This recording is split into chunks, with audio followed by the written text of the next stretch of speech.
Hello everyone. How's it going? Good to see everyone. Good to see everyone. Hope everyone's doing well. Okay, that's live. Let's do that thing where I run an ad break now. This is the Rumble stage. Cool. Right, I gotta go quickly get myself a coffee, and then we should be ready to go.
Did I send it live on Olivia?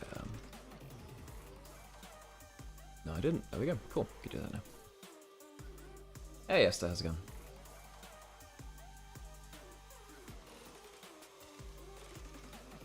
Alright, live on Olivia now, and I need to go live on TikTok in just a bit.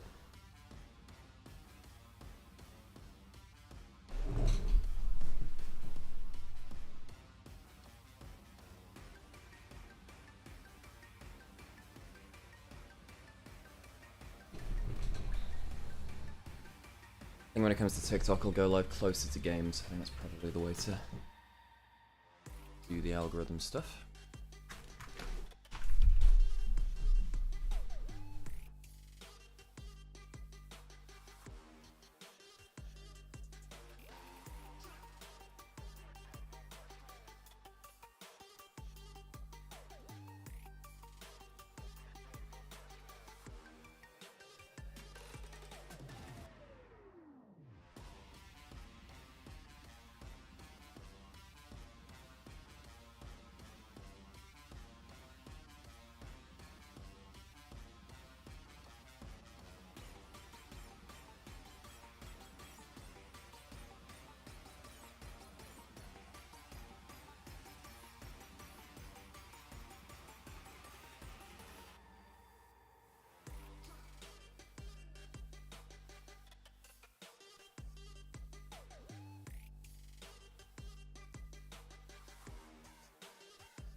Okay, who's ready for some League of Legends?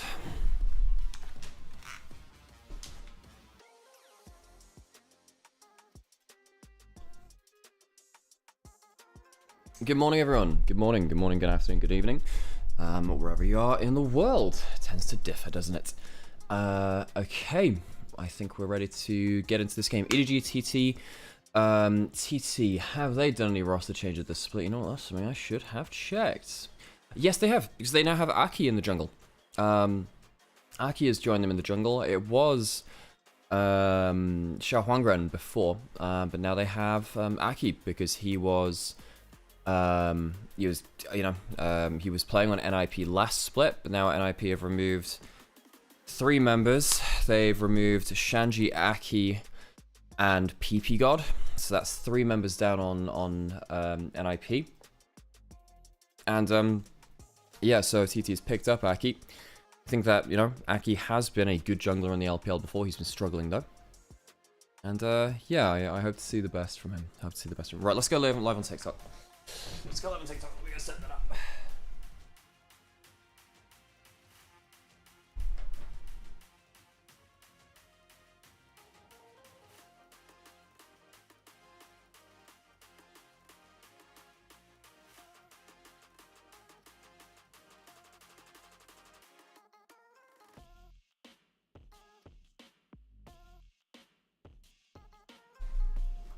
Alrighty, okay. This should be fine. Good. So, interviews will let you listen to that. 赛前我们也请到了 TT 的飞乐选手，欢迎飞乐。其实，在上一个赛段有让大家比较惊艳的表现嘛，但是也有一些比较挣扎的阵痛期。全新的开始，想以一个怎样的姿态来拉开序幕呢？因为我们 I need to post that I'm live as well now. 然后也是第一把吧，磨合的也不是很久吧，也希望第一把能赢下。 相比较之前，飞乐比较想在哪些方面做一些突破呢？ Turn the volume up for this. 就是指挥方面吧，然后判断更准确一点。好的，希望你们赛场加油。Chayo. And we saw EDG yesterday, of course. This is 好 our 的，在 second 赛前我 series 们 in 请到了 EDG 的 first couple 安九 days. 选手，欢迎安九啊！ So we 在 get 昨天的 to 比赛 learn 当 a 中， lot 你们 about them. 顺利拿下了开门红嘛，小辅助也为你们队伍注入了一些新鲜的血液，所以对于后续的一个比赛会更有信心吗？ 首先昨天赢下比赛，我们大家都很开心。然后小辅助的加入也让我们队伍有了不一样的打法和思路。然后相比昨天，肯定今天是更有信心的，大家状态都还不错。那安九自己呢？因为我看你在休赛期的时候，其实有在多多的好好的感受生活嘛。希望自己有一个怎样的赛场表现呢？休赛期确实有去感受生活吧，但更多的是感受美食，然后还有和朋友就唠唠嗑嘛。然后主要更多的跟大家分享一下，因为私底下是 Yeah, I gotta go post that I'm live on 现在也 various 开始新赛 socials. 季了，然后也希望赛季队伍能越打越好，然后自己能多 C 几把，表现出一个比较积极的面貌。好的，我们赛场见。 Should be just a couple of minutes. Yeah, a couple of minutes until we start up now, so it's not too long. So yeah, we are live on Twitch, YouTube, and TikTok, and of course on Nivea's YouTube as well. So we're live on 4 different places. I have 4 different chats open. Means that I am good to go. Sam will be coming through in just a second, and we have EDG TT. I would imagine EDG are coming through as Are EDG coming through as favorites? Well, the thing is, TT were in Group Ascend. Hey, Monsters, how's it going? TT were in Group Ascend last split, so technically they were the higher caliber team, technically. But I don't think that's really how that works. NIP are also in Group Nirvana, by the way, so NIP will be playing against these teams too. So the teams that we're playing off against each other are EDG, LGD, LNG, NIP, TT, and Ultra Prime.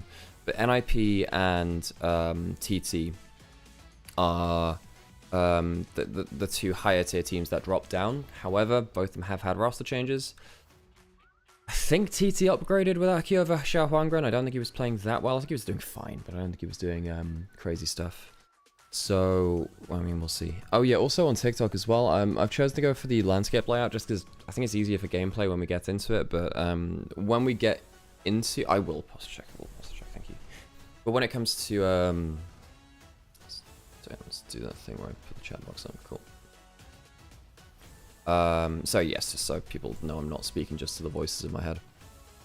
which I am too. There is that too. You know, I'm not going to deny that. But yeah, if you're in chat, feel free to ask questions about the LPL, League of Legends, lolesports, and everything like that. Because I'm pretty experienced at all that thing. You know what? After this split's ended, I probably would have. I think last split, I think I cast my 1000th LPL game. But I think I might get to 1,500 at the end of the year. Might get to 1,500. What's my favorite LJL in memory?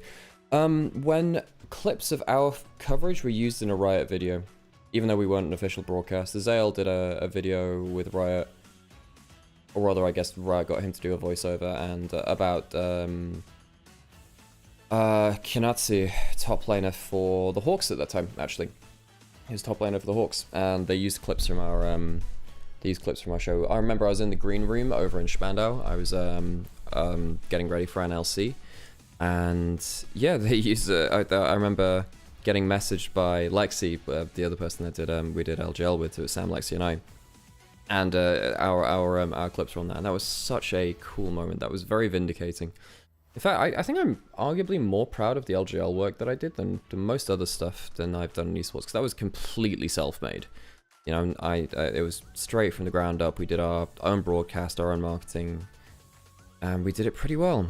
You know. It definitely helped that we had good results from the LGL teams in 2021, the Exodia roster from DFM. We wouldn't have been able to do that with that. Okay, should be getting into game soon. I can stop yapping at you all as much. Okay, let's do that thing where I say I'm live.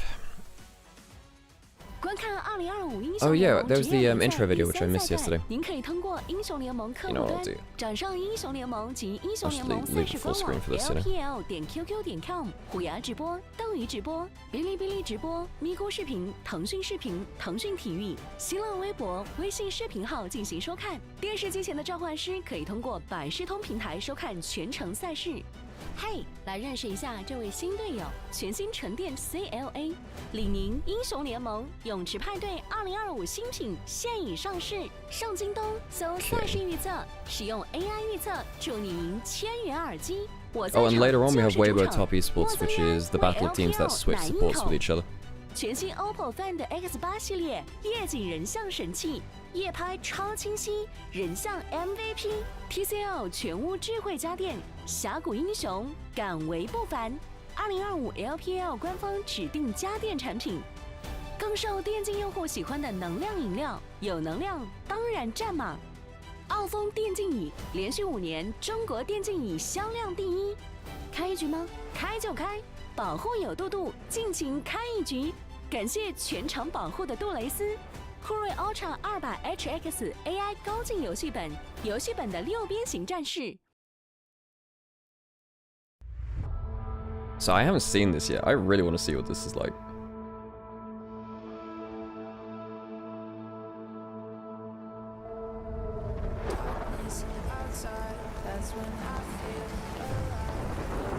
All the rain and everything, very spooky.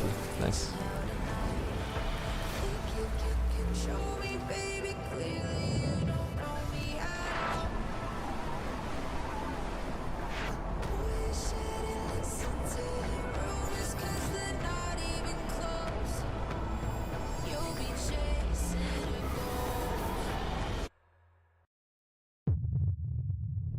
Hey, Shroomcase, it's good to see you.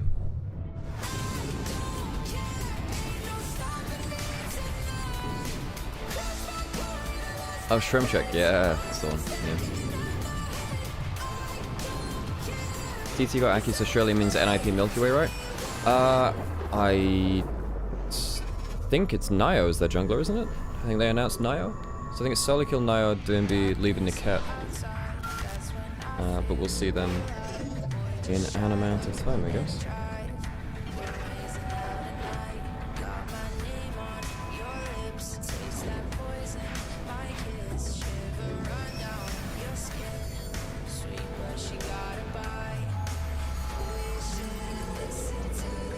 Oh yeah, folks, if you are watching on Twitch or on YouTube or even on Nivea as well, if you can have an open tab, just mute the tab with TikTok, the TikTok stream on it in the background. That does make an awful lot of difference to us. because, you know, it's a small stream, it really helps with discoverability, and TikTok goes viral, so it's really cool if you can get some stuff on there, you know?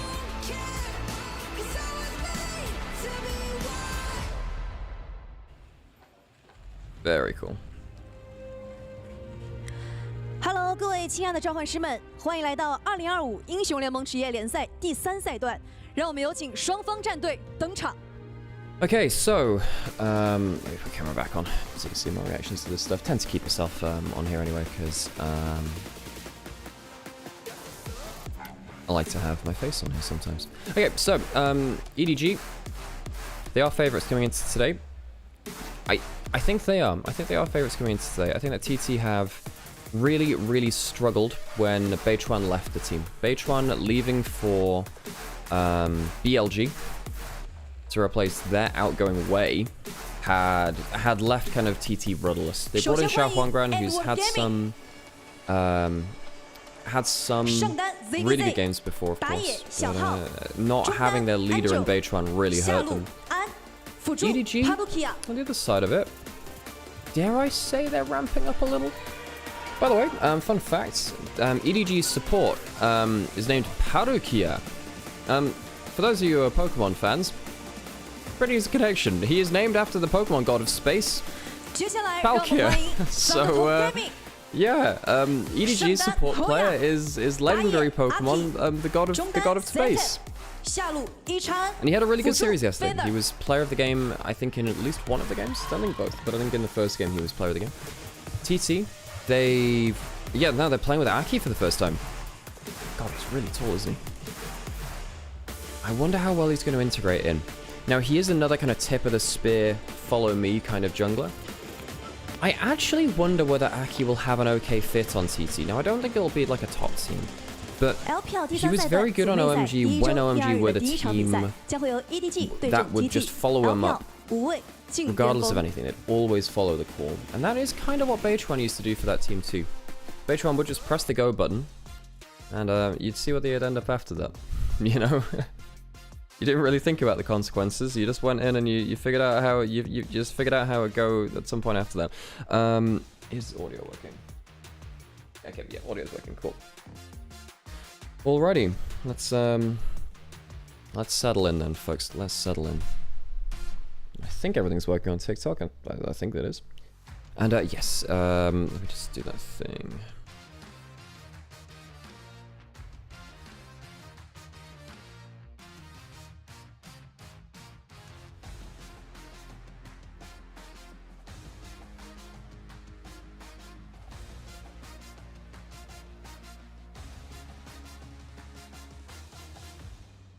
LPL stage floor is a screen. I don't know if it's always like the stream. I think it might be projected onto a point. Oh no, I guess it isn't. Oh yeah, we're live in these places, by the way. I've just put them in chat. Besides this, okay, straight into champs, like perfect. Okay, let's go talk about some draft then, shall we? So we've come to learn, of course, a couple of things about the oldie draft in recent days. Annie Wukong tends to be the real crazy one right now. Annie's banned away, so no Annie Wukong. No Taliyah Pantheon, which I think was last split's most OP duo to lock in very early in. Rumble's gone. Varus is still available. Varus has been hella strong, obviously. I think Varus has been the strongest champion in the game for quite a while at this point.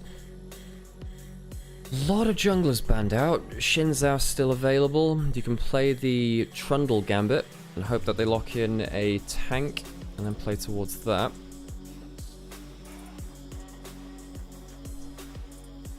Oh, it's good coffee. I needed that caffeine. And of course, if you're on TikTok as well, feel free to join us over on Twitch and on YouTube, if that's a preferred platform of yours. Varus banned away last, the Azir banned away from Setab. Setab and Angel, both very good players of the Azir, actually. Angel's a big player of that. Blocking in the Taliyah without the Pantheon, you can go towards Xin Zhao now, second. For EDG. TT, you could take that away. It's not... I mean, you go towards the Xin Zhao. Maybe they lock in something like the Wukong. I don't think Wukong Taliyah is that good a combo, though. Ryze is not bad. You can go Orianna, too, if you'd rather the longer range matchup. They go towards the Ryze, and Setab is a good Ryze player, actually. Yeah, Setab, I think he's up and down in terms of his impact on a team, but he's when he's on comfort, he's very, very powerful. Because Akali's a good one. Locking the Trundle early for Aki. Aki has always been a bit of a gremlin jungler. He loves his AD skirmishes where he can interact with you early. His Vi was typically very good. Gam Kelly's Rise, hell yeah. Did you see that Gam were scrimming Lost Returns on stream the other day? Just yesterday? It was very, very cool. I thought it was very cool. Okay, so Shin's out for Xiaohao. We said that was likely going to be the lock-in with all the AD skirmishes gone, but there is the Trundle Gambit being played. I think Trundle is very good versus the Xin Zhao. Not very good versus Gwen. I wonder if this is too early a Trundle pick. Now, yesterday, if you look at EDG's Draft 2 they played in the first series of the day, I really, really liked how they responded to enemy picks. Hey Sam, how's it going?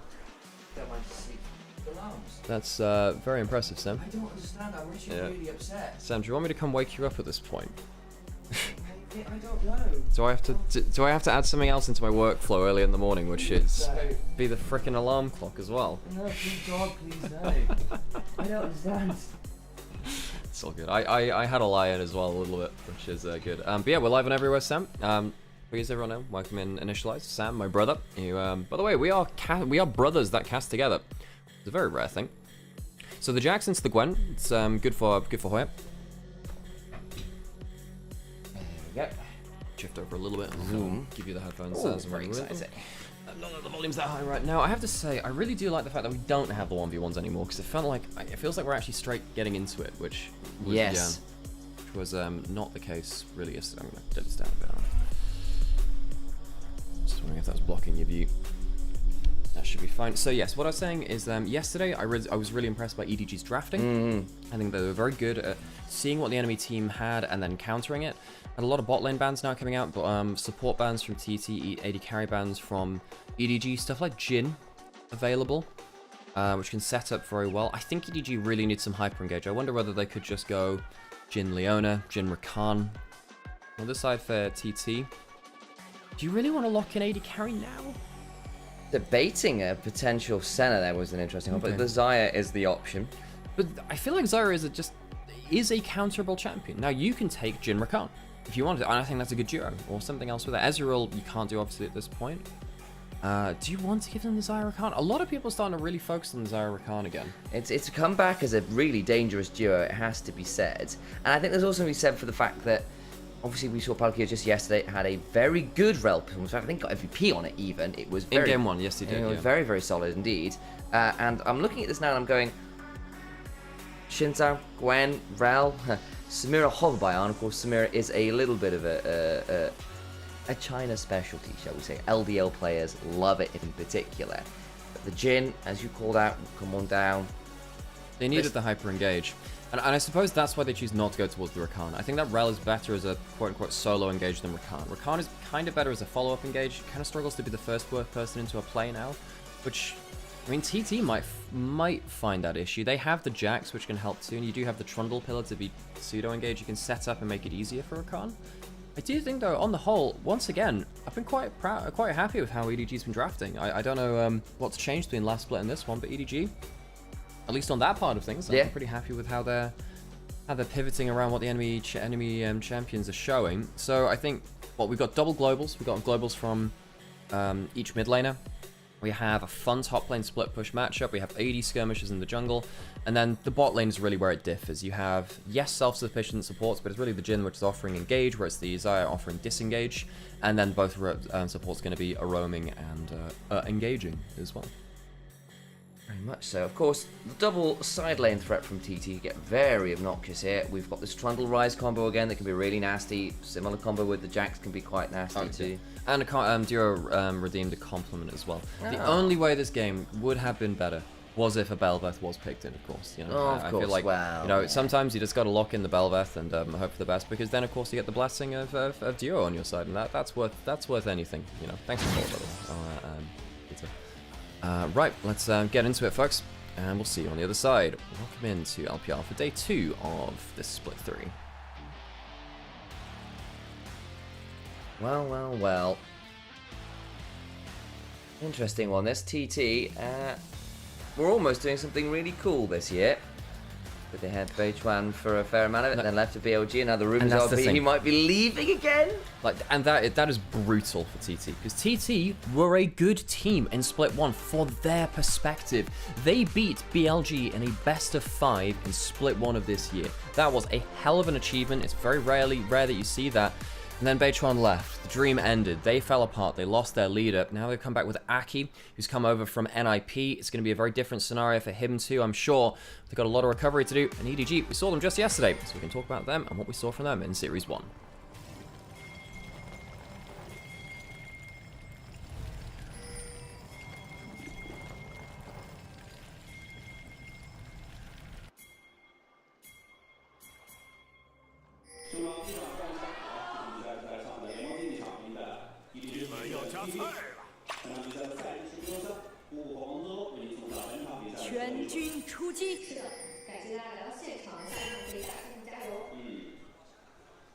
How were the Giants, Sam? They were all right, Alex. Good, good. Now we've got a game to talk about. Oh, we're very excited. Of course, EDG, as we said, just saw yesterday, and actually looked pretty good against. It was against a team who were a little lower down in the standings, obviously. And there's something to be said for. I've yet to see EDG against, say, a top esports, say an IG, who were obviously our heavyweight from yesterday. Never mind someone say like an AL, who are our reigning champions. But it did look pretty convincing, which is good news, I think, in the grand scheme of things. EDG, Good news. We can finally beat these. Speaking of, did you see that the Invincible account tweeted out Season 5's coming with the good news mark? That's fantastic. That's great. I did see the tweet that meme before, actually. But yeah, so apparently in this class there's like a ton of comics to go through. Although apparently the comics aren't actually good. Some of them are apparently it's like the boys were based off some comics and Invincible was too, and neither of them are actually great comics. Just watch the shows instead, effectively. Ooh, boy, missing the counter strike. You can't afford to do that often in this matchup. The Jax does technically beat out the Gwen in the 1v1. Gone for Conqueror, not the Grass, by the way. Sometimes Gwen does go for that. Well, for the Ignite as well, to try and help match that as well, give yourself a little bit of a lane pressure. We do sometimes see people like the Camille, people like the Gwen do that into matchups. It can be a little dicier early. Honestly, into Jax, mostly, actually. Game audio is too loud. Good to know. Cool. Alright, we'll drop it down to like this then. And then hopefully that'll be fine. Thank you, Angie. And we'll try and... That's always very useful, by the way. If you do notice anything about audio or production and stuff, let us know, because we're running this from a bedroom and I hope in a dream, so sometimes we do need a little bit of help, especially once we get started in a new split. Sometimes we change around. Yeah, I guess the CC down. Ooh, and it's the mount up as well. He was using that so aggressively yesterday as well. Decent chunk, and of course it is onto the support who will have a little bit more sustain. Got pot, got a biscuit. So they come right back where they started. And the Ignite is burned now by Palkia, who has gone for the Aftershock, not the Spellbook today. Is often a requirement on the rel, especially if you feel like you're diving into quite a lot of danger. Well, and that's the thing. If you have some other people which are diving in with you, I think you go Spellbook instead, because I think yesterday even he might have gone for the Spellbook. Actually, I think he went for that over the Aftershock. Don't quote me on that. However, what I do know is that most Aftershock supports are also dabbling now in Spellbook, but when you are the sole primary engage, yeah, you do need a bit of help there. We'll say, not sure on the logic against the Trundle doing that though. Because what you're doing is giving yourself potential of losing even more stats to the Trundle ultimate. You go in, you get the Aftershock, Trundle smacks you with the ultimate, the Subjugate, you lose all of those stats you just gained, plus more. How now going topside. ZDZ with Ignite, getting control of the wave, he's doing really well here. In fact, using the Ignite, which means that Hoya won't be able to recall before the wave's into turret. Ah, this is going to be a dive. Early use of the Ignite, overcomes Showhouse, stacking up the 3 Talon Strike on the tower. Alright, Shin Towers, remember you need to do that. Still got the Audacious Charge and a Flash. Hoya tries to get out, and still the kill is donated to ZDZ. I love this dynamic duo. ZDZ and Xiaohao have been partners on about 3 or 4 different teams now in the LPL, and they've done pretty well at it. You know, they've stuck together through thick and thin. They were on Anyone's Legend. They were on Weibo. I think they were on Rare Atom as well. They've been through a lot together, and now suddenly ZDZ, a kill up, 33 CS down to 20 as well. Hoya, this is a danger point for TT now, sadly. Hoya, when he falls behind, can become a bit of a black hole of pressure. It's one of my biggest criticisms of TT as a team in terms of individual players. Losing that first kill and so much CS in the first stages of the game in a matchup which is you're meant to do very well into is a big problem. So TT need to find a way to recover that. EDG showcasing once again that they're not messing around in this split. They're actually coming in with a good amount of confidence. Very much so. And again, Thunder Talk, what a year they were having, and then what a fall off it was. It was very disappointing. And again, see what they can do here. Still got some players on here I genuinely do really rate. I think 1xN, Feather in the bot lane in particular, felt like they have something special to him. Setup's been a bit up and down. See what Aki can do here as well. Obviously on the Trundle is something he has put a fair amount of time into over the years. Back in that OMG God Squad, so to speak. He was a big Trundle enjoyer when he had the opportunity. That and his Vi, his Shinzao, he was Sejuani, honestly. Yeah, true. Yeah, I mean, God, I miss that OMG 23 roster, and Aki's part of that, because they were great innovators. They were very confident, and they played a much more aggressive style in 2023 than most other teams did. Because remember back in 2023, that was when everyone was playing Zeri, Sivir, Lulu, Yuumi, that kind of combo. And what Aki did on OMG was saying, well, okay, everyone's playing bot side of the map. Let's show you how to play top side. We'll play Sejuani, Yone. We'll play Maokai with Rumble. And that was the kind of meta which took over the league later. Counter-Strike was used by Hoya, and with such a threat, actually, Feather pops the Spellbook teleport. Of course, Panka doesn't have that. He's taking the Aftershock. We mentioned that a little bit earlier. But Hoya already starting to bleed pressure for TT, and this is a huge issue. And we know that this player can become a black hole of pressure if he falls behind. Aki gets to just keep chomping away at that dragon, feeling good about it. When you are a Trundle, you do have that ability to just jump at dragons early on and not feel too worried about it. Not that you can do to stop you, because you do it very carefully, really, as the grand scheme of things. Gent will come on up. Up that one. On the way out. And you can't talk about TT without talking about Sam and I say it differently, and we'll just do it that way. 1xN or Ishin in Chinese, or Yishin,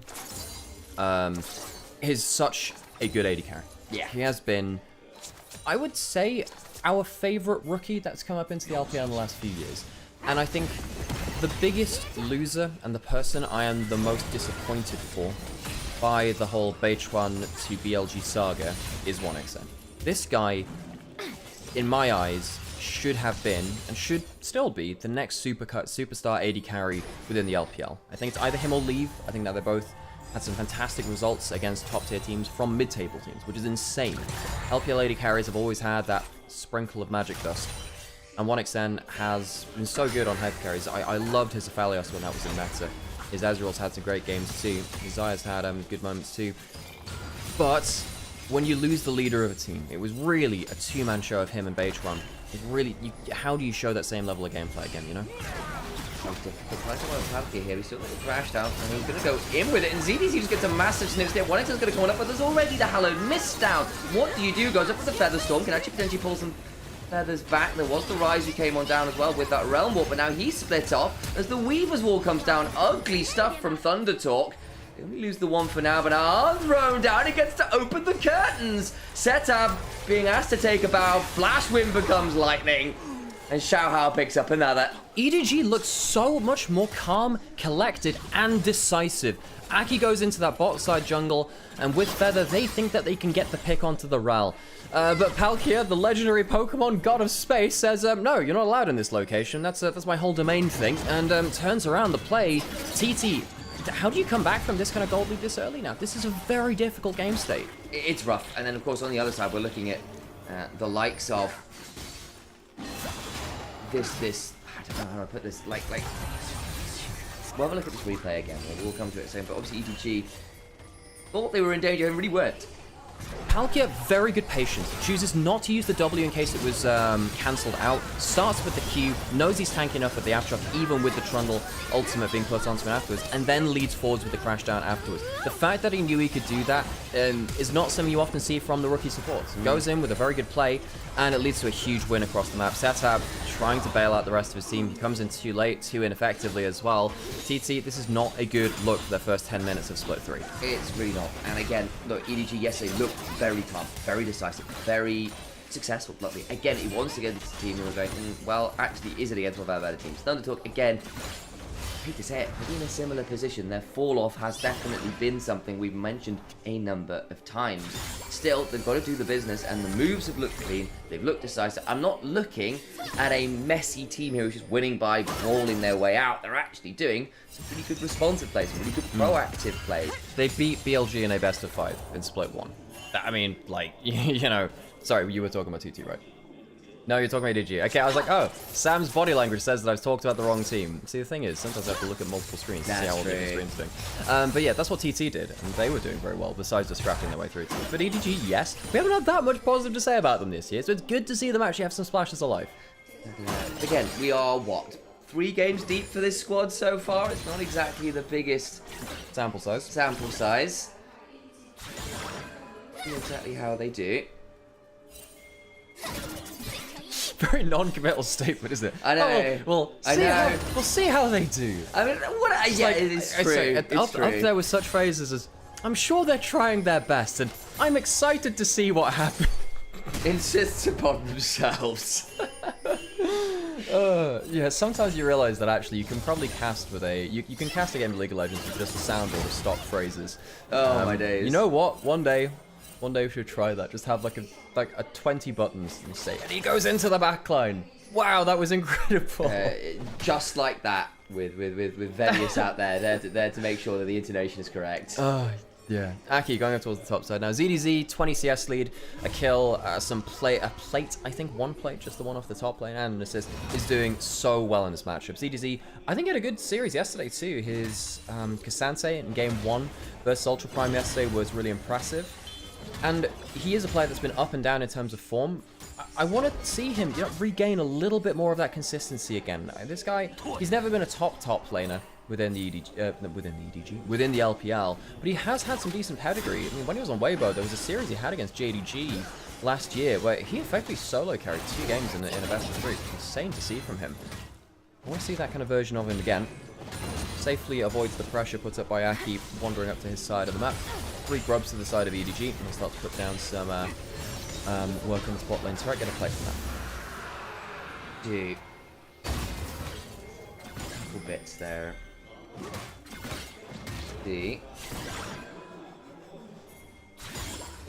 Gwen at this point up a fair amount of gold, all things said and done. Again, look, early on this Jack's supposed to be a menace, and again, you have got a fairly decent early match, at least into the Gwen, but Gwen is kind of her own thing when it comes to scaling, even after all the nerfs. She was a bit of a menace. I have to say, I am glad that Gwen is back. Yes. Now, I don't think that I want to see Gwen quite as prominent, but I think the fact that you have a 0cc AP damage melee top laner in meta, I think is a really fun thing. And also, thank you so much for the subs, by the way, at Fairy Tale Mutant from Seraph over on Twitch. It does make an awful lot of difference to us. If you're watching on YouTube or on TikTok as well, please like, subscribe, comment, do all those things. It does help us keep doing what we're doing. We're not getting paid for this, besides by whatever attention you give us. Yeah, we're getting paid in love and adoration, I suppose. But yeah, having a champion like Gwen in top lane really changes the kind of team comps you can go towards, because she's such a different archetype of champion. It's not really that does what Gwen does from top lane. She's a very unique champion. Yeah, I think that's fair. Gee, best to get some autos off here. Too much more to be seen. Easy, get some snipperings down. Snipperings. It's a very mum phrase, that, I feel. Wait, hang on, did he put that ward down just now, or did he just queue it to a brush he had full vision of? I think he just put it down. Like, I was busy saying silly words. I don't know. Yeah. Well, I mean, you could say that about a great number of times in a cast. I mean, yeah, very true. Look, Sam, of the casters in World League of Legends, the person who is most likely to say a stupid word is you, Sam. Probably. Okay, stupid. Silly word, Hysterics? not stupid. That's true. But if I'm gonna learn an actual new word, yeah, that's gonna be from you, Sam. I don't think snipperings is actually a proper word. Oh, Alex. so then that's a neologism, which is a word. That's correct. Yeah, that's a good one. Yeah. He put it down and immediately queued. Okay, thank you, Jordan. I appreciate the clarification there from chat. And yes, we do read all of our chats as well, so if you'd like to chime in, let us know your opinion anytime you're in. But ZDC, pulling the ult out, forcing the loop strike away. Again, caught on the turret with it, doesn't have a counter-strike, and the needle's held. Really smooth stuff from EDG. They've got 3 grubs as well. This turret is dead to rights. Just after the plates have fallen, of course, they fell off a minute ago, but ZDZ has been the primary reason why EDG have pulled ahead in this game. Winning the early trades versus Hoya. Right there, very accurate needlework to make sure Hoya had no chance of getting out of there alive. And EDG are now up. They're up 3k already. They're going to get in a turret as well before TT are even finished with the outer one on bot side. This is brutal because all of that gold is going into, as we were talking about earlier, a very unique champion from top lane. One that scales like an absolute beast in that Gwen. 2-0-1, 2 kills, and we're into a pause. So we'll throw our camera back on as well. Hello everyone, how's it going?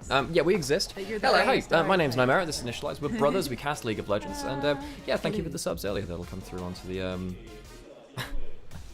Wait, snippering is like simping except for... Oh, okay. I got what that chat means now. I'll put the chat on as well, so people again don't think that we're just speaking to the voices in our heads, which sometimes we are. But I just thought I was doing snipping, but with a weird ending. That's good to know. I don't have any follow up to that, Sam. I don't have any follow up to that. Oh, you know what? We do some pause trivia. We do some pause trivia sometimes. Oh, do you? Do you pause trivia? I have some pause trivia. This one's not LPL trivia, but we can. Okay, that. Launch champion. You might have seen this on Reddit, so if you have seen this, don't cheat.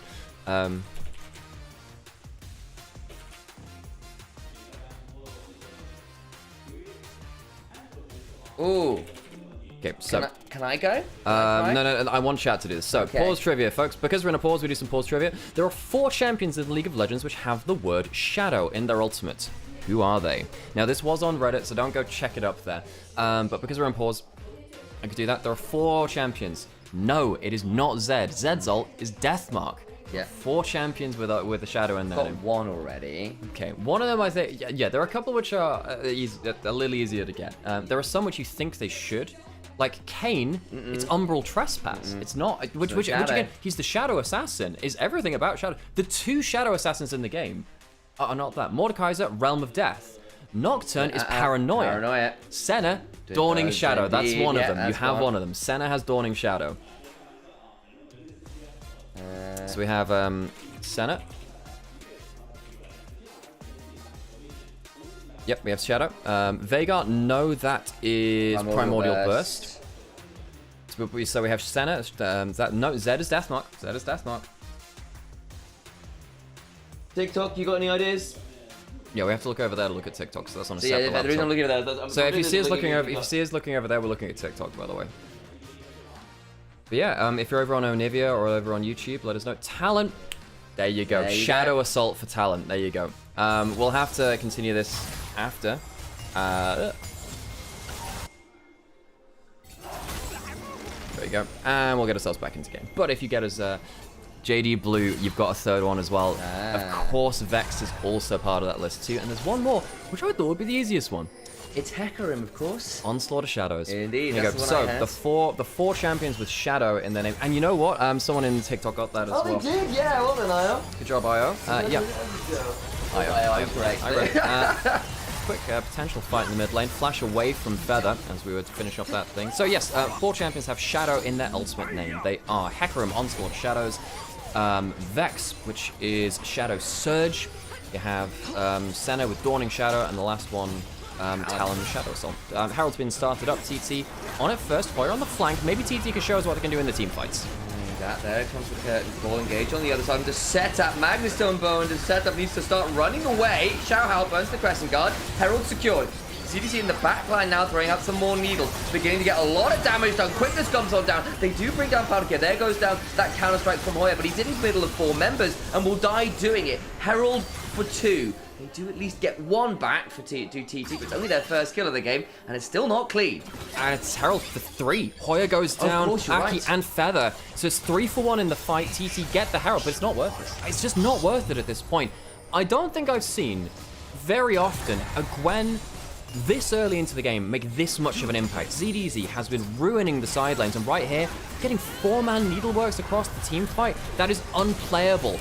Satab dodges out on that Q, but doesn't dodge out on the combo after that. Satab down to half HP, and a big amount of the damage is immediately gone. He doesn't really want to fight at that point. And look at this needlework after that point. Just shredding through the backline. And though Palkia goes in and dies, his job's done. His job's done. He's managed to lock the enemy team up for long enough, and EDG walk away with 3 kills. I thought Feather had gotten out there. A dancing grenade followed him through the army, and he went down at the back end of it all. Palkia now being exhausted and run out. There's the Realm Wolf. I don't think he's getting out this time, so TT only getting a little bit of something on the board. The problem is elsewhere, Xiaohao is picking up a dragon.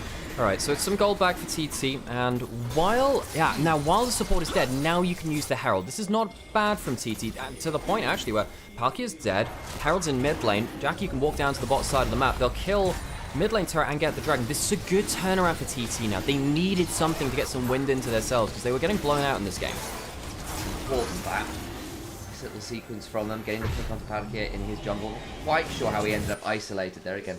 The start of that was in the middle of the replay, so we'll have to assume he was a little unwise about where he was wandering by his lonesome. As a result, dragon, turret, and of course that kill going on down is good news. Still down 4,000 gold. A few good things there going the way of TT. Okay, back onto the map now. Hex Flash setup does have Flash. Not a very high HP turret though. He's just hopped over the wall. Yeah, that's a dead rise. He's going to have a Flash. I don't think anyone's really going to help him. Arns walked into Aki. Setup flashes. I don't think that's a useful use of that summon. It goes down anyway. Angel still very high HP there. It's not the Seraphs to go through. So he's trying to like sprayed out for the kill. I just don't think it's happening. Only of course no TP. Aki turned around. I don't really see what the thought process there was. I think we're rising. It'll be a bit slippery. Here we go in the picture-in-picture. Arn does end up in danger from the trundle, but burns the heal and just runs away. Subjugate down into the fight we go again. Out comes the Featherstorm. Crescent Guard comes on down. Curtains are also called. Flash over the feathers, and an audacious charge brings down the trundle. Did not have the subjugate because he used it on Arn about a minute ago. EDG are approaching the map in such a better way. I think we can see a little bit, we saw a little bit of the macro coming out from TT post that Herald where they felt they had an opening, but it's so hard to play the game from such an early disadvantage. There is a 2,000 gold lead in mid lane. There's a 2,000 gold lead in jungle. And top lane, which is meant to be a scaling matchup, is ahead 1.5k as well. EDG, they're just slumbering through this game at this point. Okay, no, they're not slumbering, but they can just go onto autopilot in this game. That's what I wanted to say, actually. Because they're just so far ahead. Xiaohao Palkia, oh, it's the Monster Energy Blast Cone. It's the Mega Cone. Immediately gets the ult out of the Xayah, which means that it's very hard to fight back into the choke point. I love what Palkia is bringing to EDG. I think this guy has been such a fun revelation in the first 2 series we've seen from him. I hope he keeps it up. Seeing some new fresh blood into the support pool of the LPL is very important. It's not a role we have a lot of depth in our region. On the other side here, you're looking at TT and you're going, that there is a 3-man core trying to take control of their jungle again. Like, I don't think they did all that much wrong there per se. Like on a basic, this is what you're in this position in the game, it's already going to be lower percentage place. Walking by your wolves as a 3-man unit to put vision down seems pretty reasonable. Yeah, it does. You think, okay, well, it's 20 minutes into the game. It's not like they can go for the hyper big engage. Again, if there is going to be a rival energy drink sponsor in League of Legends, we have the Red Bull Diamond Power Play for most esports events. We should have the Monster Energy Blast Cone for Camtech Rift, because that thing has not been watered by normal things. That must have had the toxic waste poured on it as a young sapling. Watch it be a Red Bull can that they add in. You step on it, goes, and you go like flying with wings on your back. Could you imagine like a esports grave skin where his smoke screen is just a spinning can of energy drink? I could see it. That'd be very fun. Gamer Graves. Gamer Graves. Could we just have a gamer skin line? Satab, can they get the cancel? So close. So close. Stepped out of the ultimate, which would have bopped him up as well. Satab gets the tower, gets out. Nice work there from setup to get out. A little bit frustrated for Palkia. I think he thought he'd done all the hard work there and couldn't quite get the timing right. Might be a poor old Cream yesterday who went flashing over the wall to get a kill and just was about half a second late with the rocket belt. On the Akali. God, by the way, if you didn't catch the game 3 of Top Esports vs Invictus Gaming yesterday, flick back. That's dangerous. Aki's got a subjugate. It doesn't matter. Flashes into his own grave. The Atakan helping out with the slow on the kills on the people around them too. Of course, EDG did pick up the Atakan, and they have a ton of extra adaptive force and XP with that too. A lot. They have gold value outside of what's shown on the gold on the top of the screen. They have 32 petals with the extra 25% value on them compared to just the 7 of TT, which I think you were saying, is it 500 gold for 10 petals, was it? I think it's about 1,000. Okay, I don't. sounds Yeah, right. something like So that. call it about 25 is 2.5k up. Hoya going in for the will be a 1v3 onto ZDZ. Yeah, they will get this kill. Easy now in a spot of bother. Does get a fair amount of needles out. Doesn't have any more to work with. And the counter strike comes on down. Decent amount of healing, but there's a locket there at the end of it all, just in case the snip was about to come on through. Takes their time to do it though. That wasn't a very fast kill on the Gwen. I might open up mid lane turn and 1x's caught. He's got a flash, will need to burn it, but just doesn't get a chance and decides, look, if I burn it here, it's not going to be around for an objective. I just have to give up the death. Now someone's TP'd into this. Hoya does get out to safety. Turret goes down. Is now in a scary spot. Has got flash himself. Setup being zoned away here as Angel gets a fair amount of work done. He's got a third of his HP left. This is getting a bit scary. Vitalize is a nightmare at this point. We've seen more and more people pick it up, and the Unraveled Earth comes on through, and Unravel was what remains of Setup's health bar. Xiaohao walking forwards. Kind of scary, actually, when the Shinzao can walk forwards into your Trundle. But Aki is 0-4-1 and is down 2.5k gold lead in a matchup which the Trundle's meant to win. The Shinzao is not meant to win against the Trundle realistically. I guess the Shinzao has some ways to play it out, but you're never meant to be favored. Flick out of that brush, ended up getting that kill for Angel in the extended trade. All that Rylai's helping secure that. Dragon will get picked up by EDG as well. So they have 3 grubs, even in 2 dragons now, which is what TT sort of traded those grubs for earlier, more dragon priority. And EDG are still up, 2 towers, huge amount of pressure on the map. Look how many wards they have in the bot side jungle of TT. Can't go anywhere without being seen at this point. And this is how 1xN got caught. Dangerous way to rotate. You've just sent 3 people bot side, including a teleport. You do not get to walk through contested areas of the jungle like that. That is very bold from 1xN, he's punished for it. And especially because you just saw 3 members bot side. I guess the thinking is, look, if I go this way, we've got Dragon coming up, we've got people roaming up from the bot side river, this is my timing to move down. Unfortunately... If his name was Julius Caesar, he would have been Roman up. Into Nymaera. You're so funny, you say in chat. Yeah. There's such I'm trying to remember the Latin for friends, Roman countrymen, and I can't remember what countryman is. Well, Palkia would like some of those countrymen, as Amici Romani. exhaust was dropped onto him by Feather as well. As TT will not able to take down the Tribune of EDG. You're not a legate. I don't actually know, or a consul. I don't have enough information. Yeah, on what that. two? Was it the 2 tribunes? Tribunes were the you had tribunes who were like the tribunes were big ones. So who's the rival tribune in this game? I don't know. If we've got 1xN being Caesar. Well, I guess the other one would be more like Pompey, wouldn't it? Yeah, so who's Pompey? Have to be an EDG. Well, yeah, but I don't think anyone in EDG has deserved that right now, Sam. I think we have, the wasn't call it Maximus. What title did he give himself? Pontifex Maximus. That's the one. Where he became head of state and the Pope. And the Pope, basically. Yeah, that's still the Pope's title. Look, okay, we'll talk about Roman history another time.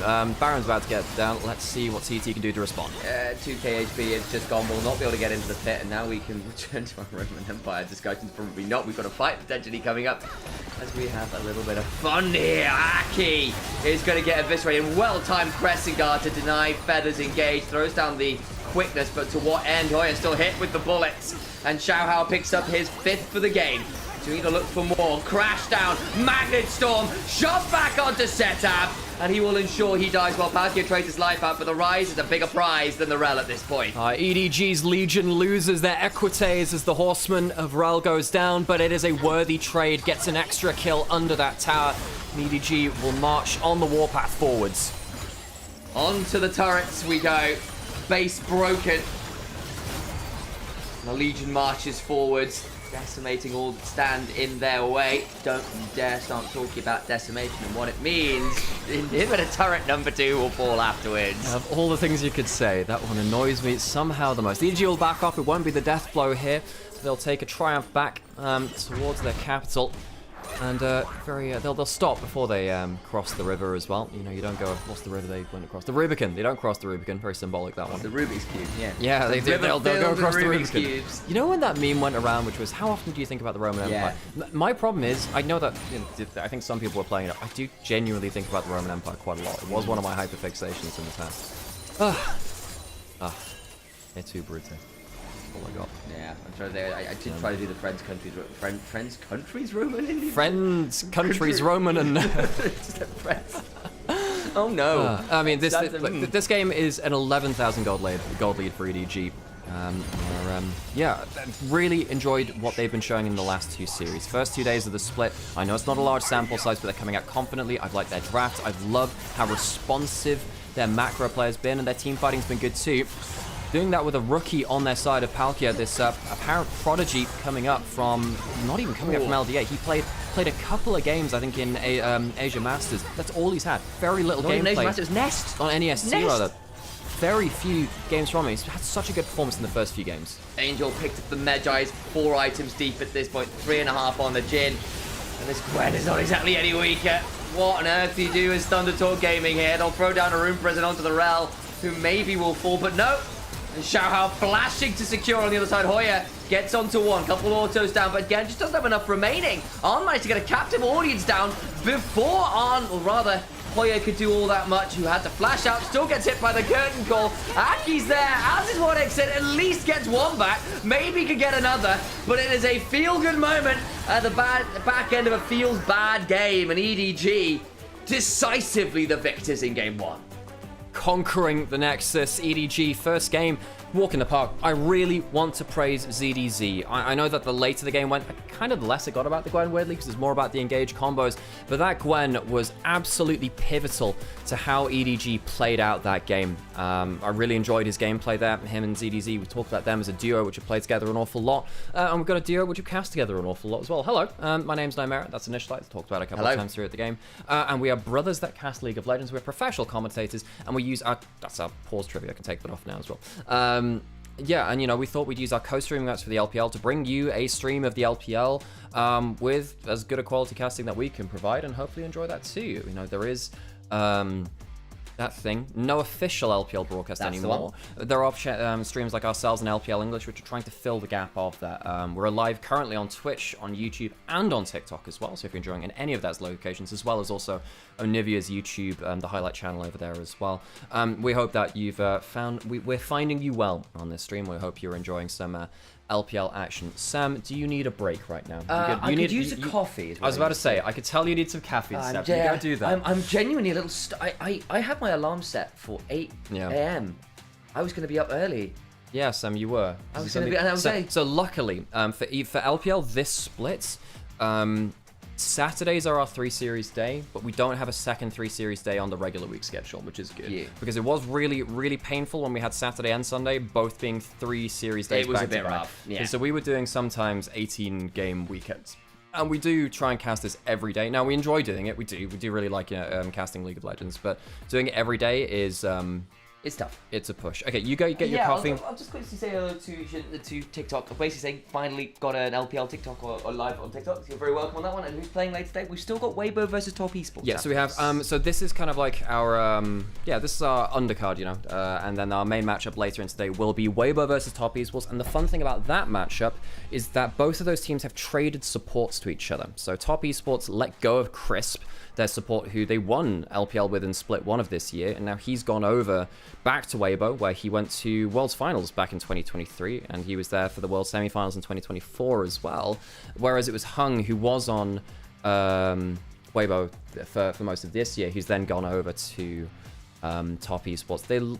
I'm not going to say they look good versus Invictus Gaming. They struggled through that series. They ended up coming through with a win. And yeah, they won their first series in day 1. How do you watch League on vertical screen? So we actually have it in landscape over on TikTok right now, so you can just flip it over that way. I didn't really want to figure out the vertical scene. I have thought about doing that, but yeah, I basically want to see how the algorithm treats landscape lives compared to portrait. I think portrait is meant to be better for, I think portrait is kind of meant to be better for viral stuff, but I figured it's just easier for me to just just take a capture card out of what's coming out of OBS, whack it onto TikTok, and then just call it that easy. I figured that would be the easiest thing to do, you know. So that's what we've done. That's what we've done. Yeah, so we have EDG, BTT, and then we have Toffee's Philosophy, Weibo.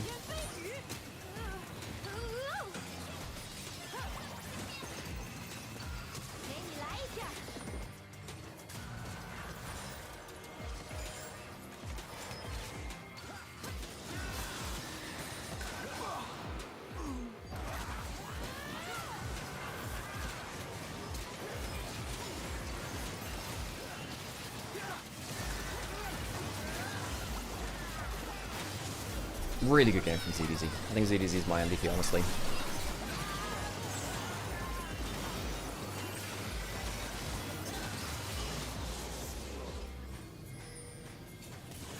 Let's see who's worse between the two worst supports in the league. I mean, Hung was actually okay yesterday, which surprised me. Also, I don't know if you can call them the worst supports in the league when, I mean, who else exists?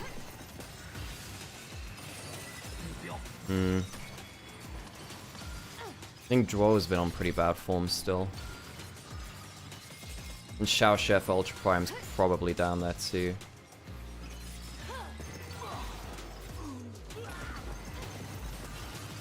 Oh, I need to do adverts as well. Oops.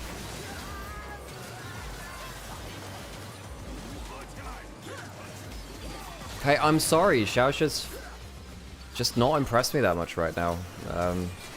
Hey, they used to have Niket, and I liked the Niket, but that didn't run its course, did it?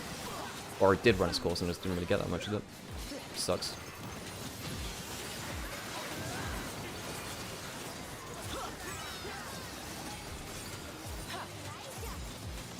So I'm not going to do that on... So, Kazel, I'm just going to say this now for people in chat. I'm not going to be talking or interacting with anything UWC. I have huge moral complaints about the tournament. So for me personally, I'm not going to do that. And in my Twitch chat, I mean, I'm not going to respond to any comments about that or anything like that. So that's my stance. Sam might have a different view, but I'm personally not going to interact with anything there. Okay, so that's game one done. I'm just going to do some words on stream now as well. So yes, if you're on TikTok, this is where, oopsies, that's, hang on a second, let's just make sure that's, oh, I should have turned that thing off to do the thing.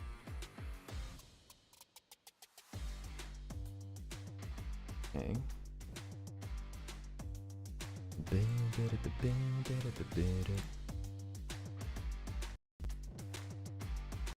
Okay, so we do sometimes, oh, who's our MVP? Yeah, we'll do that first.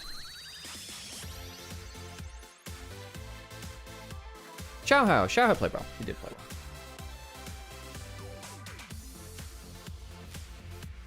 So yeah, during breaks, folks, during breaks we don't do as much. We try to chill out a little bit because obviously we're on air for 8 hours a day. We can't always do everything, but we do sometimes play some games with chats, and that will sometimes be stuff like words on stream, which, I actually don't know how to do words on stream. I guess, I don't know how you do that on phone from TikTok. You can click the QR code, but normally you need to... Yeah, I don't know how you get the QR code from that onto TikTok. Anyway, we'll go on break quickly, I guess.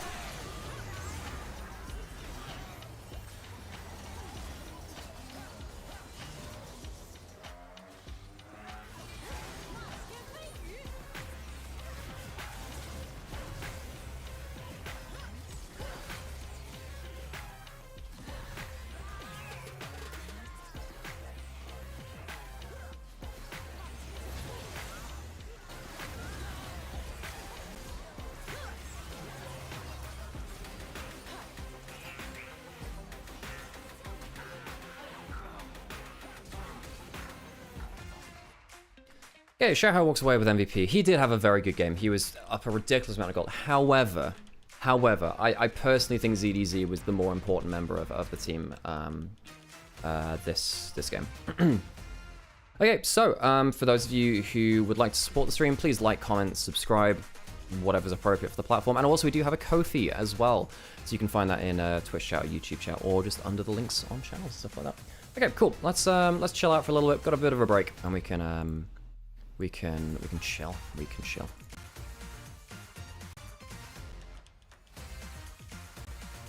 let's play our word game as well. Play locally or what's whatever. This is fine.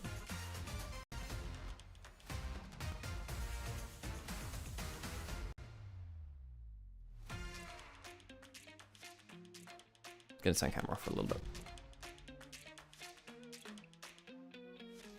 You know the rules. You know the rules. And so do I. 好久不见。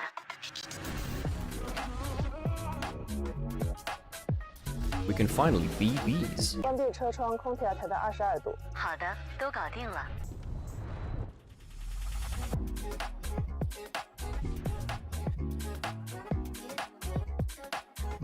你好，很高兴我们重新认识。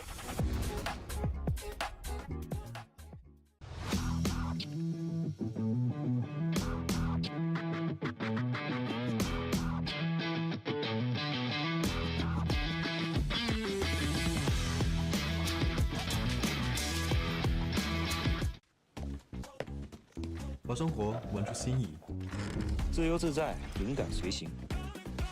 用个性的方式画世界，让眼界突破边界，让远在天边，近在眼前，让每一刻精彩不再等待。上京东搜赛事预测，使用 AI 预测，助你赢千元耳机。京东。 Wow, that's not a long break at all, actually. What do you mean it's a minute and a half break? Ah, here's what it is.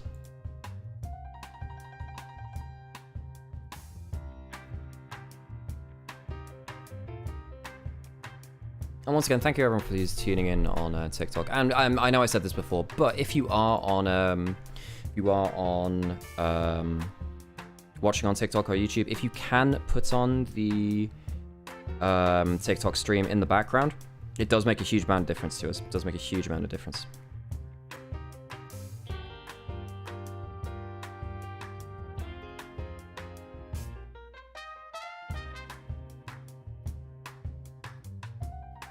Just put it on muted on the background if you can. Makes a lot of difference to us.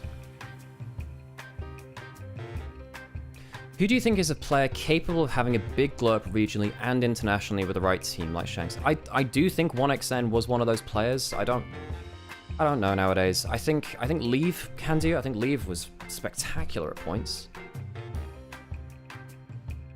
Who else? Really interested to see what happens with Monkey. I think Monkey's really impressed me actually.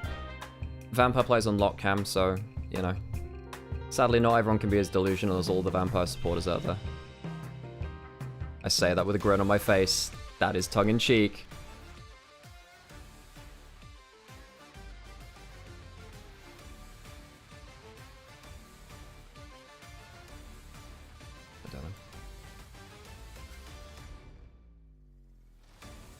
Chat box off for a little bit. Okay, here we go again.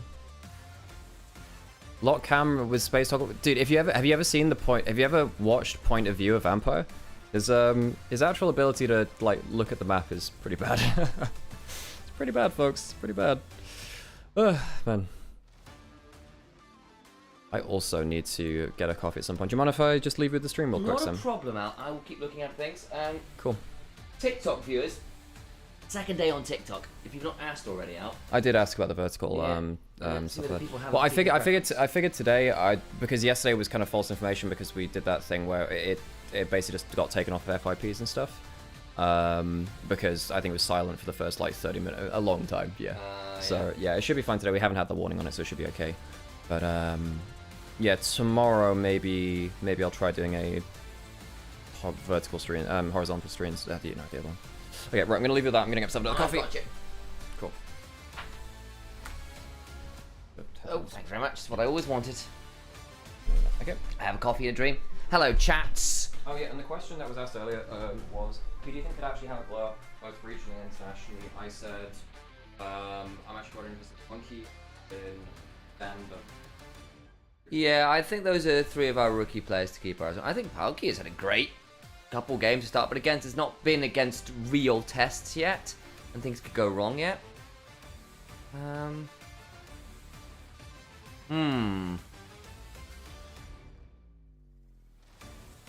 I watched a bit, Kazel. Probably won't chat about it on this stream. But if we're on my stream, I'm happy to talk a little bit there, but not on this. Just easier is the honest answer. Let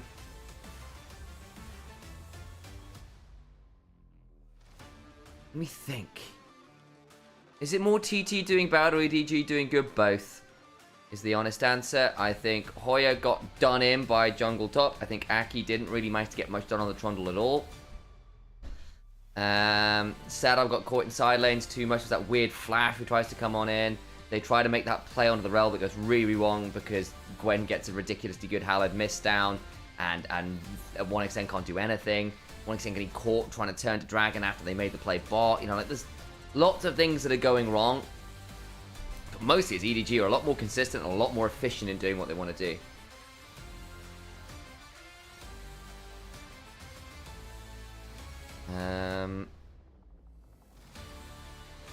So, who else would I potentially be interested in? Who could have a glow up international?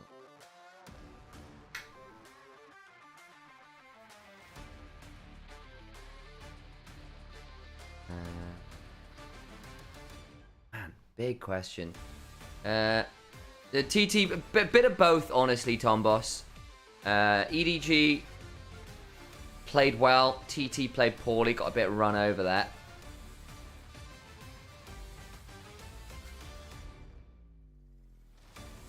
Let me think. I've still got to answer what I reckon about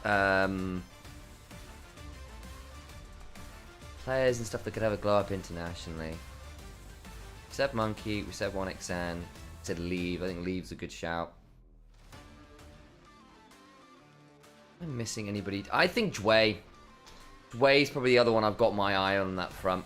Don't know whether they even get there at the minute with the squad they've got, obviously, but I think Jway is on the up and up. I think he's been really, really good so far this year. His Nautilus, his Nico, very, very clean. Let me minimize this and get ourselves ready for game number 2.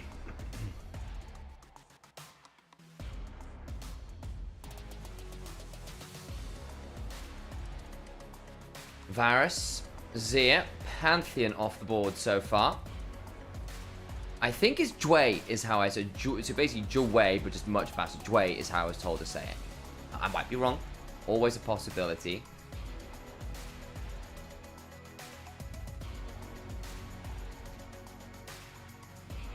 Easy, no stress, but we're not really talking about it here. Just easier is the honest answer. From my channel, I'm not so bothered, but here we want this mostly to be LPL focused. So appreciate you asking, but another time.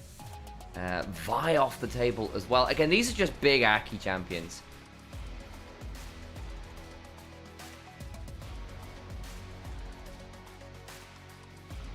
Big Aki champions.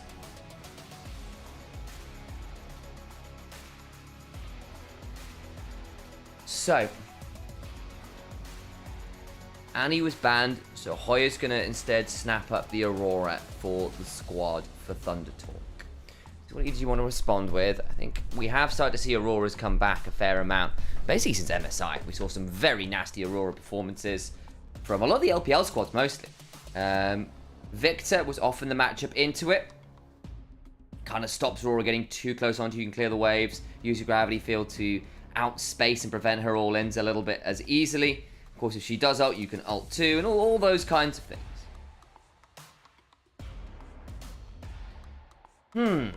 So, you want to go alongside it. Pick up what remains of the early AD skirmishes. We've lost the Xin Zhao, the Trundle, the Vi Pantheon. Inferi's been nerfed pretty heavily. So you are starting to go down the list a little bit towards things like, I suppose, Nocturne has started to kind of rear its head again. Wukong, though, probably most prevalent still by a long, long margin. And it's a massive takeaway from Aki, who I think by all accounts, his best champion of all time is in fact the Wukong. Jarvan, again, another one of those champions that started to come back up a little bit again. Makes some sense. It's not bad with the Aurora. Put in the Between Worlds and then the Cataclysm as well, or vice versa, and it can be a pretty nasty wombo combo. Big amount of AoE. There's your AD skirmisher that is a bit of a prerequisite in comp play right now. Rumble. Be something that Hoya has done a fair amount of in the past. We'll lock it in. He's been very up and down as Hoya. Not a very consistent carry. But also Rumble, when he has carried, that alongside the Camille, probably have been the two which he's found some success on across the years and over this one in particular. Scion now for ZDZ might just be the answer, saying, look, the Rumble can be a bit miserable as time goes on, but early on I can still get shoved. I'm still a Scion. It's going to be very difficult to stop me from doing the farming thing. Ornn would be a very different look, more engaged, slightly tougher lane. But the team fight, whew. Between the Wukong ult and the Ornn ult, your CC duties are looking pretty good.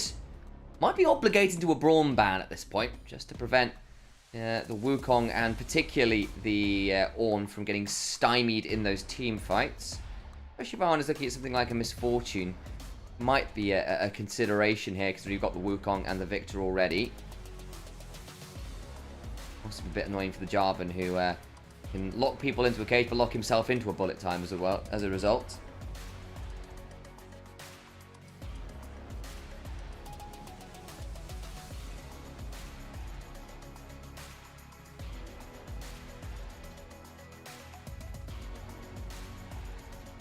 And there you go from Night of Frogs. It's Junway shortened, is Joy. There you go. A little bit of info from chat. Appreciate that. It looks to be the AD carry bans right now.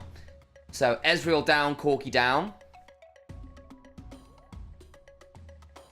We continue along those kinds of routes. Braum did one depth. There you go. Banned away. Feather does like that option here and there. Down. Rel. Khan. Leona, Nautilus, and Alistair all up and available for your frontline support options of choice. Last ban. I'm assuming it'll be support counter pick here for Palkia. Alistair it is. Will be the strongest remaining frontline option. Still got Nautilus. Still got... Just said it. What am I doing? Alistair's just got banned. Leona. Still got Poppy, I suppose, here. Be pretty good into the Aurora, at least a little less good to Jarvan. Don't you block the Flag and Drag? I know that's displacement, not dash. It's a bit weird with the Flag and Drag. I assume Poppy still stops that, but I always get a bit weird with Jarvan interactions. Yeah, it does stop it. Yeah, it's a dash, technically. Now, what? Technically, what it is this displacement, isn't it? No, yes, but it's a self-displacement. Right, yeah. So what that means is that if you are... Jarvan works weirdly when you're stuff like Morgana bound and stuff like that, because what you can do is you can cast your E and your Q still, so you can still technically dash, even though you can't move, because it'll still drag you around the place. So anyway, TT have, they have the Hot Pop, they have the ability to dunk down and have double AoE ultimates inside that Cataclysm, which is kind of disgusting. Nasty, yeah. However, I don't personally see now, with Ornn and Wukong, how you ever successfully get a good ult into the backline if EDG are not disrespecting your position. Cyclone stops you completing your flag drag. Ornn's going to pop that ult over the place too. TT, if they get a good angle, they can definitely dunk down on the backline. I just think that EDG have good tools to make sure that that won't happen easily. Civ has been really rising in priority, basically since MSI. It just really started to take off, and I think we're sort of seeing, especially if you're looking to play through your side lanes, which I think a lot of people are, when you have got things like your Gwens, your Rumbles, your Auroras here, you can just have your Civ turn at mid, farm away, get to 2 items, God forbid 3 items, and then ricochet your way to victory. It can be very, very dangerous. The response then is a rapid lock-in of the Kai'Sa to go alongside the Nautilus. And the Kai'Sa is very good at engage and disengage, because you can always just ult backwards, or in this case, ult out of the Cataclysm too. So you're going to run Barrier, or the Cleanse, probably the Cleanse versus the Leona actually. So you're going to Cleanse, you're going to ult, get a lock-it from the Nautilus, and I think that TT... I think that Goose is cooked. I think this is a composition where you must kill the backline on your initial engage. I think there's too much disengage. That means our first item spikes, I think, from Thundertalk have to be valuable. Can we get good first few ultimates out of Rumble? I know when Rumble was back in meta a little while ago, probably like season 6-ish even, there was that conversation about, look, what happened to your first 2-3 Rumble ultimates of the game? Did they get value? Tick. Did they not? Oh, damn. It's changed a little bit. Rumble feels like he scales a lot better than he once did. He gets a lot of burn value. The items have gotten better. All those kinds of things. And you can kind of bully an Ornn out if you get the opportunity with some good Electro Harpoons and all those kinds of things. But that is sometimes just easier said than done. Get ourselves into Game 2 of the series then, and enjoy ourselves some good old League of Legends.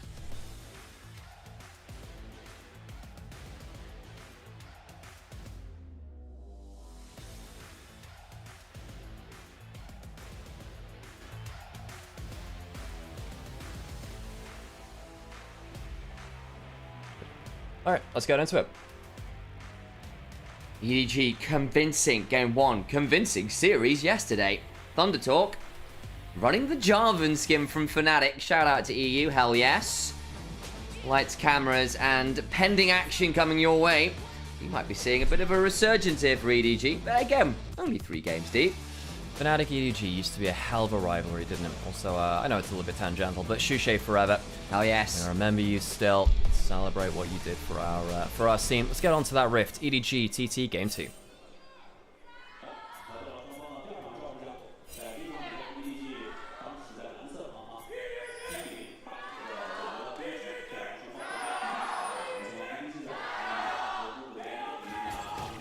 Not quite JDG's Curse You Bale, but that's not bad from EDG's chant leader. I approve.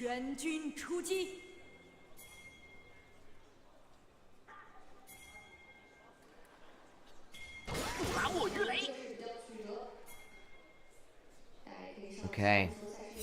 A little bit of an interesting start there. Arn hanging around the corner, preventing easy ingress onto him. They want bush control early on. Jarvan, bot side start worth noting. Looking to play around the pressure of Hoya. There is a world where this is a Jarvan with a red buff. You could level 2 gank. It's been a hot minute since that was a regular thing. But you can do it.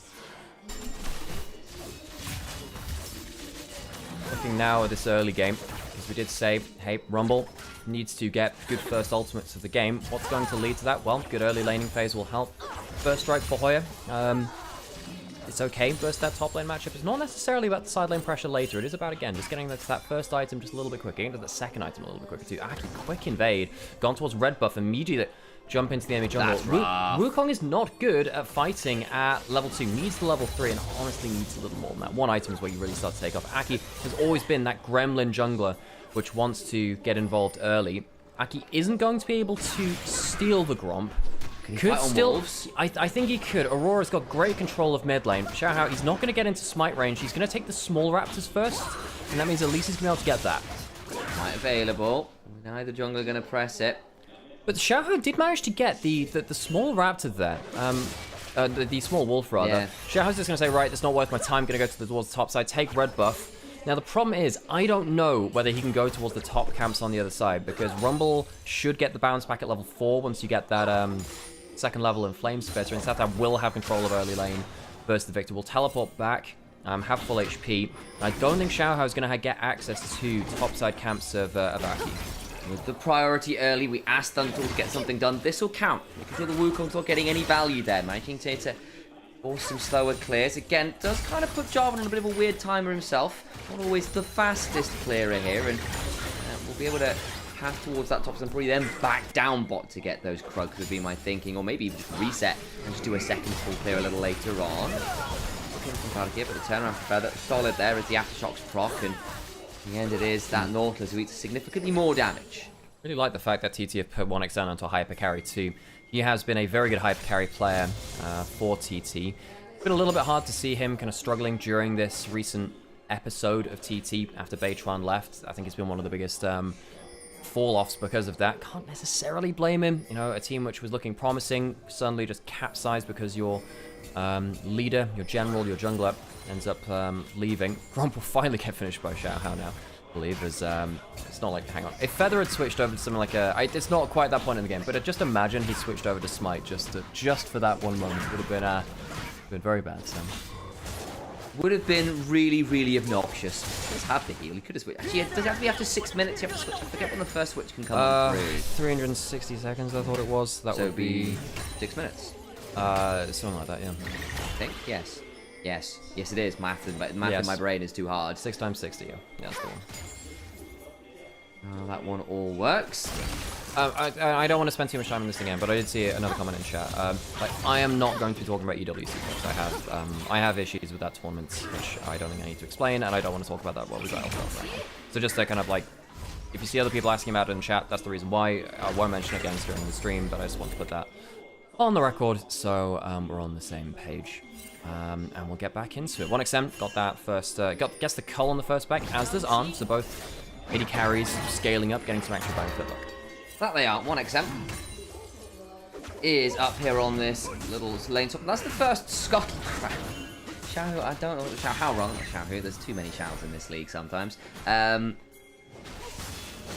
Will not be able to get a hold of that Scuttle Crab is where I was going with that sentence. It took me a moment to finish it up. Yeah. I mean, it's been really good early pathing by Aki to get ahead of Xiaohu. He's got the double scuttle, he got steal away of the large wolf as well, and he's managed to stop Xiaohu from getting into his jungle to take back those camps in a way that was said before. I think that having the early winning lanes for TT has been a big bonus for them, and Aki's leveraged that well. I think I underestimated that a little bit coming out of draft, how much the early winning lanes and a jungler which can fight early too could make the difference. So Xiaohu, full half, well, a half level behind it. Aki, Dragon's going to get started. The Xiaohu is trying to recoup something of that farm speed. What it basically means here, I think for Xiaohu in particular, is that, look, he just can't be involved on the map for the next few minutes. He's got to spend more time being efficient about farming, or you're just not going to get into the game. If you give up too much now to try and make plays around the map, make your farming paths too awkward, you just will be so anemic, and you can't have that on the Wukong. Your laners right now have to fend for themselves. They do. Although, look, EDG, if they get through to their team fights, I think they're in a great spot. But they do need to get through this early game. Last game, TT blown out in the early game, despite the fact that EDG were playing a bit more of a scaling competition because of their top laner. This time, not necessarily just about their top lane. And yeah, I feel like TT really need to leverage this part of the game. Goes ZDZ. Whacks a minion a few times. Hit some minions. Yeah, woo! I mean, that's the goal right now. PvE League of Legends is a real thing sometimes. What's the best PvE creep? What do you mean? Well, like, what's the best thing to hit? What minion? Blasting a cannon always feels good. It is pretty good, but you don't do that very often, do you?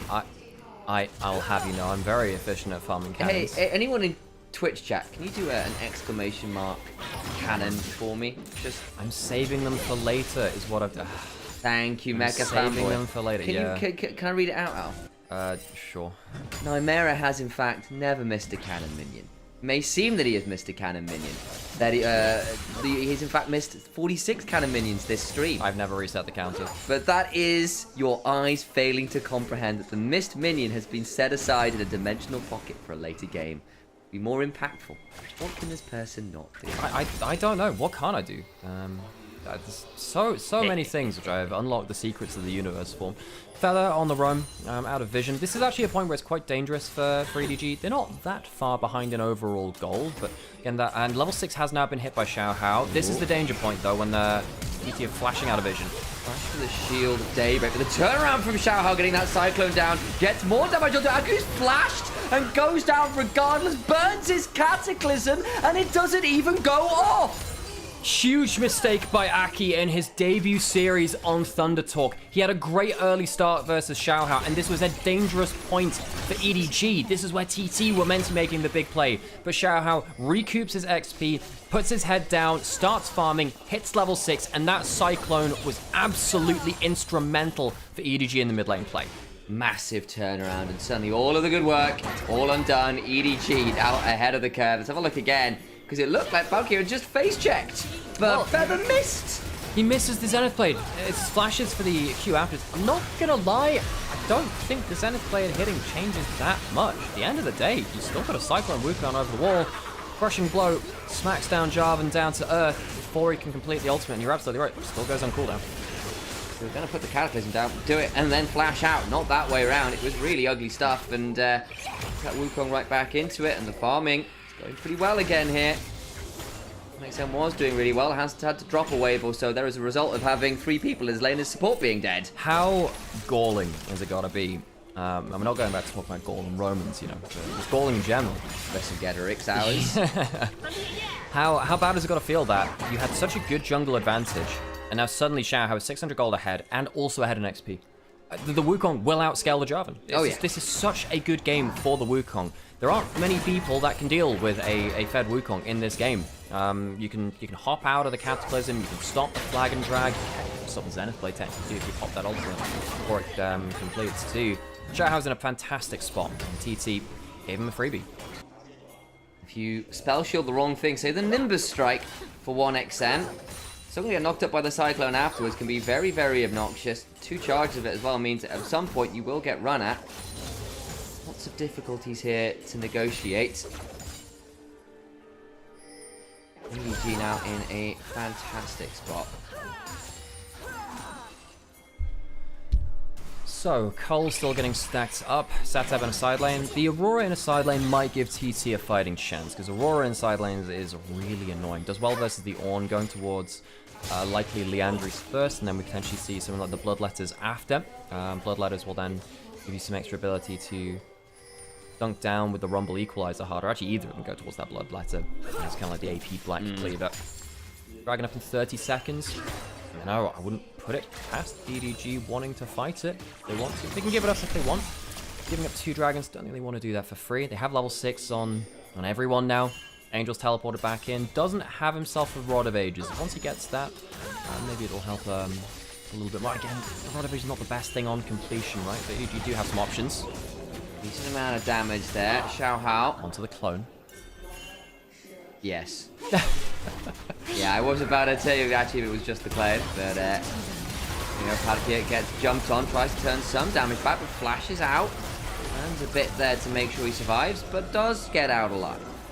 So Palkia uses these summoners. That will make it pretty hard to engage now, I think. TT still have all of their big ultimates. There's help coming in from the Rumble. That could be a problem if you choose to go for the Syrian charge right now. In fact, if I were EDG, I would have just charged onto Hoya, used that ultimate from the Kaiser, and see if you can take that Equalizer out of play. EDG, I don't think you should be fighting this. I think you should let this go. Thinking about it, Nautilus nearly back. Give him 5 seconds, he'll be here. Spider Naughting his way forward. Hoya on a really good angle for a good Equalizer setup, though. What on earth is that? That is a disaster from the Aurora. The Equalizer sucks on the other side. A little bit of damage onto Arm, but he's still got Cleanse and Flash and all these things. And actually, it's Angel, I apologize, who's being jumped at because, of course, the Arm Kaiser gets flying to the backside with a Killer Instinct. Palkia now looking to get behind the play. One extent going to clear out the wave as they go. Hoya, Scrap Shield already burned. Needs to be wary. Does this Rumble. He's been smoked and he will go down. It's the Nautilus that picks up the kill. EDG just want to fight with, again, scaling lanes without the Chaos Storm and without the Depth Charge. I don't know how they do it. TT, their vision control around that play was not acceptable, and Satab gets caught out by a wonderful Hex Flash from the Nautilus, which takes him out of the equation.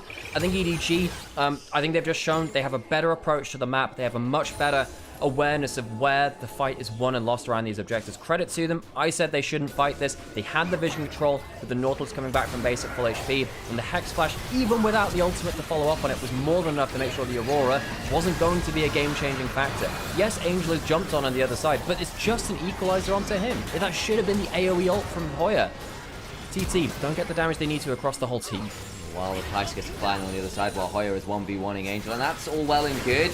And I do get that actually the play's happening on the side of the map. You're not getting there. Maybe you just go for the all-in and get something, but the answer is you don't get anything, and that really, really sucks. You get nothing. You lose. Good day, sir. Your office full of half-built things. Which one takes on chocolate, Alex? No one will ever quite do it like Jalen Wilder. Gotta go. Did you ever watch Blazing Saddles, by the way? Because also in that. I tell you what. We watched it together. Tell you what. Oh yeah, we did. So, bit of an uncomfortable watch in this day and age, I will say. But Gene Wilder, great actor. I love that guy. And very good in Willy Wonka, of course. Indeed he was. What else did I see Jim in? I have to say, those are the only two movies that I remember. Because we were, obviously, we were only really watching movies. What do you think about Uncle Joe, Alex? What do you mean he could just jump out of it? You know, there's a whole subreddit dedicated to Uncle Joe hate. Angel's gonna have Xiaohe come down to protect him. 2-0-2 on the Wukong. Triforce completed for Xiaohe. This Wukong is just taking off. And the problem is now, Aki's just going to immediately evaporate and Xiaohe can run over the fight. This is such a jungle diff. Such a jungle diff. It's very frustrating because actually the early play, the early plan was clearly pretty clear from TT. Early pushing lanes, messed with the Wukong. Use that to snowball out to a solid early game lead, and that has categorically not happened. That mid lane misplay has gotten worse and worse after the dragon fight also went wrong, and now we're in a position where there's 2,000 dollar. Early objectives going at least the way of Thundertalk. I'll give them that. We've not talked about that too much, but they have got those early dragons. They did get the grubs as well, so they've actually gotten all of the early objectives. So there is that going for them. So, you know, objectives for gold in that sense. It's not like Thundertalk haven't got anything at the back end of it. There's just not really been as much on screen. Yeah, question quick, Twitch chat. What happened to TT? Well, they lost their leader and their general in Beitwan. He went to BLG, and while I was happy for Beitwan at the time, obviously that's not been a success story over there. BLG have still had the same issues they had before. They've just changed a member and not integrated as well as they would have needed to. So now Beitwan left TT, who were looking pretty decent before that, and now Aki came in from NIP. They've made some big roster changes over there. We're yet to see them in a series. We'll see if that's worked out in the positive for them. Walking up towards top river. Does have Wukong behind him with a level advantage now as well. Boots and Triforce completed. Xiaohao, he's set up for. He can be a late game carry. He can actually do the damage that can win the team fights. Eyes on him. He can be a menace to say the least. Setup. To the other side, looking to help spot things out. Xiaohao, so looking to keep these wards alive. Mid lane shove being fought over right now. And again, you are into a Sivir. Generally speaking, she wins those. Yeah, waves don't exist anymore. They just get deleted instantly, just into the shredder. And I do think, you know, 1xM has his call completed. Maybe there's a team fight where EDG don't shut down the Sivir, and Sivir gets value. Problem is, you typically need 2 items for that to become more noticeable, and 3 items where that's genuinely game winning. When it's a win con, yeah. You're currently at 1 item. Your Coles pops, sure, that's good. I just don't know if Sivir's ever going to realistically be able to get that kind of free hit time, especially at that kind of item mark. I don't think she's going to safe to get to that mark. Aki in the bot side, Angel has flash, Xiaohao's around the corner. Don't think this is a great winning angle for them either. A bit ugly. Feather now in danger. The Eclipse times out, trying to speed away with the Spellbook Ghost. Just get out to safely sleep. Succeeding! Leaving Hoyer a little bit out to dry. Angel, though, now in danger. TP coming on forwards. Aki looking for potentially something more. This TP could get a bit ugly. Might well be trapped into the turret, but EDG gets to back away. No additional ult pop, just teleport blown. Dragon spawning. Angel, I like that he dropped the ult onto Hoyer instead of Aki there, forcing the rumble back. However, now, once again, you're going into a dragon fight without all your ultimates. TT, down HP advantage. Angel teleporting back in, but once again, fighting without one of their ultimates. See exactly how valuable it is. You've still got Ornalt, you've still got Cyclones, some big tools here available. If you can find a decent angle, setup goes across the bell. They jump onto Palkia, who takes a lot of damage. Where was that going? And the Equalizer comes on down, does tag on, but that's about it, really. The Solar Flare in Narnia? That could have been the extra CC they needed to kill off that Nautilus and maybe go into an Atacon. Here comes the counter engage. For a big old chunk into the death ray. Feather taken low as DT back away. Or whether that really was much more than I want to hit a lot of people, but it was done. Where was that solar flare going? It was just Black hole sun. Where have you gone, Sam? Unlike the band, that was not a sound ultimate. Did you see? Gonna get traded on the bot side. The Rumble's still doing well in the individual match. Do some gardening while we pick up that rose while we're there. Silly name, Buns. Good one, thank you, Alex. Did you enjoy that? Yes, I did. You know what? I was funnily enough, I was looking through some kind of more grungy guitar tab the other day. I was looking through some Pearl Jam tabs, all around in the same area. Yeah, of the two of us, I was the grunge. Yeah, you were. I never was that grungy. I liked feeling emotions, Sam. I was the metalcore person, though. Yeah, I got into that later. And then, yeah. Really the Daybreak album that's really broke turning on both of this. Alright, Herald being started. EDG no call of the Forge God. Xiaohao going in. Goes to the back line. Ooh, Jarvan nabs it. Nice to get over the wall. Does Xiaohao burning low, but not quite down. Flashing away. Solar Flare lands onto Valkyrie now. Let's split off. Doesn't have the flash this time. Might be able to turn this around with a hook. Will go down. And Thundertalk on the boards. Don't love how EDG have been playing out the last few objectives, but TT have been picking up the pieces of EDG, approaching objectives in a much less confident way and using their ultimates less effectively too. No call of the Forge God that last time. Definitely hurt them, and of course before that, no Chaos Storm. Hurt EDG a little bit too. Herald into mid lane. TT not that far behind in gold. If they take this mid lane out of turret, they feel pretty okay. The flag drag cancelled by the grab. And a shove into the wall. The gravity field value is good. Kai'Sa! Killer instinct value. Cleanses away. Beginning to turn around as the Acathian rain comes down and Feather is in danger. Void Seeker wide, but it doesn't damn well matter as Angel picks it up. And all of the good things that Thundertalk have done come apart like tears in the rain. And I'd say they're running on the knife's edge, but sure, we can say they're running on the blade's edge as well. TT, I don't know what happened with Aki's combo there. Did he just miss his flag, or did he time it wrong and get stopped by the gravity field midway through? We'll see in this replay. What happened to Aki? Did he just miss it? Oh, God. He just mistimed it. He must have just mistimed it. Aki, what? You can't afford to do that. Arn also getting hit by the Zenith Blade actually just kills Feather too. She just don't press that E button. The jungler's dead. Big mistake from TT when I thought they were just back into it. I don't have nice things to say about that. No, yeah, and normally I'd say if you don't have anything nice to say, don't say it at all. But in fairness, we're here to analyze the game, and my analysis is that sucked. Yeah, where's Kobe voice? That sucked. He sucked. Such a Kobe's probably had more than a few iconic phrases. Oh, hugely so. I never doubted them. It's still one of my favorite. Faithful will be rewarded. Yeah. He's had a few. Been around for a very long time, bringing some of the very best casting on. No cleanse. They're trying to punish that. Has his ult flash back up. Mid lane turret will go down. Question from Smertzing in chat as well over in Twitch. Is this the same Angel that went to World Finals in Suning? Yes, it was. He was there on 2020. Been an Angel, same team back then. Angel's been very well regarded in the LPL, despite him not being a top mid laner for a very long time. This guy has a good reputation still. Yeah, he's a good mid laner. I don't know whether he's been a great mid laner for a little bit, but he has also been on an EDG squad that's just generally been struggling. I don't think it's been the same kind of hard carry mid meta of certain years. We've got to have a few more returns. This is Atakan looking to go down. Aki can't quite get there in time. EDG take that one cleanly. Aki would have had to give his life to look even for a steal, and you don't really want to be doing that right now. I think giving EDG any more positioning on the map is maybe lights out. I know it only looks like it's still a fairly even game. However, 2,000 gold advantage with so much of that being on a Wukong, and the Jarvan, who's meant to be a huge part of your engage, being so squishy, means this game for me is very EDG favor.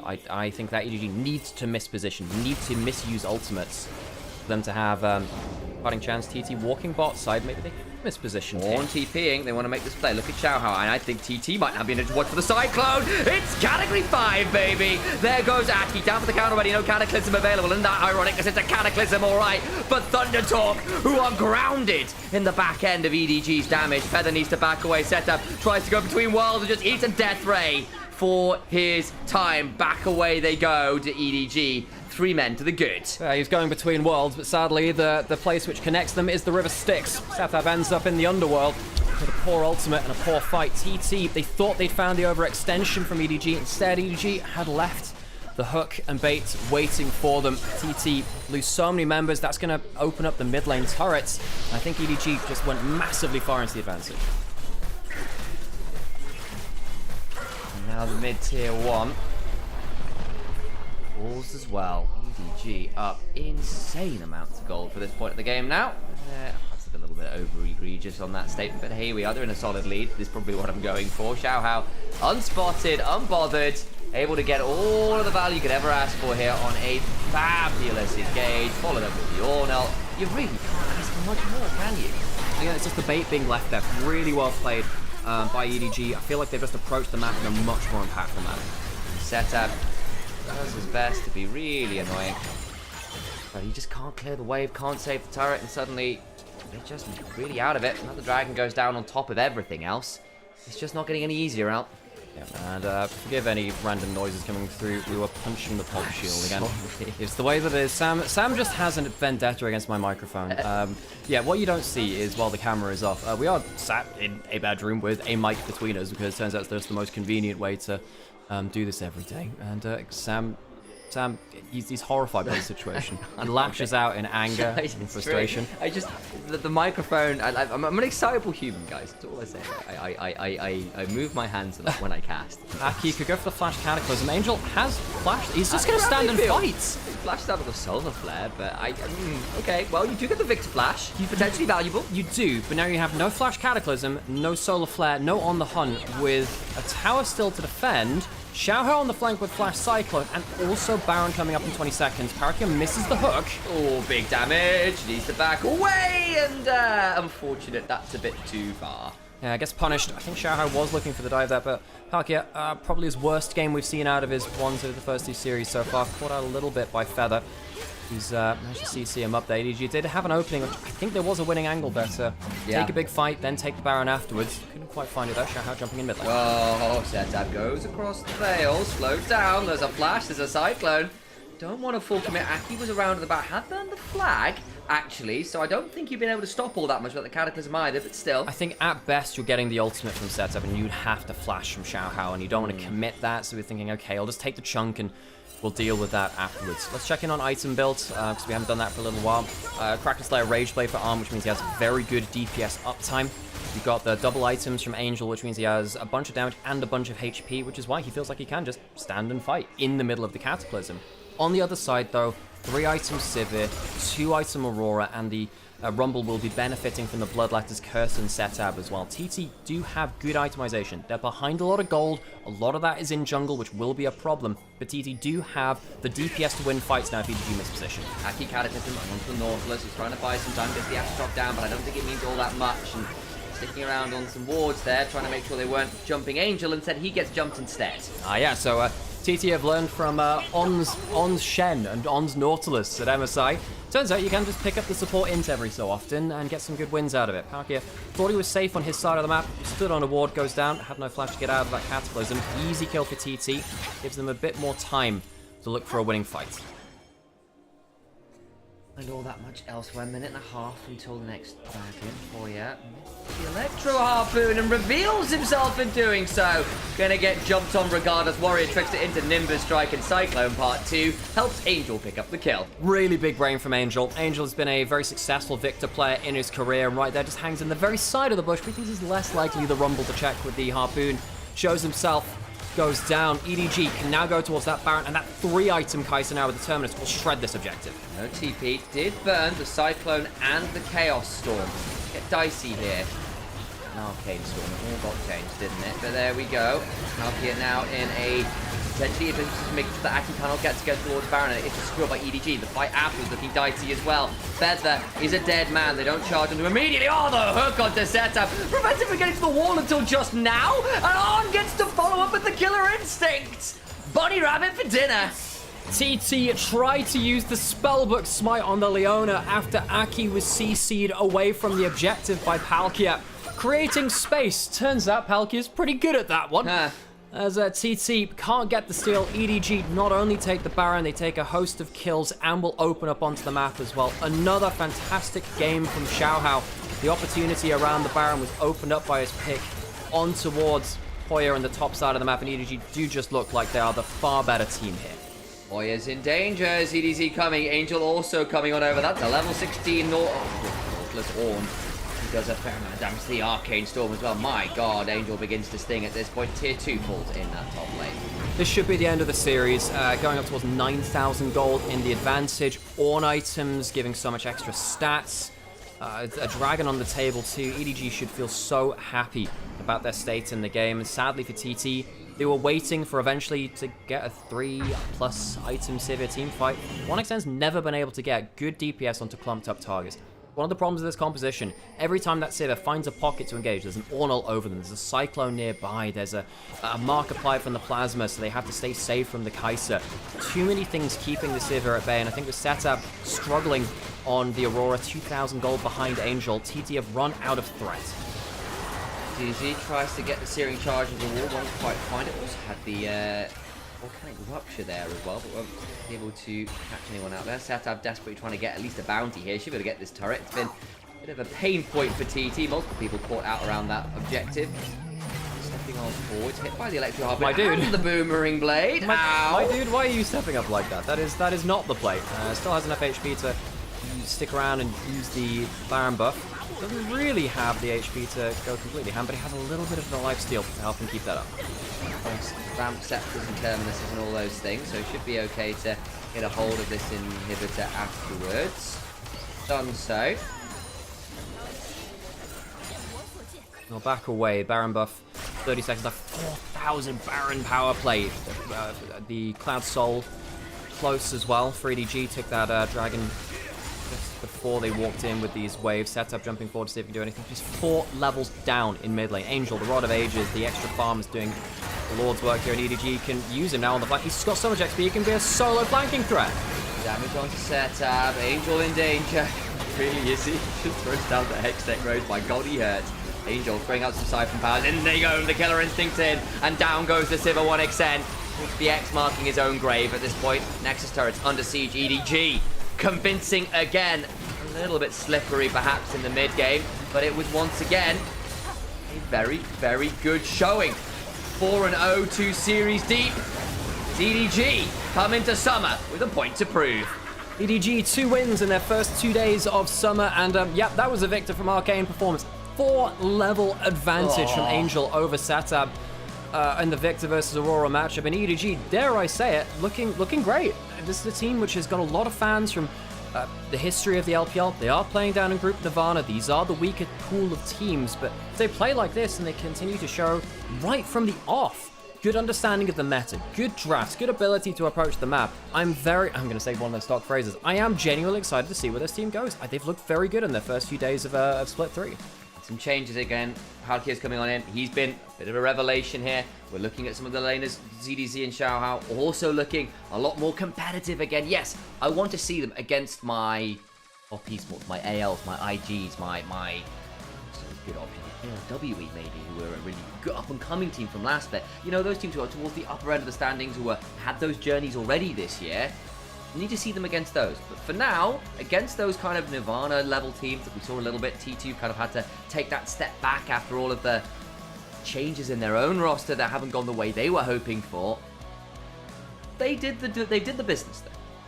Can they do it against better quality teams will be the next step, I think. But I think, am I right in thinking Clearlove, who was their coach, also has moved on to another team as well? Things are just moving on to the back end as well. Clearlove's gone to JDG, so we have Clearlove and Scout, the 2 EDG icons, both on the same team now. Hello, everyone.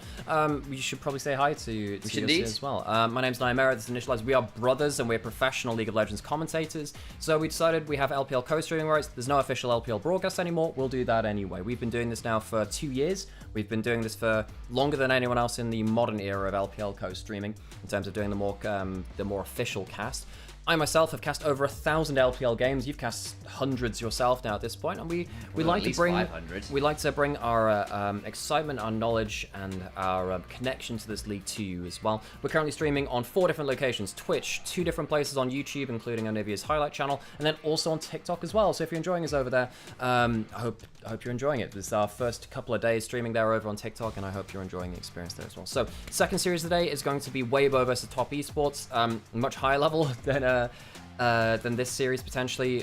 Top Esports looked a little bit shaky yesterday. We'll get into more of that when it gets through to the pre-game of that in just a few minutes. And yeah, thanks for joining us today, folks. Well, there we go. It's all that. Last little thing on top of that, we have got a new Ko-fi, by the way. So if you want to come and support us in a way that isn't just subbing on Twitch, and please do sub on Twitch. Thank you again for the earlier hype train. That was really cool, guys. But if you do want to come and support us, that's a great way of doing so. It is much, much, much appreciated for those of you who can throw a little love at us that way. On top of all that, please, of course, do follow our socials. I'm Initialise Cast, that's Nymaera, as we've been saying.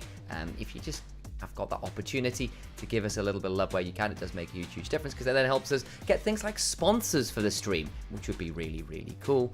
And again, shout out to Onivia, who's collabing with us to do some cool things over on that one as well.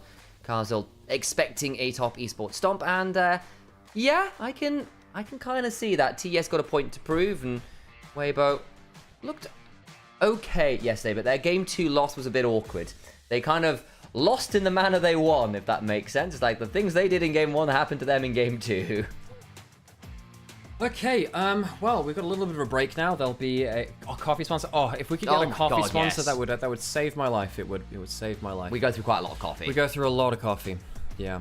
Go through the highlights. Oh, Angel. Angel was doing some bits, folks. This was a ridiculous game from him. That is a almost 1,000 DPM game from the Victor, and I loved how Angel would just stand and fight. This is the great thing about the Battle Mage Victor builds that we've seen with the Rod of Ages and the Leandries. You can just stand, tank the initial engage, then flash out from the follow-up after they've overcommitted. Hey, Yoda, good to see you. Convincing stuff. Of course, next up will be Weibo versus TES. But for now, I think EDG on the up and up. TT, Aki's come in, new jungler, and much of a muchness here. Says Aki on a continued downward trajectory. He's not looking very good right now.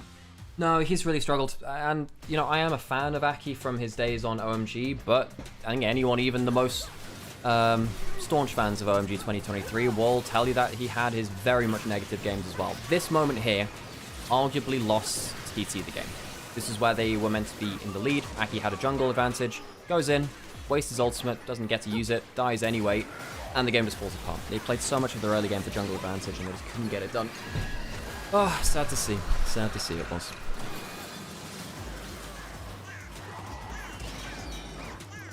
What happened to Wukong's damage and why is it so low? Well, he doesn't have Divine Sunder anymore. And also, there weren't... I mean, Wukong's damage is still really high. I think Wukong's damage is still very high. This is a champion in general.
Good.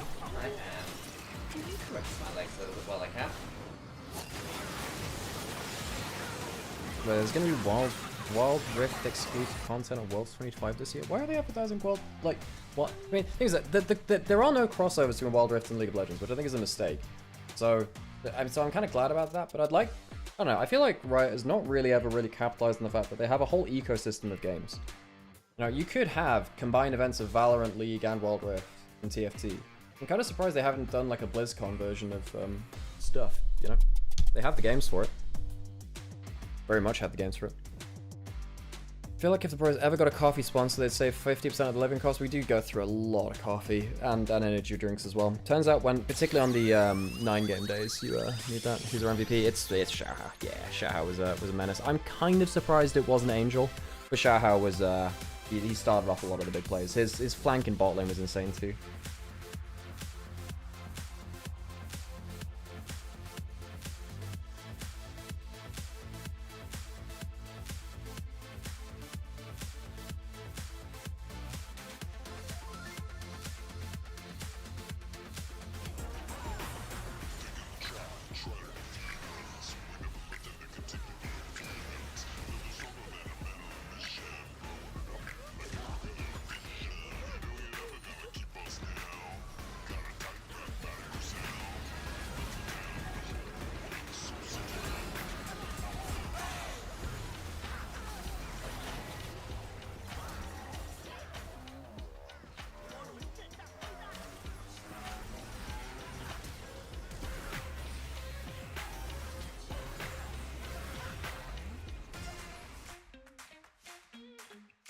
Xiaohao, he's had how many MVPs has he had now? He had 2 from today. I think he had 1 from game 2 yesterday too. So he's had, out of 4 games, 3 MVPs. Really cool to see from that guy. I've always liked Xiaohao. He had a bit of a duff split on Weibo, where I think he was set up for success and he never really delivered on that when he went to a top team. There is a bit of a... I mean, this is a worldwide thing, but it happened a lot in LPL just because there are so many roster moves. There was kind of like a bit of a trend for a while, where... mid-table, very good players would join a top team for the first time and just not display the same kind of... Yeah? Yes? Oh. I thought you were going to go to the watch party thing as well, by the way. I am, yeah.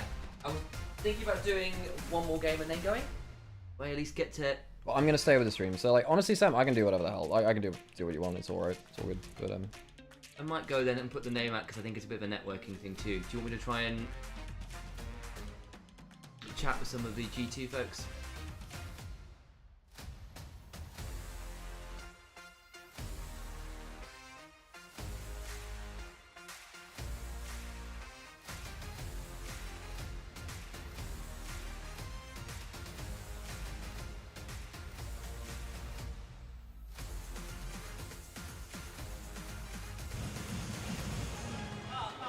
好的，欢迎来到我们的赛后采访环节，我是主持人小玉，恭喜 EDG 赢下了本场比赛的胜利。在赛后，我们也请到了上单选手 ZDZ， I'm 先打 going 招 to 呼 be 吧。 solo casting the next series, folks, and yeah, I'm going to leave it quickly 好的， on. 欢迎 I'm going to ZDZ turn 啊 cameras off and I'll leave you with the. 在我们的第3赛段的2场背靠背的比赛，轻松都以2比0拿下了嘛？可以给到队伍这样一个什么样的一个开头的评价呢？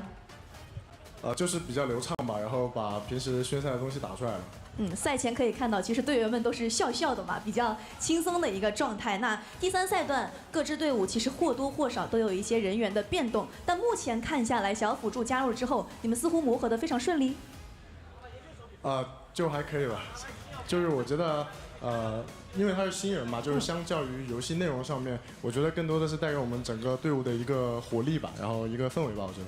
包括它的象性可能跟队伍也是比较符合的，在今天的比赛当中也可以看出来，你们的协同性做得非常的好，不管是反 gank 啊，还是要去争夺资源的时候，人员都是到得非常齐的，四面八方全都包了过来。所以最近在休赛期，在这个部分也是做了一些努力吗？因为其实我们从今年开始嘛，然后一直到现在，一直都是有一个沟通的问题的，就是我们平时打训赛可能就是电脑上开着一个语音软件去这样去打，就是现在来看就是我们的努力也是有点成效吧，我觉得。也能够看到越来越好了。其实这几个版本啊，上单的作用每次可能都没有那么的明显。我们可能开玩笑说上单就是空调的一个作用嘛，可能在打团的时候啊才会出现。但是 ZDZ 也其实属于比较团队型的上单选手了，所以你觉得要如何去打出上单最大的一个价值和作用呢？因为现在这个版本是多加了一个厄塔汉嘛，然后它是出现在地图的最边边，就是最上侧或者最下侧，然后上单可能要多去考虑就是转线这样一个去辐射队友的动作吧，我觉得。其实，在今天开始比赛之前啊，我也有听到你们在开玩笑说，可能我们 ZDZ 跟我们解说席的各位老师们都是老熟人了，这一次不想再直通解说席了，也有这样子一个调侃嘛，所以先给自己来定一个小目标吧。我觉得一步一步来吧，先进季后赛吧，这第3赛段。好的，也期待你们越来越好的表现。感谢 ZD 来到我们赛后采访的环节，接下来让我们看一段精彩的 Spotlight。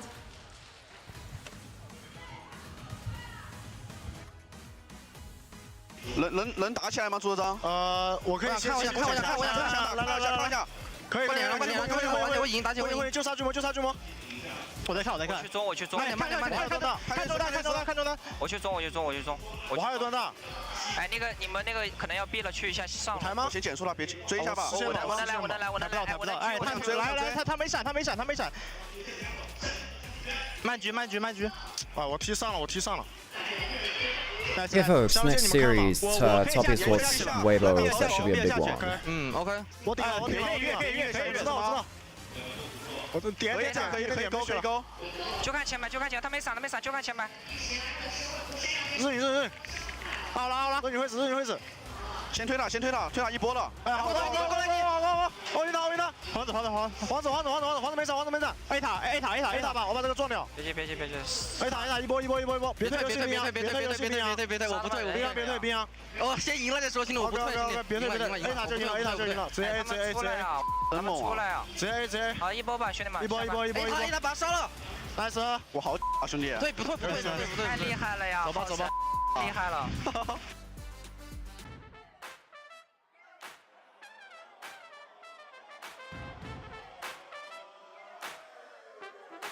Look right here.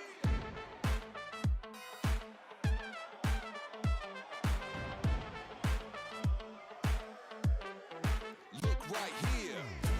Come see what everyone's been looking at. Everyone's been talking about when you the best, you call it out. I'm not going to back off, guys. Just go. That's great. Anything else interesting in the interview, guys?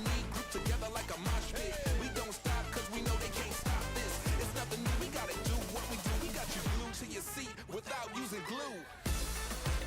We got it, hey, turn down when you can turn up.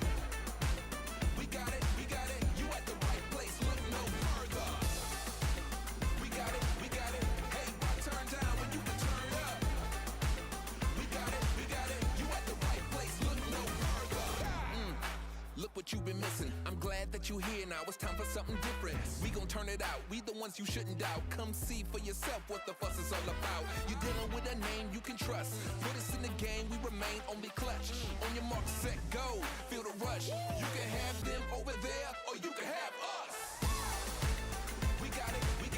Hey, turn down when you can turn up. We got it. You at the right place. Look no further. We got it. Hey, turn. BLG missing could work. I think I don't know. I think missing's been on a downswing for a while, sadly. So I'm less convinced by that, sadly.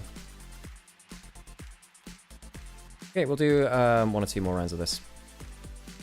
I'll turn the camera on, I guess.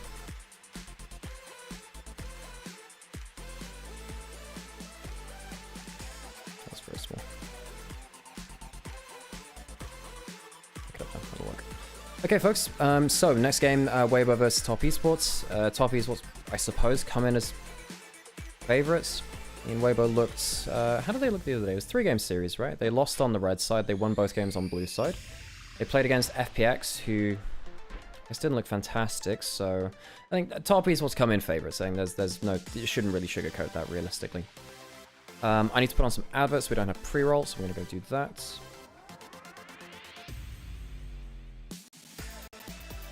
Oh, it's going to take a little while to build up viewers again. Need to keep the consistency up, and hopefully we'll get back to our cool. Ooh, clean feed's struggling a little bit.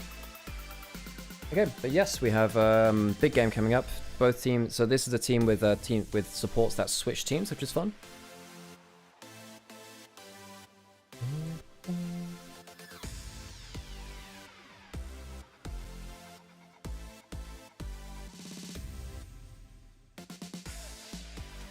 Wow, just LPL viewership is really down today. I guess it's because of the other thing that's on. But yeah, I mean, typically we have about 10% of LPL English viewership, and that's kind of checks out today too.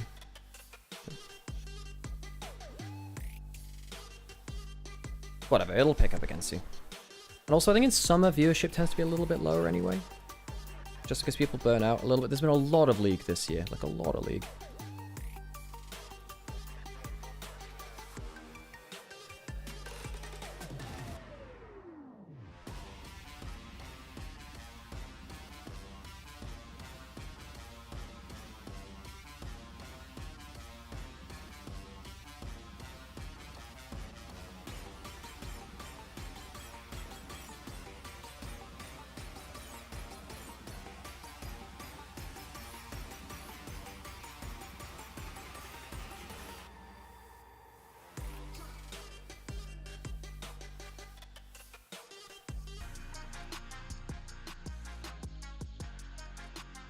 So, this is Light and Crisp.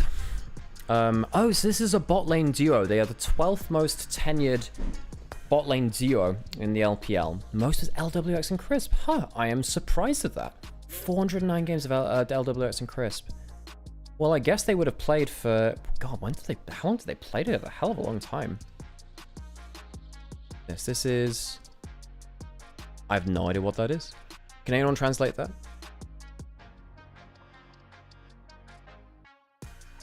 So that's the top 5. What? Is that splits played in the LPL? I think, yeah, I think that's how many splits have been played in the LPL. So Uzi's Uzi played 14. Surprised that Gala's not on there too, though. Oh, is that... Sorry, ADCs with the most different supports. Right, that's cool. So it's not years played. That's with the amount of difference. Uzi played with 14 different supports. That's so cool. Damn, crazy. Got one more of these in. 14 different supports. That's insane.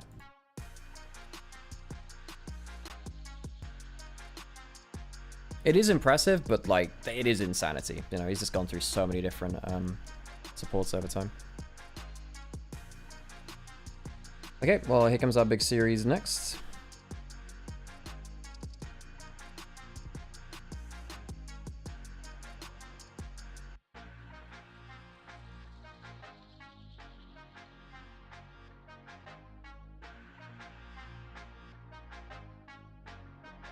Okay, turn camera off a little bit again.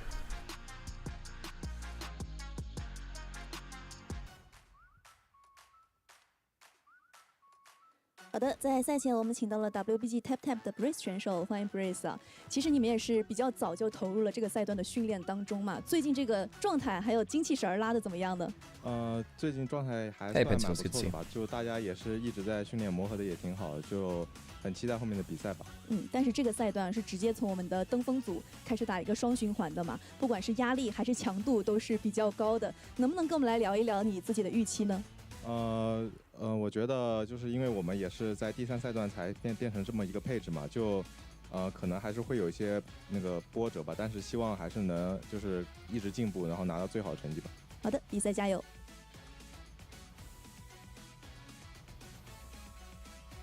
好的，在赛前我们同样采访到了滔博的航选手，欢迎航啊，也是最近加入了我们滔博的一个大家庭嘛。其实，在昨天的比赛结束之后，你也说了，加入滔博之后，很想来证明一下自己的价值。所以最近磨合的怎么样呢？跟队友们相处的如何？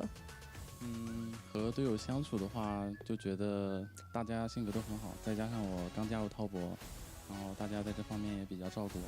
然后磨合情况的话，就是还不错吧。对于你来说也是一个全新的开始和挑战嘛，所以希望自己可以展现出一个怎样的面貌呢？希望自己可以在这个赛段就朝着最佳辅助去努力吧。好的，比赛加油！ So, Top Esports kind of scraped through a series versus Invictus Gaming yesterday.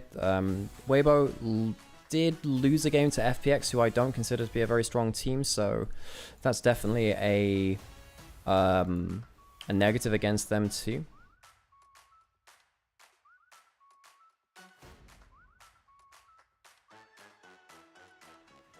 Let me get this back up here. But yeah, I mean, Top Esports team which is, I mean, Hung looked okay, I suppose, the other day, but he's not a player which played very well. He's not played very well for a while now. I think that I thought his career was going to be over, honestly. I thought he was playing very, very badly over on Weibo. If there's a Q, there has to be a U, so. And if not, the Q's fake, so. Oh no, it's definitely fake, because there's only 40 point scores, so the Q's fake, obviously.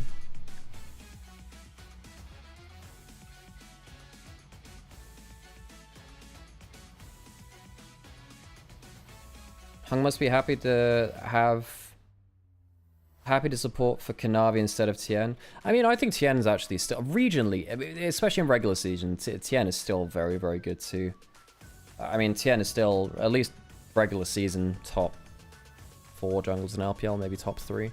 And you've got Kanavi, Tarzan, who are quite clearly the top ones. Then beyond that, I guess it is still probably Tien is 3rd. No, Xiao, I don't think you can say that much about Xiaohao for now, because he's playing in Group Nirvana. Shun's around the point, but he finished off quite poorly. Yeah. Okay, well, on stage we go.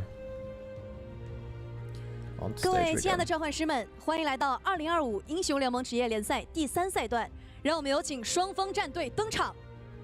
Nice. Alright, now the pass is the game.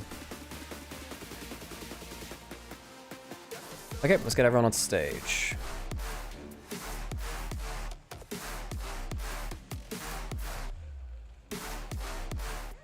So key things to watch out for in this matchup. Both these teams are quite advanced macro teams compared to many others. Top Esports very happy to take the straight up 5v5 at objectives, but they'll take it a little slower. They'll play for the tank frontline. Weibo, they are more likely to trade objectives. Thanks for the follow there, by the way.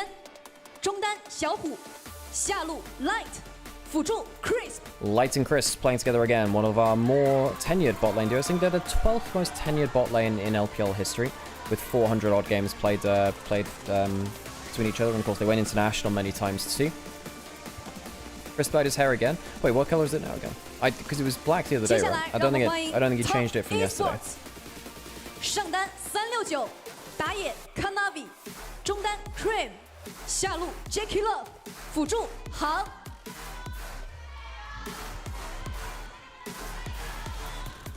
Top Esports onto the stage as well. 369 and well, 369 was really made Top Esports into a top team. Him and Knight, those two together. 369 came back there. Hom, the coach for Top Esports, Hom, Kanavi, and 369 were a trio which did so much crazy work over the years on JDG as well. Okay, well, folks, you're stuck with me for a solo cast here for this series. Hope you enjoy yourselves. Okay, let's get back into it. And again, folks, if you're watching over on Twitch, if there is any way you can just chuck on a muted tab in the background, the Twitch stream, it does make a huge amount of difference. So it helps algorithm do algorithm things.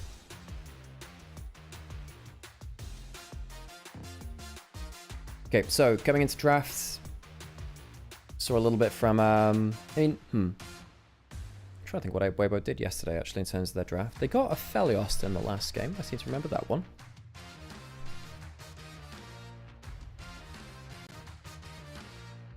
Let's have a look at the last match list. Weibo FPX. What happened in the first game? Yeah, so Weibo won on blue side. I mean, a lot of it was actually about Xiaohu's comfort pool. Xiaohu walked away with an MVP from his Orianna game in game 1. Turn the chat box off for champion select. Let's get into it then, folks. Top Esports on the other side of things, playing much more towards tank frontline when they were winning games. Weibo on blue side, won both of them yesterday. And comfort in mid lane matchup is huge for Weibo. I think Xiaohu doesn't have the largest comfort pool anymore. But when he plays Orianna on Aurora, gives him some goods. And Talia. Orianna, Aurora, Talia tend to be his big it's his big comfort picks on the whole. Annie is also in there somewhere around the pile as well. So we get ourselves into another pick and burn.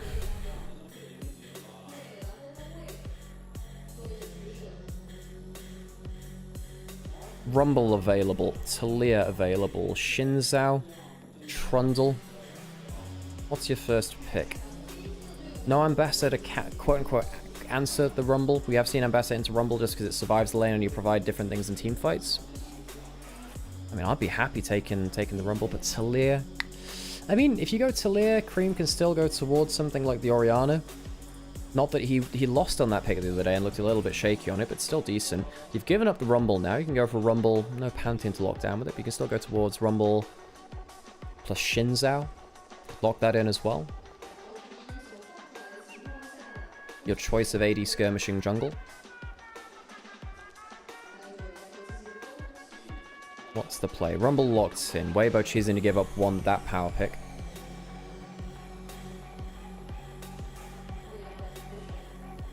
Sion, it's like you can't insta-lock Sion with Trundle's up and available. Problem is, if you lock into Sion, just get Trundle nowadays. It's much harder to do that in this split than it was in the last one. Now, the more interesting thing for me is what do you lock in alongside it? I think you lock in jungle now. Really? Now, the problem with the Vi is that you still can get Shinzao or Trundle, and either of them are decent answers into the Vi. You can fight early. Trundle just destroys Vi if she dives in. Now, Trundle's not as good against Rumble. You struggle to threaten him in the same amount. Galio is good into the Vi. Takes away an answer from the Talia in mid lane too. They go towards the Xayah, so you've got some disengage instead. Xayah Khan 2-3. Now, we saw this a bit yesterday. The logic about picking Xayah Khan on blue 2-3 is that the other side can't pick a full bot lane to answer you. They have to pick one pick, get double banned, and then they have to complete their duo after that point. The Annie being hovered by Cream, another engage factor. You need to make sure that Vi is not going in alone, I suppose, but it's not a fantastic instance. Talia is actually pretty good versus the Annie. Ahri locked in for Cream. It's one of Cream's most played picks in his career. I'm not that big a fan of his Ahri. I say this is an Ahri main.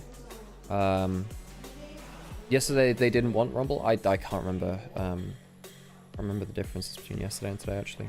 Maybe, do you remember when 369 first went back to top esports and he played the Scion and his team played really badly, so then he started picking Rumble instead so he could carry the games instead of just play tank frontline? His first games back after JDG? Fantastic.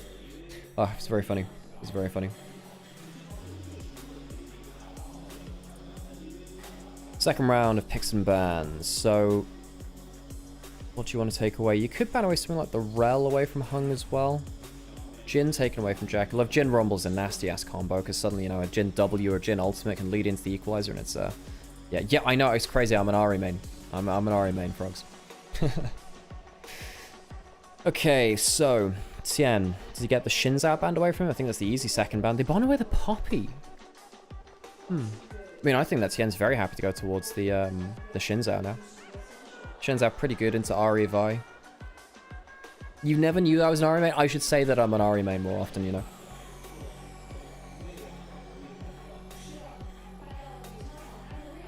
And the Rel banned away from the Hung. We did call that one out. Still go towards something like the Alistair. Nautilus pretty okay too. Goes towards the Sivir. I think Sivir's happy trading out with the Xayah. You can Spell Shield Rakan, W and Q quite easily too.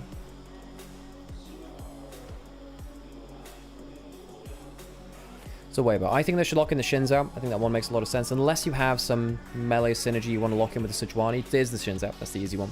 And what does Breathe going towards the top side? You could go Galio into the Rumble if you want a bit more follow-up. Or you could go something like the Ornn if you want the heavier engage. Breathe is very lane dominant, so stuff like the Udyr and the Kennen wouldn't actually be too bad. This is more of an anyone's Legends answer in the Yorick. Can very much bully out the Rumble in side lane later on. Not sure I love it here. Pretty good into Vi. You know, Vi jumps in and just gets shredded down. The Alistair locked in for Hung now. Okay, that makes some sense. You can be the front line, which they didn't currently have. I mean, it's the tankiest support option available. All right, that's your drafts. I think at top esports playing very much the more aggressive side of the combo. Weibo, they have a global that can head towards the Yorick's lane in the Taliyah ultimate. They have good defensive tools in Taliyah Minefield and the Xayah ultimate too, and of course the Shinzao ultimate. Weibo, I think they have some decent winning matchups. I think bot lane should be winning in the 2v2. Mid lane is a bit of a wash. Taliyah and Ahri can trade it. It's more about the 2v2. And the Yorick does very well into the Rumble later on, of course, but he does well into everything later on. I think top esports, as long as they don't overdive into a Shinzao ultimate and all their disengage, they should be having themselves a lot of tools to skirmish. Weibo need to make sure that they are forcing the Vi to ult into your whole team and those disengage tools. If Vi can ult a separated target, I think top esports end up winning this game. Alright, coaches will do their fist bump. Let's get into the game, folks.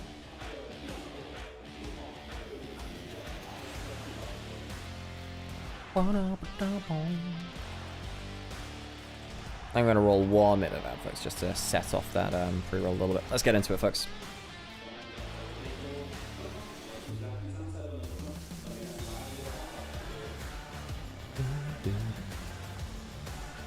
And a reminder, folks, if you can just have that TikTok stream on in the background on a tab. You don't need to log into TikTok or anything like that. Just have it on in the background. Makes an awful lot of difference to us.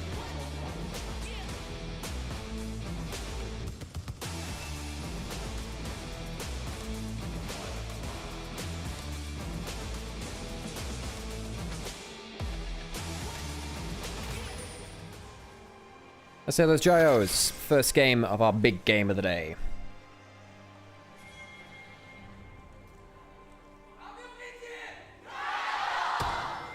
There's the crowd.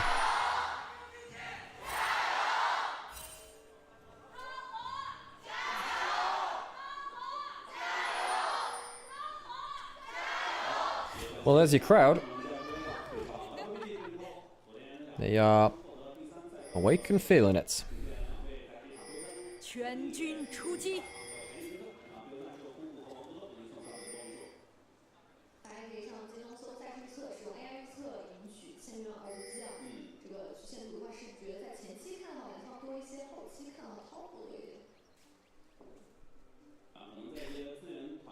Bot lane 2v2, defensive summoners all around. Spellbook for both supports. Alistair, there was a really fun game There was a really fun game from Mako just yesterday versus Top Esports where we went for a Spellbook teleport gank, which was really, really fun. Great flanking play. Jekyll starting with the Ricochet. The Ricochet start of Sivir means that you get very good wave push early on. Less trading power, that's typically where you go for your Q. Very powerful. The Alistair can help you out in terms of the actual wave control. Light will bounce the Ricochet onto the rest of the wave. I think the level 2 should be won by Crisp and Light because Jacqueline needs to wait for that Ricochet combo. Hung goes for the headbutt though, which means that Light can't auto-attack the wave. That's important. The headbutt away from the wave means they can fight for level 2 in a way they wouldn't have been able to do without that. They hit the level 2 first. Well played from Hung and Jacqueline. Get that level 2 early. Sometimes that can be a bit of a threat. It means that they will get themselves the shove in early. The only way they don't get shove is that they lose that level 2 and they get zoned off the next wave and they have to wait for the thingy afterwards, the wave to come in afterwards.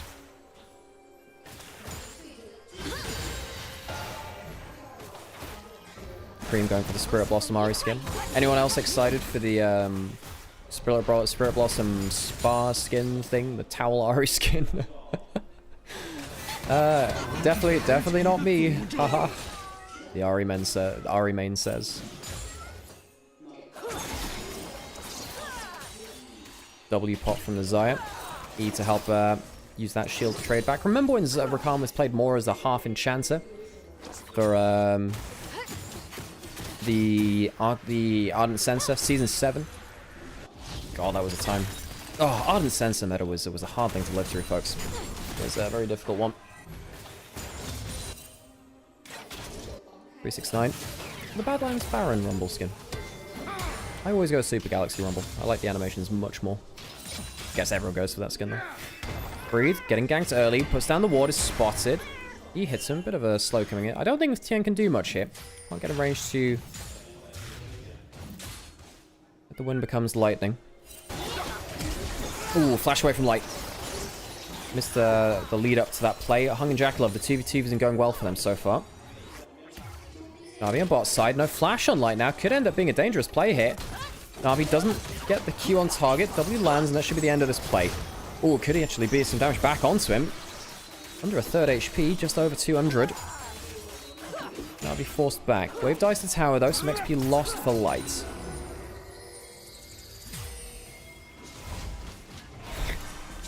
Oh, Mavi, you playing Uma Musume? I have spent... Cancel that on the E. And the W. One last order would do it. Can't find it. Gets out of range just in time, but all summoners blown now for Weibo's bot lane. The bot lane pressure going from 2v2 to 3v2, working well for Top Esports. Recall will complete. Tien spotted on bot side, but not before damage to Crisp had been done. I suppose it's not the worst thing ever for Weibo. Xayah gets to stick in lane. This is the combo which led onto things. Flash combo forwards. The Q and the Sivir following up. Didn't get both parts of that Q. Not the full damage. Light staying even in farm. Needs to get this wave into tower. Needs to make sure that Hung can't keep this outside of turret for forever. Walter's coming through. And he'll hold it in time for the wave. Well played by Hung. Means that the wave's now in a very awkward spot. Gonna have a teleport in from 369 as Sivir has gone towards top side. That's actually a bit of a shame, you know. I would have preferred to see Sivir just run bot side. We're able to clear up this wave right now and shove it back in. I would have much preferred Sivir getting this. The wave is going in towards the turret. Teleport coming through for 369. Remember, it's an early teleport, so we still missed 4 or 5 minions. If we teleported in, you know, a few seconds earlier, we would have had so much more golden XP. Or if Jackie would have gone down there themselves. I do wonder whether Top Esports bought into that swap a little bit early. Then again, Sivir pushes waves very effectively and does immediately destroy that topside wave. They were winning in the 2v2. I don't know why they chose to remove that. I suppose Top Esports, the logic was, if they go towards that bot lane, Light backs, goes towards top lane, and they've avoided the matchup at that point. Then again, Light gets to avoid the matchup anyway. He does so on that recall. Top Esports were really good in the lane swap meta of this winter. That was one of the reasons that they ended up winning Split 1 winter. After the lane swaps were removed, the early game was a little bit less solid from them.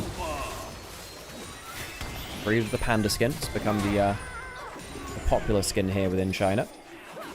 Not just because of anyone's legend, but, you know. Great. Ooh, Chris Moore's getting the double knock up. Gets the flick back onto Kanavi.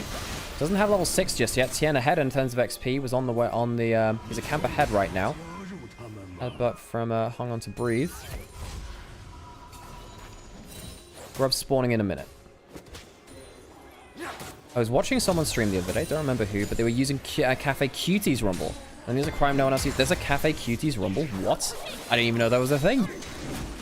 I didn't even know that was a thing. It's insane. Red buff secured. Crisp. Going for a knockup. Hung not going for any extra play. Has teleport right now, by the way. You know what? I had no idea that Cafe Cuties Rumble was a thing. That is news to me.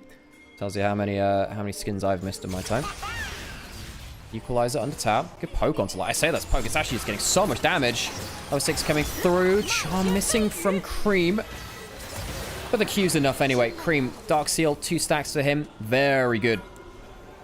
Ari always wants Dark Seal stacks. Get ahead of the game. Light goes down, and Light, you know, not getting the most out of the 2v2 early from the 2-3 Zyra Khan. Losing out now in the wider map state. Weibo getting a bit lost in their bot lane. Xiaohu will pick up the wave. And the damage is already sort of done. Ari's got first kill of the game, got those 2 Dark Seal stacks, has teleport to make the next play of the game too.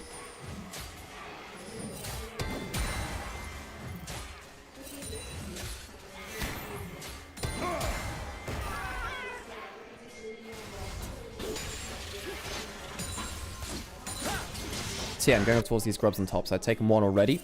We'll get the full house. There's no contest from top esports. They'll choose to take the dragon instead. Now the thing is, top esports do have a lot of wave clear.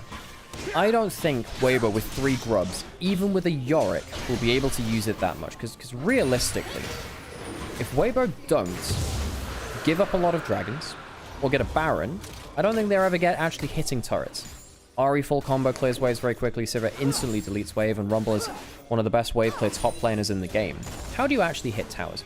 You need to do big cross maps, you need to trade objectives. Weibo are a team that does trade objectives. They're happy to give up a dragon for a top lane turret. They're now able to do that more effectively. I want to see how top esports use their wave clear to deny Weibo the ability to hit towers. So keep your eyes open for that.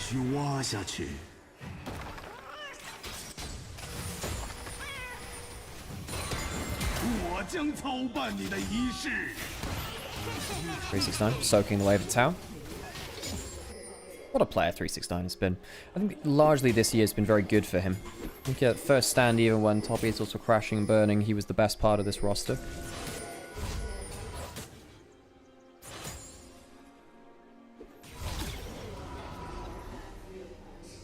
Yuntal should be completed soon for both AD carries. No calls for either of them. Want to get that first item as quickly as possible. Cream has ult up again. His cooldown boots. Has 1 stack of that ultimate hunter. Ultimate will be getting shorter cooldown from that. One of the nerfs to Ari that came through a couple of patches ago, just before MSI, was got ult cooldown at rank 1, got an extra 10 seconds on it. So before you get Malignance, ult hunter stacks, rank 2 of it, it's a very long cooldown. Does mean that you have to choose your first ultimates of the game a little bit more precisely. Xiaohu playing safely on this side of the map. Xiaohu is a classic for him, where he will play heavily around side lanes, but he will be the weak side of the map. He is not typically the player that gets the resources in side lane. The players which do from mid lane are Scout and Shanks. They're the players which play more towards I'm getting the resources as a mid laner in side lanes. Again, getting a camp steal away. Getting quite a far ahead of Takanabi, actually. Kanabi needs to keep an eye on that. Going a little too far behind the Shinzao. The Vi... The danger of top esports comp is you get later into the game, Vi jumps forwards, Vi is not tanky enough or chooses a bad angle, and they die on the engage. That's how Weibo caused them issues. So keep an eye on that XP advantage. Full level right now. Xiaohu gonna get hit by that charm. Phase rush means he walks back into it even faster. It's one of the negatives of having Phase Rush versus Ahri. If you proc it and you get charmed, you just sprint at them. With very high speed. It's one of the funniest things about Rise into Ahri is he procs his passive and Phase Rush, gets hit by a charm, and just starts running towards you at Mach 5.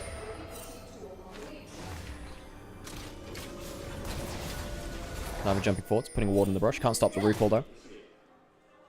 And 3 camps down onto Tian, who has a full set of camps up as well. Tian is doing very well, keeping up the XP advantage. Tian wanting to get that topside scuttle, keep himself ahead in that matchup. And you know, if the Shinzao gets ahead and the Bai's behind, that's very good for Weibo's composition compared to top esports. Spotted on the red buff. Kanavi needs to be farming, uses that Q, breaks down that Dark Procession, knocked up by that W, hung in for some disengage, but Kanavi is denied his own red buff. What can he do? Can he go into bot side camps now? I think what Weibo needs to do, because the top side scuttle was just taken, they need to make sure that Kanavi's not going to go into their own bot side jungle, so that's going to be now 4 or 5 camps ahead from Tian. I'm just going to walk into bot side jungle, use this moment to ward out the camps which are still up. They'll see that Raptors are available. Kanavi, what's the plan here? Dragon up in a minute. Can he contest the bot side camps? No, he can't. Tien's going to keep him into his own side of the jungle. We'll spot out that control ward on the bot side of the map. Very well played by Tien to keep XP up. And Kanavi has been really locked out of this game. Tien has just bullied him out of the map. Weibo have stopped him from getting value. Now, Toppies are ahead in terms of overall gold. Cream got some plates, got himself that kill. He's 700 gold up. But again, the Achilles heel of top esports composition is what happens if Kanavi jumps in and just immediately dies. That's how this composition falls apart. Why do you think Achilles' mum held him by the ankle, the heel? Just dipped him in.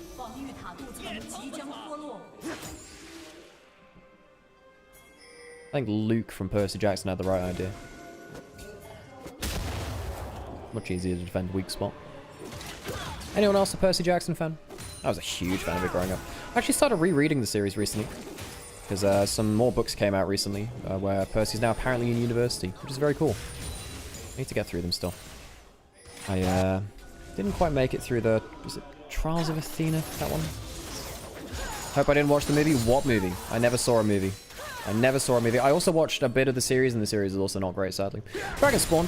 Cream has the Malignance. Big item spike. This is where top esports can turn it around. I think Weibo, great advantage in jungle. Level up on Shinzao definitely helps. Sundered Sky to Sundered Sky. Dracula's going to start DPSing down the Dragon, using the Ricochet to damage down Tian a little bit. Q's going to hit one way, not both. Tian at half HP. He's getting a little bit too far now. Gets the smite to pop that ultimate. Yeah, it's definitely going to help. Exhaust onto the Vi. Definitely helps too. Cream lands a charm, but it's onto the Invulnerable. Crescent Guard. Is it going to be enough? Yes, it is. Reset onto their late ultimate. The Feather Pullback, I don't think it's going to deal that much. Kanavi flashes past the Feather Pullback, and the Ghost will not be enough. Top East will take a 2-3 for none, excuse me. Lose the Dragon, but take the fight. Tien took too much damage from the Dragon, and Breathe didn't come down to the plate. I mean, it is giving me that first turret, but Weibo, I think they give up way too much on the bot side of the map. 5 stacks on the Dark Seal. Cream gets himself another couple of Dark Seal stacks as well. We'll have 3 total, I believe, anyway. Maybe it's just the 2, actually. I'm not sure he's involved in the other kill, though. No, he was, but I'm talking. Oh, no, it's just the 2. I'm just bad. Yeah. 2 Dark Seal. 2, wasn't call it stacks.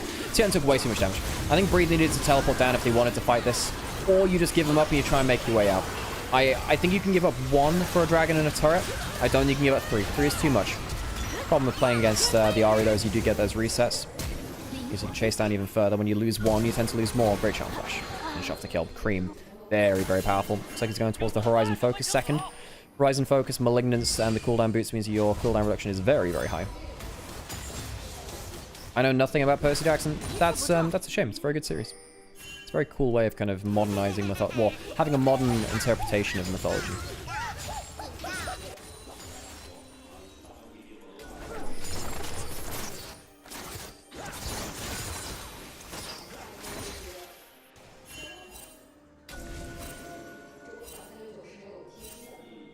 Herald now up and available would be feats of strength for Weibo if they claimed it. They did get that first turret. Lost the kills, of course. All 3 of the first kills, no, 2 of the first kills of the game came from that. Kane Chronicles are great. Yeah, I liked... wait, was that the Egypt ones, the Kane Chronicles? They were good.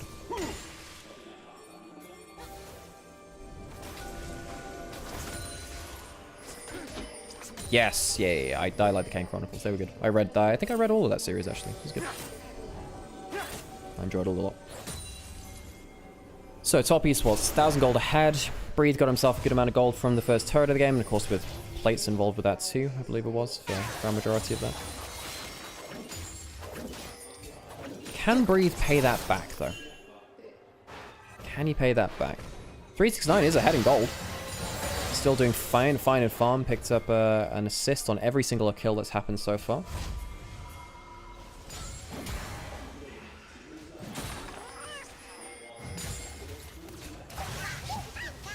And now the wave clear from top esports becomes apparent. You know what we were saying earlier? That having 3 grubs doesn't really matter if you're against a full wave clear comp, because you're never actually hitting turrets.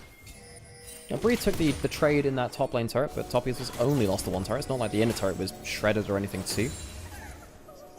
And now Weibo, they're getting pushed in all 3 lanes. Civ is destroying mid waves. 369 clearing on bot side, especially with level 13 Leandries, maxed out Flame Spitter and Harpoons, very good wave play. Ari ahead of the game, one-shots caster minions with 1 Q, cleans up the rest of the way with W and auto. Ari's also really annoying to get under tower, to deal with under tower, because she clears the wave and then charms you back under the tower, which means that you take tower aggro. Some of the more fun Ari combos are actually where you don't cast your Q at the target at tower range. You cast at the minions, charm them, and then they take tower aggro, and that's enough damage to get through it. One of my favorite combos. I've had some very cool solo kills that way. Cream close to the Horizon Focus, double Phoenix Condex is dead giveaway of that one. Minute till Dragon. Now, what's the plan from Weibo? You can't cross map for top lane outer turret. The wave's not in position yet to do something around top side. Could do Herald for Dragon. I think Herald could be big for Weibo. They'll start it up. 30 seconds till Dragon. Top esports choose to contest around top side. Don't have great vision there. Jackalove destroys another wave. Surprise, surprise. They will look for a contest. Light's not in position. They don't have their AD carry. Can they kill the objective before it becomes an issue? No smite there just yet. Coming up now. There they go. Herald taken. Not going to be claimed, though. That could be an issue. Crisp could go pick it up now. Use the W. What's he do? Q misses. They'll just about claim it. Top esports can't deny it. Thought they were flicked back. That's a problem. Hung pops that ultimate very quickly. Weibo opening in this game now. They have 3 grubs. No ultimate on Alistair. They summon it immediately? No, they don't. Wonder if that would have been an option, actually. With 3 grubs. No Alistair ultimate. Looked for a fight. Teleport back in towards mid and bot lane river now, because Hung spellbooks over towards the teleport. Double teleport out onto the map. Dragon will go down. Top esports get 2 dragons in the early game.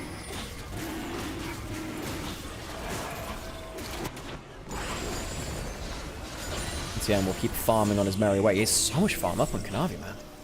Full level up still. It's harder to do that as the game goes on, because there's more XP between levels. Chris doesn't get that until he forwards. Shahu gets that jump as Chris dodges back. Dragon taken by top esports. So one of the things about taking Dragon, particularly when you're not an AP fast clearing jungler, is you take a long time to kill Dragon. Because of that, you are not farming. Kanavi has his full jungle up. Charm comes through from Cream.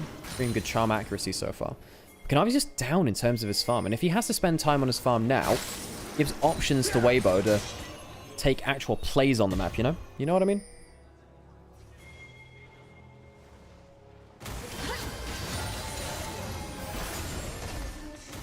Shahu holding the wave bot side. Kanavi confidently clearing bot to top. Weibo not able to interrupt his farming. Tien will do the same though on his own clear. Breathe is soloing Atakan. Well, I mean, he's an item and a half. Tien comes up now. drops the Herald. That's the counterweight. That'll go mid lane. That'll distract Top Esports long enough. If they go to answer the Herald, they'll lose the Atakan. Weibo, we did say they were very good at their macro play. This is very intelligent. Hung coming up now. Kanavi's not here. This will go down before Top Esports can contest. Smite will come through now. Equalizer onto 3 will get some damage, but the Atakan already down means that Weibo get what they came for in terms of objectives.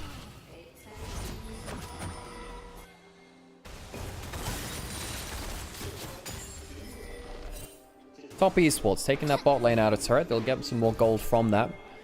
Weibo, if you just look at the actual petal value themselves, 21, add an extra quarter onto that, they're about 26 on there.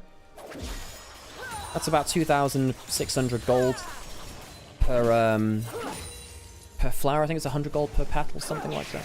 Also across the entire team. So they've got about 2,000 gold lead over Top Esports from petals. Then, of course, Top Esports even that out with the actual gold earned in game. So the stats are fairly even. From that, Tien jumping forwards, combo down, doesn't get a chance to pop that ultimate. Is he going to go down? Yes, he is. Doesn't get to use the Sunder Sky at all. Face check not working out. Like getting some DPS in the backline, but he doesn't have a frontline to step in front of him. But here comes Xiao, who can also follow up with the ultimate midway through the play. Hung will go over the wall, has double buffs, but will he be able to escape? No, I don't think he will be. Flashes over the wall. Oh, and he's alley-ooped them. Breathe uses the blast cone and he's gone the wrong way. Will he rage chase into the brush? I would not do that, my friend. And Hung makes it out. And will escape. Weibo. Lose Tien, who face checked in bot side. Top East was playing the brush trap well. I'm going to quickly get myself a drink while there's a lull in the gameplay. They'll look to take down this bot lane out of turret.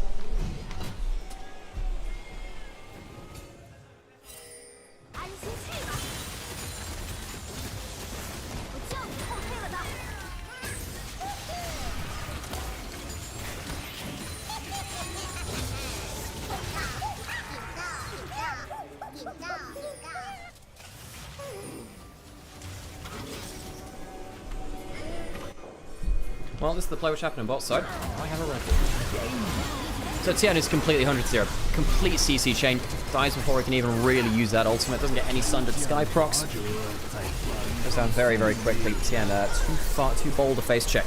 He's been doing well in the individual jungle pathing, but that face check, yeah, your pathing won't save you on that one. And then this is a great alley-oop. Flashes over just as the blast gun gets hit. Breathe could have just held on to that, and you would have been able to get that kill. Not so. Ends up just being a 1-for-1. 1-for-1, all things said and done, I think it was.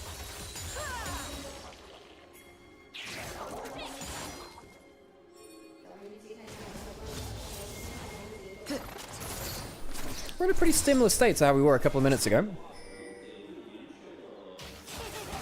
What was everyone... By the way, I want to know in chat, actually. You let me know. What are your opinions on this kind of new version of Yorick? Somewhat split pushy, somewhat team fightery. Gets a lot of gold from side lanes and sees if he can bring them into team fights later. Because, for me, I don't think he's an unhealthy split pusher. I think you can kill him still. I, in some ways, prefer Yorick. Hang on a second, flash forwards, knock up onto Jackula, flick back, gets punted back by the Crescent Guard, and the Locket will not save him. Quick pick onto Jackie, spell shield good onto the quickness, but Chris still finds his mark. When becomes lightning, Tien. We're going to follow it. Cream, ult down. 20 seconds till Dragon. Jackulov will be dead for the spawn of it. Weibo, great pick in the mid lane. You're waiting for people to finally use Yorick's Maiden as a split pusher and leave it in the lane. That's true. People used to do that a lot. Haven't seen Ari win a game in a long time. It's definitely been worse at MSI. Another pick. Hung. Caught out of position. Uses the heal. Doesn't matter. Tien using the Thunder Sky means that he's not going to die. Exhaust onto the Vi means that no kill will come back in return. And the Equalizer feels like it is a red carpet for the exit of Weibo. Even in kills will get themselves the Dragon. And Top Esports go a little too unsafely into the mid lane 2 times in a row. They'll lose the mid lane turret, and Weibo get into a gold lead for the first time in a long time. Top Esports, 2 dead. Can't exactly answer anywhere on the map. They'll just have to clear out some waves. And now, because Weibo are winning fights, now they can use the grubs.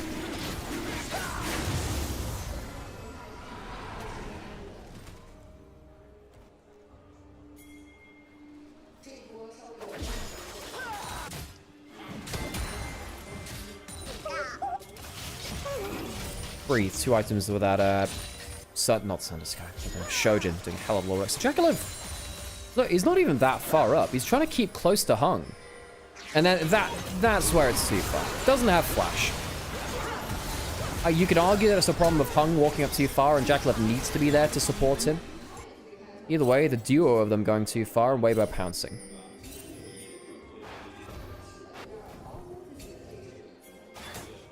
Big plays from Weibo around the mid game. Mid lane, rather. 2 items for Xayah, who's in a very strong spot now. Like said, it's not like Jackalope's not in a strong spot. Sivir is definitely the kind of champion that can ricochet through random ghouls onto backline.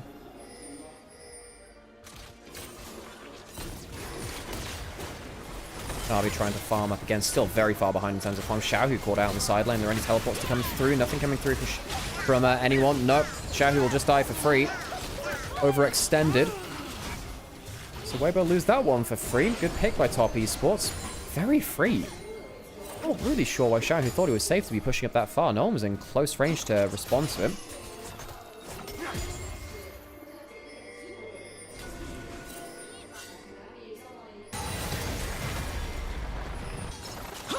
Yorick will take another tower. The split pusher extraordinaire. Baron's available. Top Esports will start it up. Breathe does have teleport. Shadow will be up in 20 seconds. I'm not going to lie, folks. I think that Weibo can win a fight, even a 4v5. But they don't know what's going on just yet. Yorick sticking in bot lane. Hasn't recalled. Won't have spent his gold from that tower he just taken. Baron, half HP. Jaculov. Gets hit by the wind, becomes lightning. No spell shield anymore. Pressing guard popped early. Good damage onto Jackalope, but now he's safe to free fire. 369 uses that equalizer. Not the best value, though TN is caught in the middle of nowhere. Will we be able to get one back? No. Ultimate coming through from Kanavi, but blocked out. Q short, but goes on to Chris. 2 dead. Xiao, who's now teleported back in, and Breathe just chooses not to join the play. Wave will come in towards bot side. Baron will be started again, and Breathe, you've spent so much time on side lane killing towers. At some point, you need to join your team. He's not going to teleport in anymore. It says, well, screw this. I'm going to split push. The rage splitting begins as Breathe is not there to impact the fight. Baron taken from Top Esports as Weibo. I mean, yes, they like to trade things for objectives, but that's way too much.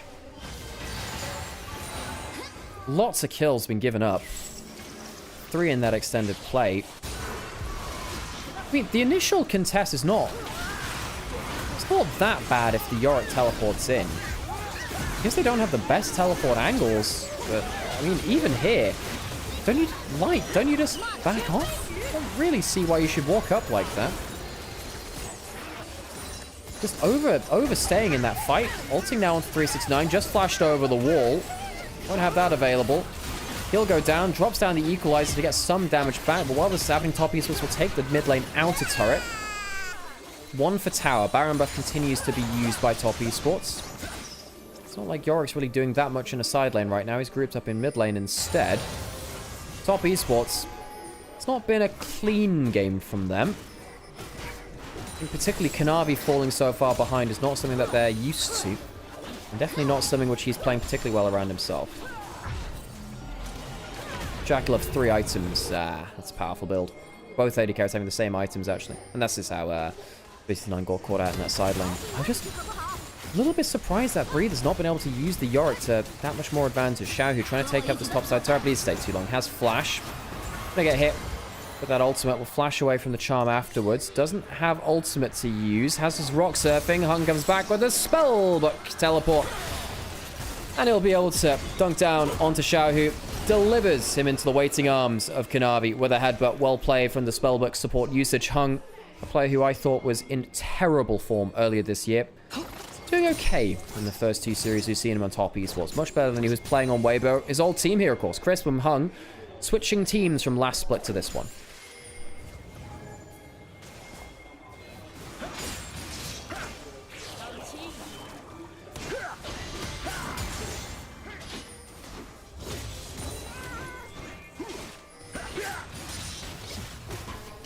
Dragons spawning now. Toppies have equalizer. They've got everything but on the hunt from Civet. Weibo giving up a dragon. Yeah, they kind of have to at this point. They can't contest that. They lose another tower on top side. Cream gets some gold from that. 2,000 gold up. 9 stacks on the Dark Seal. Deathless so far. He's playing quite well on the Ori. And I'm happy with his performance. Not giving too much of an opening to Weibo to remove those stacks. Active in fights. Threatening Xiaohu particularly.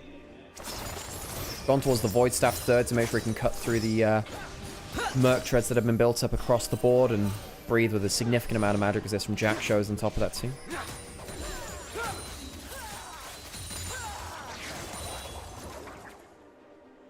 So what's the plan now, Weibo? Because 5v5 team fights are not what you're meant to be doing with this composition. You're meant to punish the Vi for jumping in. Not really been able to do that. We talked about it in the early game and in draft. Well, you know, what happens if Kanavi falls behind? What happens if Kanavi jumps too deep? It's not been the case, actually. Kanavi's jumped in, and Weibo have not been in position to punish it. Disappointed in Breathe, really. Good individual advantage. Not been able to use it to help his team that much, though, which sucks. Because I think he's had the position to do that, you know? You know what I mean? By the way, hope you're enjoying yourselves over on the different streams again. Just a PSA as the game chills out a little bit more. This is only our second day streaming LPL on TikTok. Have been streaming on Twitch and YouTube for the last 2 years. Been trying to deliver LPL games to you all. I've been a professional caster of the LPL since 2023. Cast over 1,000 games of LPL. Many of them including Weibo, really. Weibo cast them... Oh, hang on a second. Tien caught out. Once again, pops the Crescent Guard, trying to take his blue buff. This time, he gets a lot of Sundered Sky procs, and that'll see him almost to full HP. Top Beastwars, have they gone too far this time? No, because Light gets caught. Had ult, had flash, gets caught all the same. Light, a difficult game for him on the Xayah. Kanavi goes forwards and takes down Tien. Even after such a good disengage from the Shinzao at the start of the play, Weibo's carries do not get anything done. And Top Esports will lose no one but take down 2. How do I even keep up with all those chats? By being severely ADHD, Cinnamon. I've just got my head on a swivel looking at everything. Thing is, once you get watching League of Legends and streaming for so long, it just becomes kind of autopilot. Teleport coming in. X-Flash over the wall. Not threatening anyone just yet. Exhaust on the Breathe to slow him down. Chris, damaged by Kanavi, but not taken down. Jackal will go in and finish that turret. Top Esports. Team fighting so much better than Weibo. Weibo have been quite all over the place with their carries positioning compared to their front line. Kanavi has now gone a level ahead of Tien now. The bounce back has been crazy from him. How did Light get caught here? Tien headbutted back into the team. Flashes out, gets a good Crescent Guard. This isn't bad. But what the hell happens to Light? He just walks in front of the Alistair. Trying to... just doesn't react. Light, you have flash and ult. You must do better than that. You're a 3 to 4 item AD carry. Gotta do better. Breathe now getting 1v2'd on a side lane, and for all his gold advantage, it's not gonna matter. Breathe, for all the gold you've earned in a side lane, that is a pitiful 1v2 for a champion meant to excel at it. Weibo, they're not winning in the team fights. Their carries are playing poorly. Not playing well in the side lanes. Breathe, not getting enough out of that pick to either win through a side lane or bring it to a team fight and come in like the Wrath of God with a 2,000 advantage. It's not been worthwhile. 369 had the anti-heal to make sure that the Yorick didn't have as potent turnaround potential there. 4 items now on Light. Still has flash and ult. Maybe he can do better in the next play than he did in the previous one. Light, you gotta play better in those clutch scenarios when you have the tools available to you. That last one felt like a free fight. Hex Flash into the clump. Doesn't pop the ultimate just yet. Equalizer next to the wall. Tags onto 3. Not that much value though. Baron still being leashed. Good charm. Tien below half HP. Stacks procs, and that'll be them calling it off. With Tien going low HP, they can't really do that much. Flashing forward for the charm. Back. Ari goes down. Seal stacks gone. Baron taken out. A minute now with Ari off the board. Was no Dark Steel stacks for pre-match. He's just sold it. Got himself a death cap, I believe, with that. So Top Esports significantly far ahead of the game. 20 seconds till the next dragon spawns, but, you know, with no mid laner, maybe they feel like they can't contest. Maybe they should just use the Baron buff elsewhere.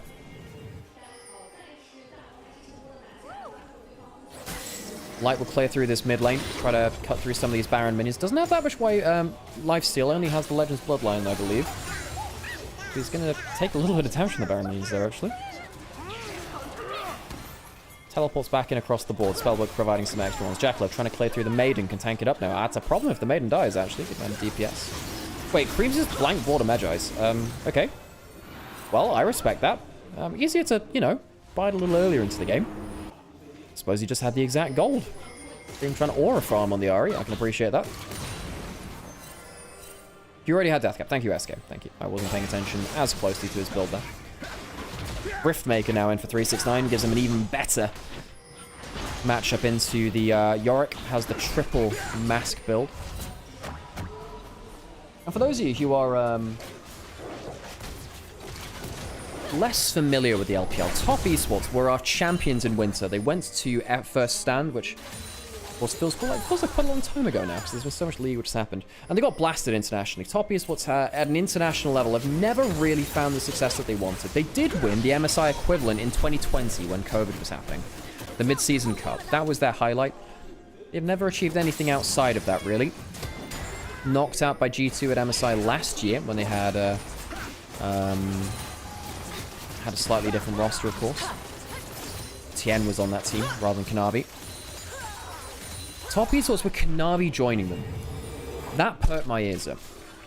For those of you that don't know, 369, Kanavi, and their coach, Hom, they have an incredible win rate within the LPL because they were on the JDG Super Team. That's a mistimed flick back from Xiao, who jump over the wall from Cream.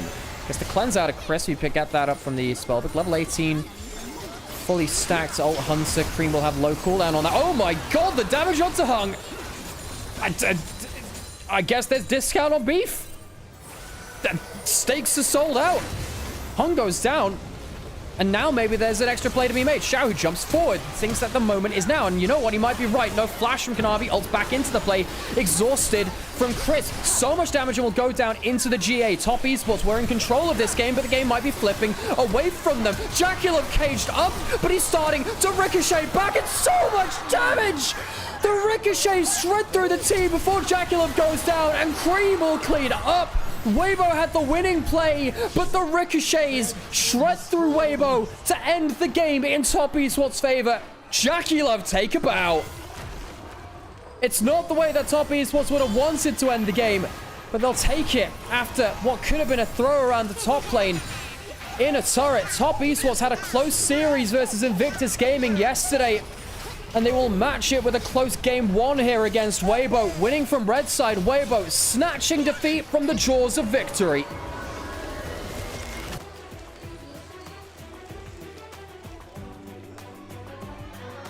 That was some late game Sivir gaming.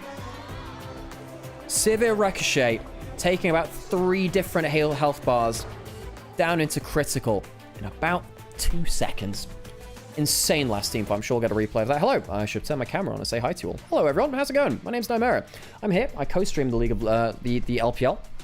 And I cast it for you, so I cast it as more of an official broadcast. Hello everyone, how's it going? Hope you're enjoying yourselves. Game 1 over towards Top Esports. That was not the way I thought that game was going to end. I think that's a fair thing to say. So, Top Esports, I don't think they've necessarily convinced me about their team. I think last split as well, you look through their playoffs run and some parts in Ascend, it felt like, yes, they were winning series, but were they really winning them confidently? No, not really. Weibo, the fact that they had an entry into that late game at that last moment is not something that they would have expected. Losing that game right after in the way that they did, that is a gut punch. Sivir, that late game turnaround was insane. The Ricochet just... health bars disappeared. It's disappeared. So Weibo, they'll have to go back to the drawing board, think about what they're going to do in game 2. Presumably they'll pick blue side for their side choice again. Top Esports, I mean, they had the more coherent composition. I will say, I think Kanavi had a difficult game. And that's typically a good litmus test against Top Esports because he's so important to their team. And thank you everyone who's been dropping in to watch the stream over on TikTok. I've been trying to wave hello to you as people have dropped in. And again, folks, I know I've been pestering you about this, but if you can have the TikTok stream open in the background, just put it into a browser tab. You don't need to be logged in or anything. It does make a difference. Yeah, it does make a difference, folks. Thank you to everyone for joining in with us there. Okay, so who's going to be the MVP of that game? I mean, it has to be the Sivir after that point. Maybe Cream. Cream did play very well. He was involved in the grand majority of the kills. The overplay around Baron was a bit meh, though. Sivir overstepped in mid lane. You know, no, you know what? Player of the game is Hung. No, that Alistar was insane. I actually think the Alistar is the player of the game. You know, the teleports out onto the map, the plays onto light and team fights. I actually think Hung is my MVP. He also did well in laning phase too. You know, the early levels had the headbutt onto the Zyra away from the laning phase. They could get that level 2. It was really good. Hom was MVP for picking Sivir. How could I forget? How could I forget?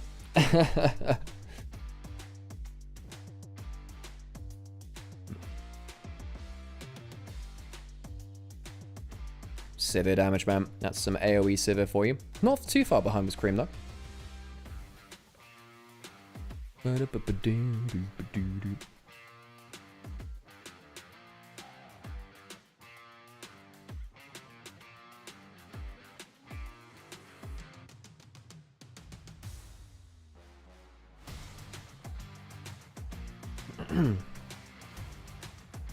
Jackal have huge kill participation as well. You expect that on Sivir, because when you pop the ult, everything's an assist afterwards.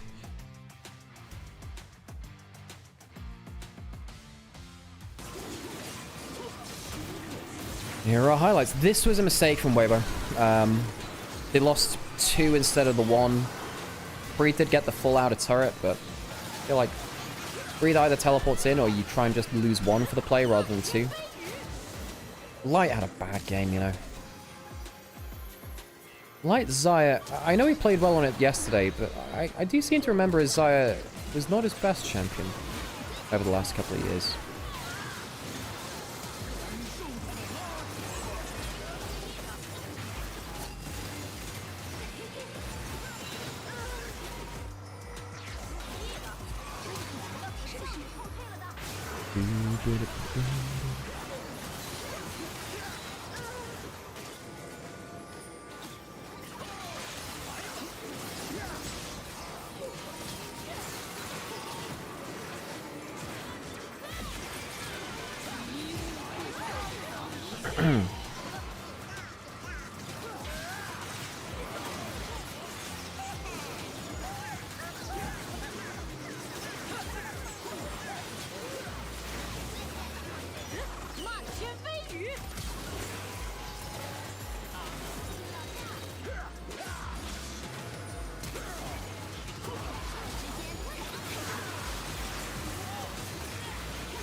Yeah, for me, my MVP is Hung. I think he had a very good Alistar game, you know.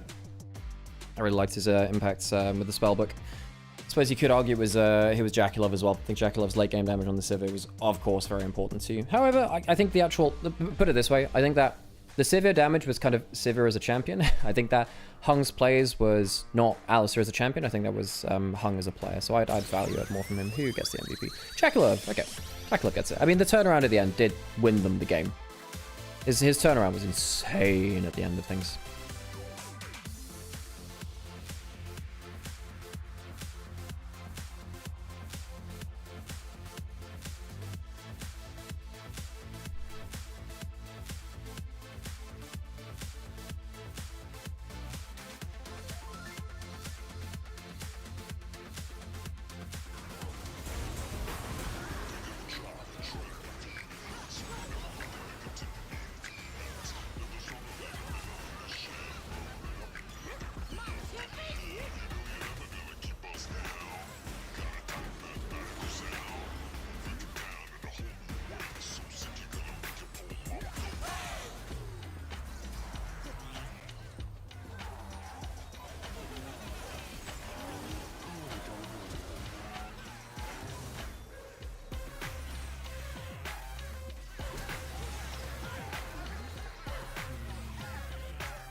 Yeah, the late game timer was insane though. Dracula should lose MVP for flashing in earlier. Well, he also got picked off in the mid lane too, which was a little less good, right? But hey, one vote for support. I would have voted for support. I think Hung was great. Okay, I gotta run some pre-roll ads. Let's do words on stream first though. Oops, I have just opened File Explorer and that's slowed my PC down. Good going, mate. Alright, get to it, you wordsmiths. iPad baby time. Yeah, iPad baby time. Woo!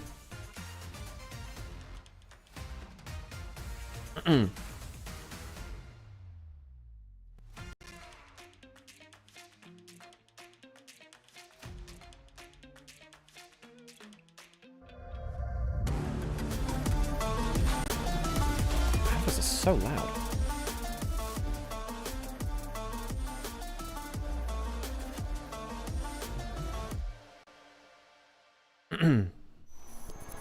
是暗夜的猎手，更是夜拍的高手。OPPO Find X8 系列夜景人像神器，夜拍超清晰，人像 MVP。TCL X11H 领耀 QD Mini LED 电视。 Okay, potentially one more game left. Could have a 4-game day. Be a nice change from the 8-game day from yesterday. Be nice to be done before 3 o'clock. Be really nice.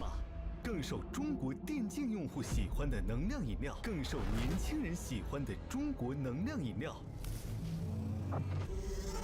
中国电竞，当然有我，有能量，当然战马。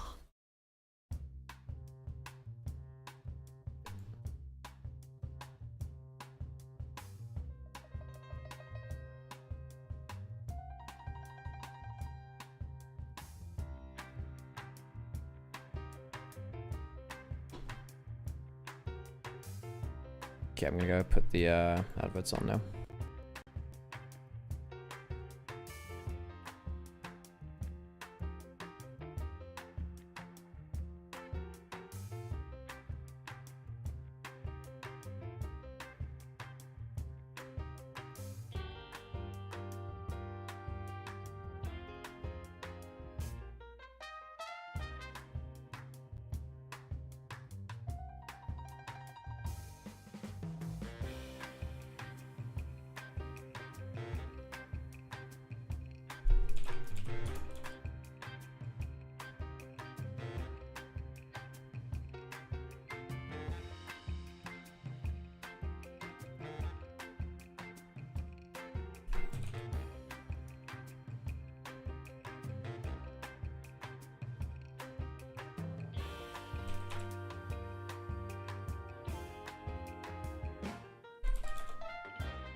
下场打 WBG 的话，我个人是比较兴奋的吧。然后我觉得关键点的话，其实我觉得我自己要发挥的更好一点，就是要把对线包括团战都要做得更好。我想对李生生说，就是小心玩铁男一直关他呀。每次赛段刚开始的话，就觉得手挺痒吧，好久没打比赛了，就挺爽的吧。我觉得第3赛段的话，对于世界赛还是蛮关键的。然后我个人的感受的话，就是。 与其去害怕失败，不如去享受成功吧。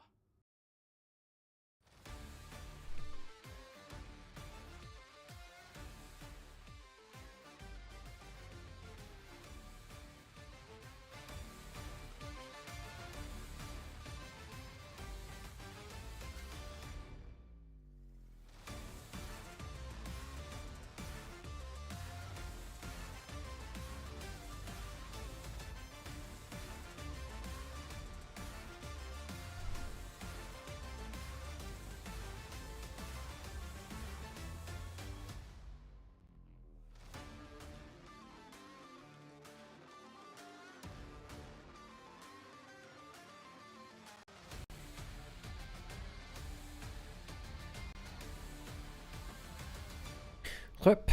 Okay, we'll get ready for our next game.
Okay, right. Let's get into our potential last game of the day.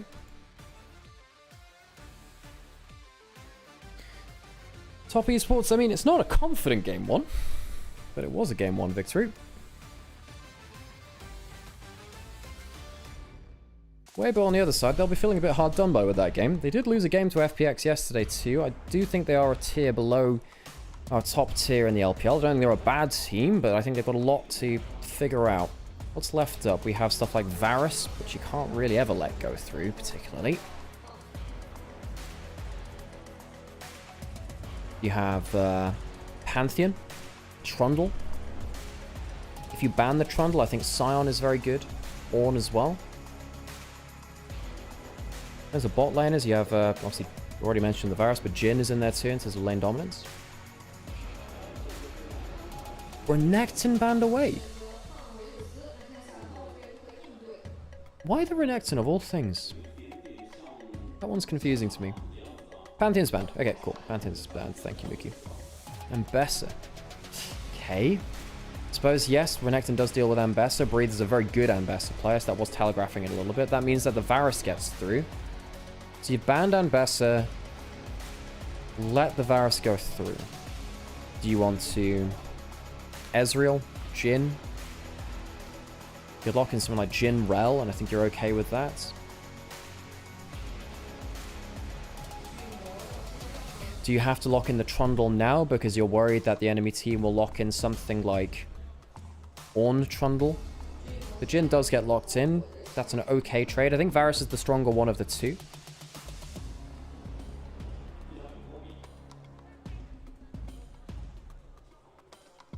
If you lock the Trundle now, it stops Weibo going towards a tank front line. Maybe it forces Breathe onto something like Jace instead, because they don't want to play the tank top lane.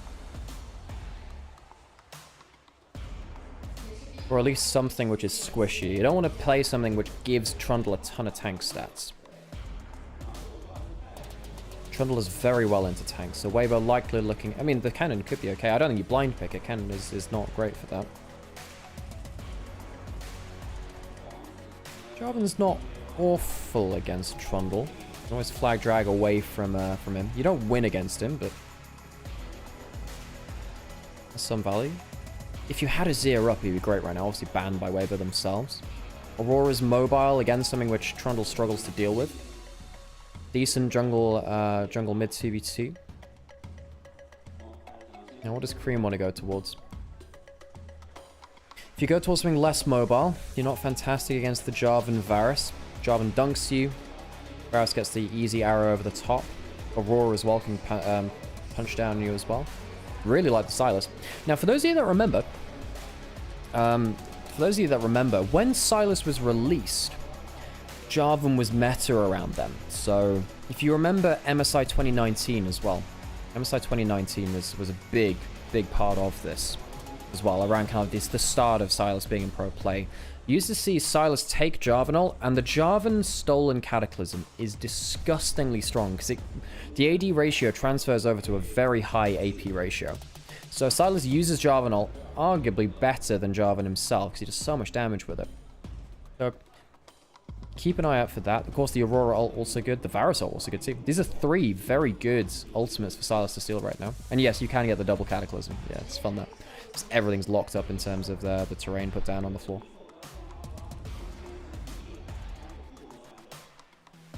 Okay, let's get ourselves into it.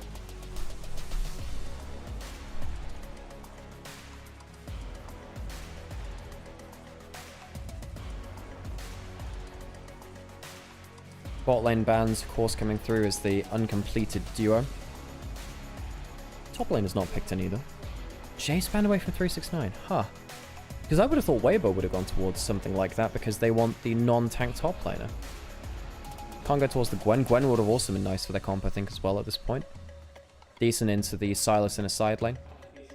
Not a tank for Trundle stat stealing. Trundle doesn't love like playing into AP. He wants to steal attack damage and he wants to steal tank stats. So tanks and fighters are what he really wants to be playing into. Kong goes towards the Leona. Bit more tank, a bit more engage.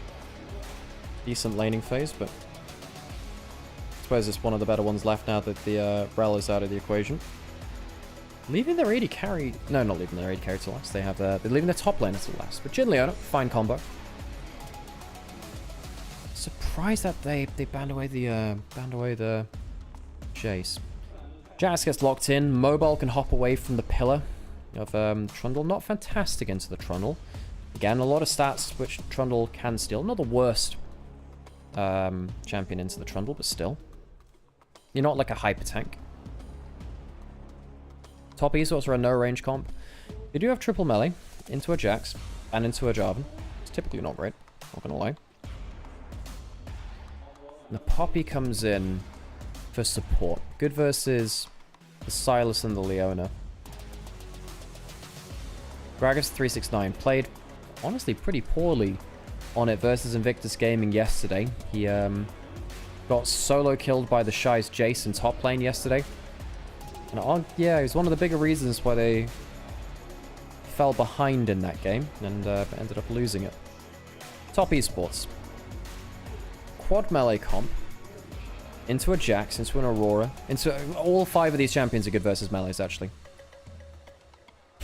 They do have very good disruption. You have Pillar, you have the Cask, you have Cream with a ton of good ultimates to steal. Every single ultimate from Weibo has good usage from the Sylas.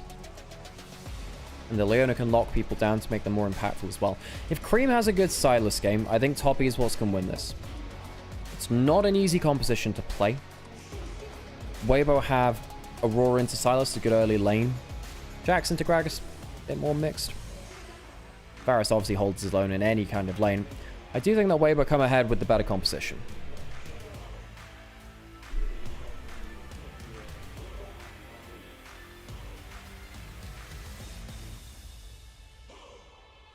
Where is it? Yeah, I think the thing is top esports are a better team than Weibo. They're a better team than Weibo. They're team fighting better. I think Weibo get a little bit lost in the source sometimes. However, I wouldn't say it's as easy as saying it's a one... yeah, I wouldn't say it's against them in the draft, you know? Alright, let's get ourselves into potentially our last game of the day.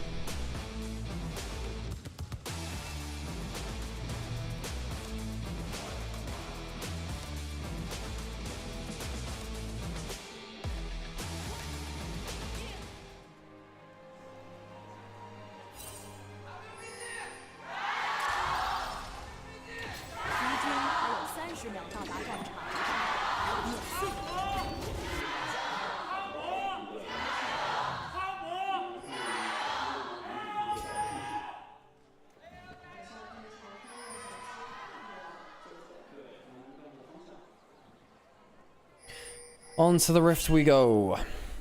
Cleanse for both AD carries. Makes sense when you're against a Varus, whose ultimate can basically be an insta-kill at that point.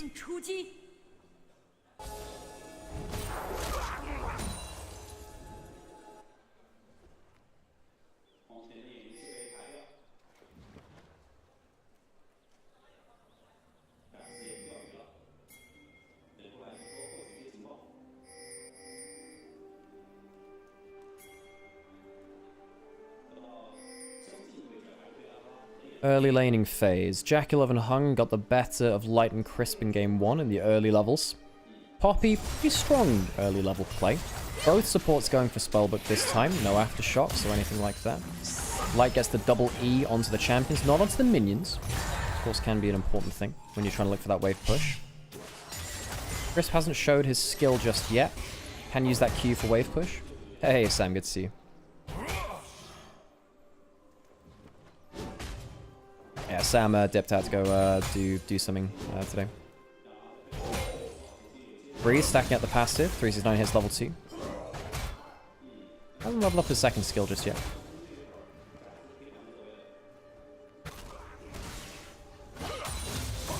Grim jumping forward with his own level 2. Taking a trade instead of picking minions. But, yeah, Aurora laning phase. That'll happen back to you. Of course, for some reason too, Aurora, when she gets that triple passive on you, does damage to you, and heals and gets move speed for reasons beyond me. Jackie and Hung getting the push in early levels again down on bot side. Navi in mid lane. Jackie should be able to use that double to hop over it, and indeed does. It's a double combo to both of them, actually. Nice trade there from Xiaohu. It's about as good as you can expect from Kanavi walking in like that. Tian was briefly called off of his camps. We see this a lot from Trundle right now. Clear one side, walk through mid lane, try and get a gank or a flash or anything out of that, just showing your head in mid lane, then go back to clearing your bot camps. W leveled up there by Crisp, but the damage has come through anyway. Jackal, fourth shot, and that dancing grenade, nasty damage.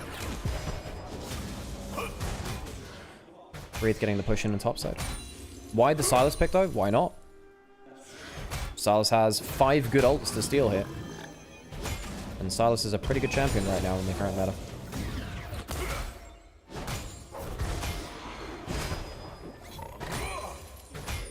Head in CS compared to Cream right now. Dropping off of that mid wave, retreating safely. Teleport back in. Yeah, but then Aurora ultimate, the Jarvan ultimate, all really nice to use. By the way, if you are a fan of short content, I did make a video on Shanks' Silas at MSI and how he used a stolen Cassante ult, which is almost never used in pro play, or just regular play as well. Does he have the W? Yes, he does. Flashes early this time. Navi's second gank into mid lane in the last few minutes. But yeah, if you look at CFO versus Anyone's Legend, there was a really cool moment where Shanks used the Cassante ult to leapfrog the Cassante themselves to keep back in melee range of a Sivir and kill them in that fight. It's very, very good. But short content, I'm like 6'5". I am very tall, but that doesn't mean that I can't make short content. You know, if I really squat down, I can make short content, you know? I can roll up into a ball.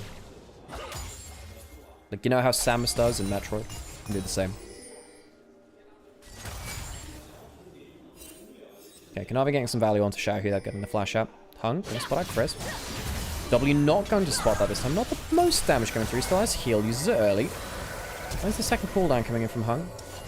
Doesn't need it. Flash away from Crisp and that heal. Caught out in rotation. Grub spawning in 3 minutes rather.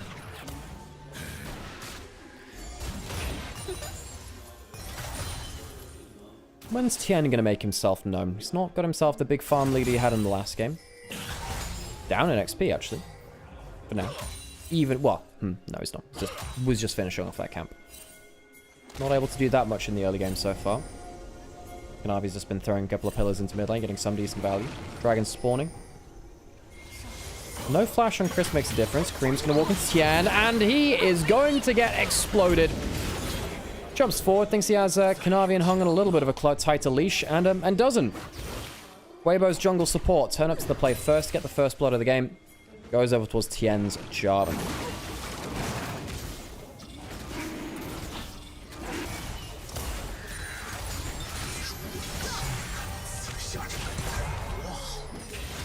Jackal and Hung using this time to push in top lane as well. Dragon taken without contest. Grubs up in 2 minutes.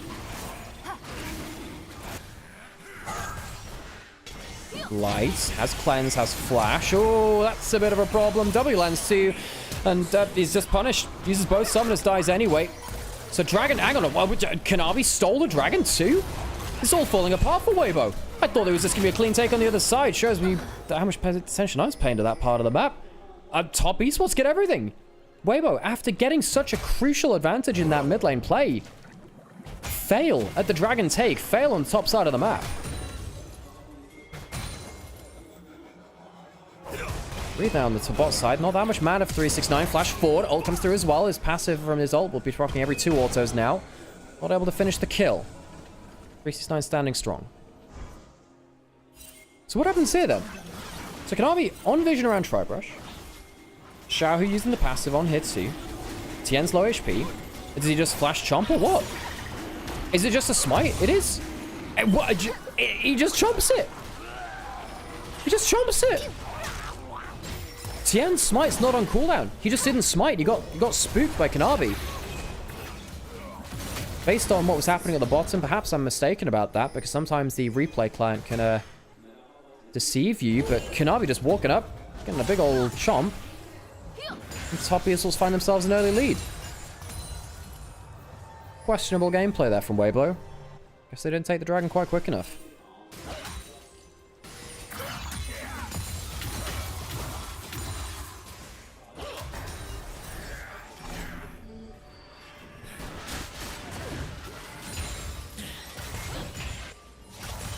Weibo pushing in mid lane. This is the kind of play which is just so tilting. So tilting as Weibo. They're just not as precise as the top teams. Hey, now you see me. How's it going? Good to see you. Grub started up. Tien at level 6, now Kanavi at level 6. My worry is, kind of like the last game where we said, oh, it's a problem if the person diving, the jungler diving in gets chunked out. It's going to be a problem now that Kanavi's got his ultimate against the Jarvan. And you do have Jarvan ult, Poppy, slam into the wall. So Tien, Crisp going to have some powerful combos. Walking up again, they spot them walking out. 2 are taken, not the 3rd. Smite available from Tien still. Able to stop easy entrance into the river. And not able to stop the full dragon take. Jackie has cleanse. Uses it because Light hits his ult onto him. He's worried there about a flash wall stun from Crisp, but of course he didn't have flash, so that wouldn't be possible.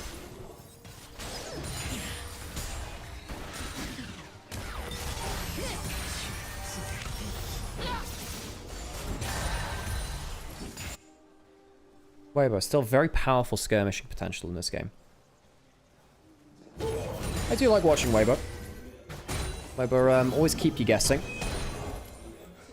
Definitely a team which captured the hearts and minds of a lot of LPL fans when the Shy was on the roster, partly because Cadril was such a big fan of the Shy, he kind of carried Weibo's fandom for a little bit. But I hope that there are a lot of people who kept watching them after the Shy left.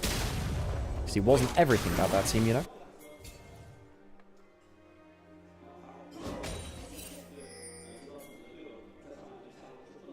Top esports team, which has been a bit harder to enjoy at points, because they've had some fantastic moments where they've promised everything, looked like the best team in the LPL multiple times, and then fallen apart at key moments, whether that's domestic or internationally. Typically, that was put onto Tien. Tien was known as the choker. You know, what is he? 1-6 in finals. I think he's lost 6 finals in a row. Heartbreak for him, honestly. After his Worlds win in 2019 with Fun Plus Phoenix. Chris was his support back then. All those years ago. Managed to do something which Xiaohu's never been able to do and win that Worlds title, despite Xiaohu being internationally recognized as one of the greatest to ever do it. 3-time MSI winner. One of very few players to win multiple MSIs. Hell of an accolade.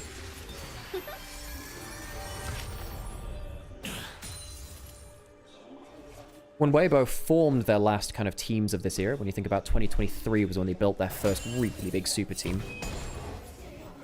They had everyone but Light being a previous international title holder. You had the Shy, Worlds 2018. Kasa was their first jungler in 2023. He was MSI champion from 2018. As was Xiaohu, but he also had 21 and 22 under his belt as well from RNG. Light hadn't won anything, and then you had Chris was world champion from 2019 as well. Name a bigger fall off than Weiwei. I mean, you could argue Milky Way. Fantastic debut, awful afterwards. Navi. Have they spotted out that banana brush? Guys, I don't think they have. They have not checked that at all. Hung's gonna go down, potentially. Has the Ghost running and dodges out on 2 skill shots. Forces a flash Q from Light to finish that off. That's why you check your corners, kids. Entering into the room. Gotta make sure your vision control is good. Dash away from the arrow. Hung goes down.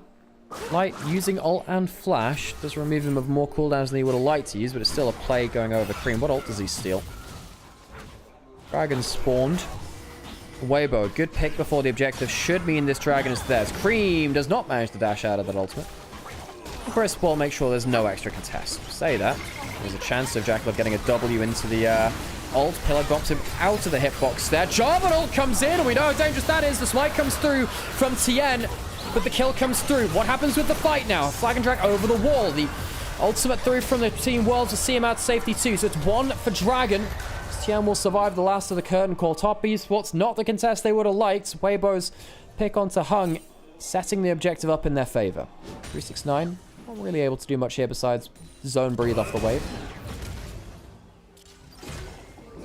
Top esports using that first stolen cataclysm of the game. Scary ass ability, that one. We were talking about that in Champion Select. But name a bigger fall off than Weiwei. Smeb, after 2018, his 2019 was freaking awful. He was awesome. He was one of the very best players in the world from 2016, 2015, 23 to 2018. But his 2019 was very, very bad. I'd argue the Shy as well from 2020 to 21, was it? I think he had a bigger fall off. Awesome for his peak, obviously, and then he had that one cannon game where he went, 369 jumped on by Tien. Doesn't have the cask.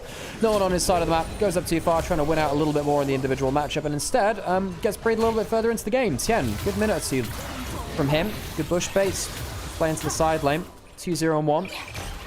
Tien's Jarvan, one of the champions he was playing on his Worlds run with FPX. Right here. Oh, the extra contest. The pillar not actually helping that much. I think Jackie should have held onto his W a little bit longer, used the slow from the pillar. Scream jumped in. He was very unlucky not to get an extra kill onto Xiaohu. He's got a lot of tenure on the Aurora pick now. He's one of the better players in the LPL. Jumping forward his Cream with a stolen Aurora ultimate. Crisp there to survive a little bit more, but he's not there to sub for help. Tien, who we're just praising, goes down. 3-man unit in the topside jungle. Crisp thought that the play was going to happen under the turret. It wasn't. It was happening in the topside jungle instead.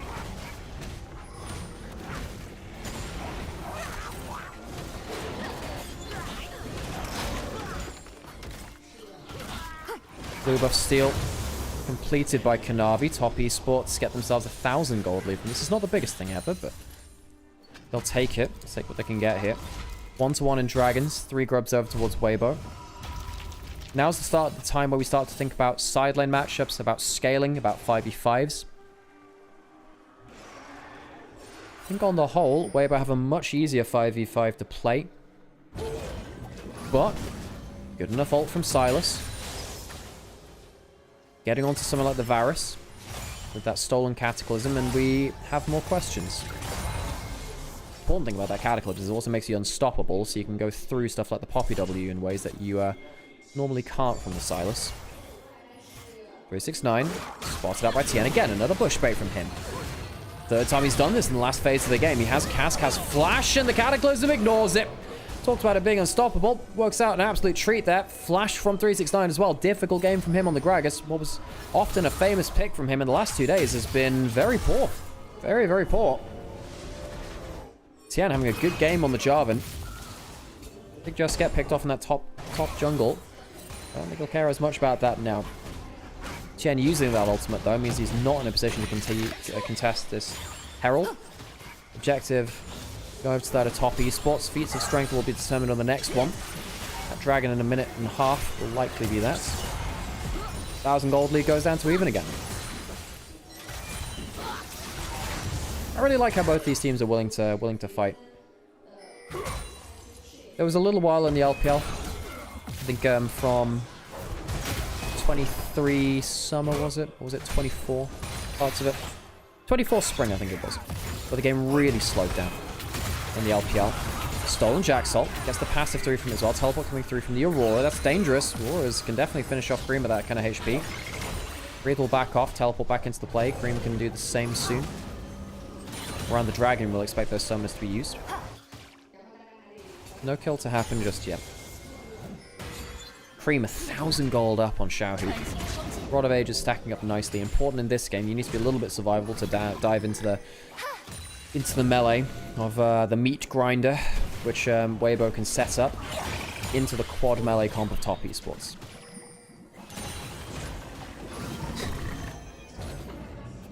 I've got a bit of a story for you. Or trivia, I guess. 369 using the cask to clear out bits of the wave here. I was afraid of a dive coming through. I went to uni in about 2014 and went to do physics. And there was someone in my physics course called Oriana Ball. They had no idea what League of Legends was, but gave me a good chuckle. I wonder how many people are called that out there. Won't give any more details because I shouldn't have even said the year, but it was just very funny. Just someone called Oriana Ball. I hope I'm not doxing him that way, but honestly, fantastic name, and I hope they're doing well. I hope they're doing well. They were a good sort.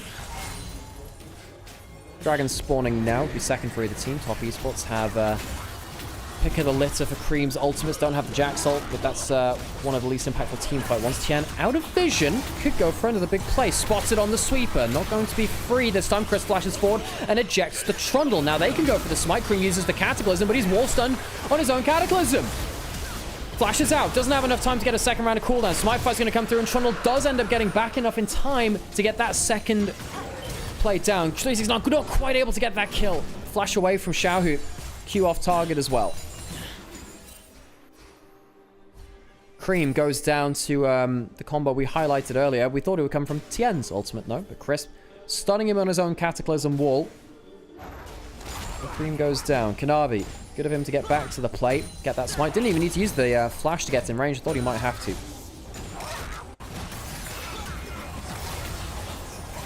So Cream jumps in, tried to get some damage on Tien. Does get good value, steals that Cataclysm. And then jumped in to try and get the two-man damage. I just wonder if this is too early. I feel like that's too early. You could have saved that a little longer.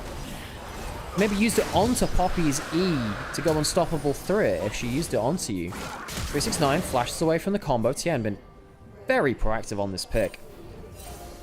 Reminds me of MLXG on the Jarvan. Do you remember MLXG? What a guy he was. What a guy he was.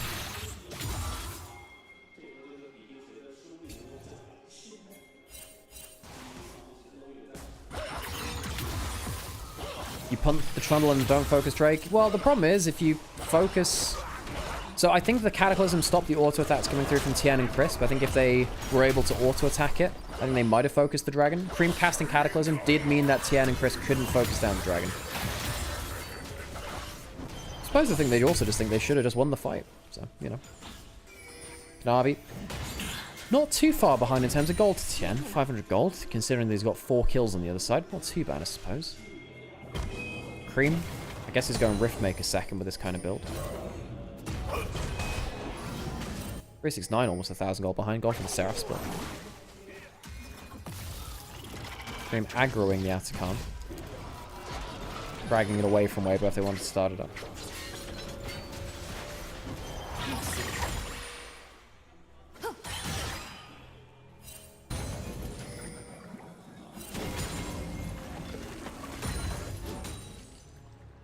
Fire cannon for Jackie Love.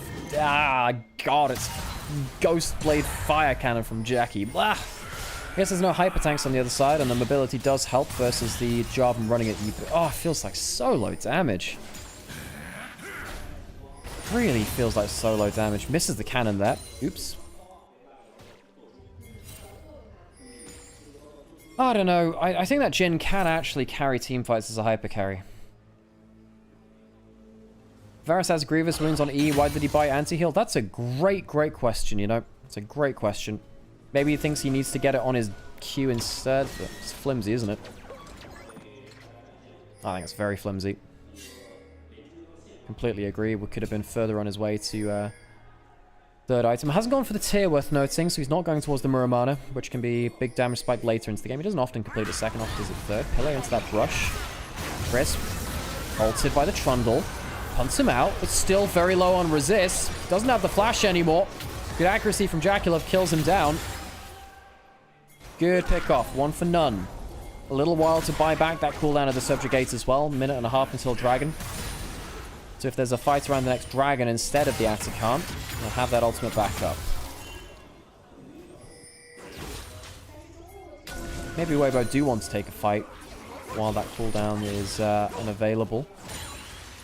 Crisp could teleport back out onto the map. Doesn't have to do the slow reset. Oh, sorry. Varus has gone for the Muramana. I'm bad. He has the Muramana. I'm bad. I was like, oh, wow. Okay, jumping towards the mid lane. Well, your Ghostblade didn't help you with that one. Flash burned. Jaculov now at risk of a flash counter-strike. And the like. Does have cleanse, but much less safe now. No way I just didn't recognize the Muramana there. That was, I didn't see the tier in inventory. I'm like, oh, it just built a second. I was so bad at that. Whatever.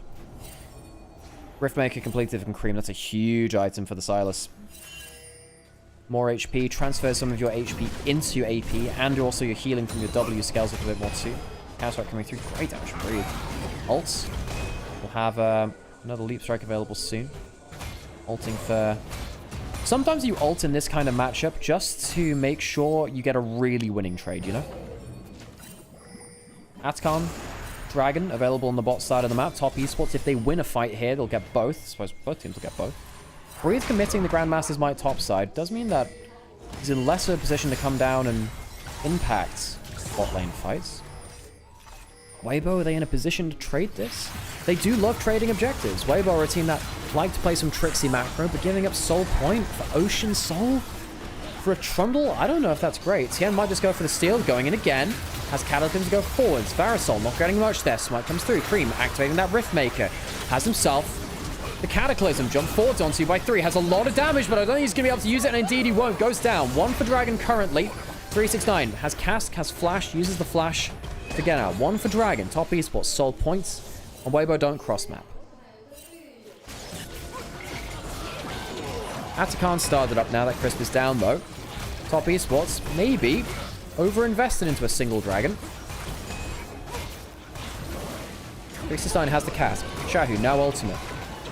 Ultimate on light as well. Subjugate also down. Jaculov can open up the curtain call, and indeed does. They're all being shredded because they've stood by the Atakan. This is very dangerous for them now. Where's the cask? Not going to come through. It's already used, rather. Atakan goes down. Top esports. Take the Dragon, lose a kill, and end up losing the Atakan. Weibo, I don't think they're unhappy with that now, as long as they can use the extra gold value of the petals collected around the map. The Spirit Blooms.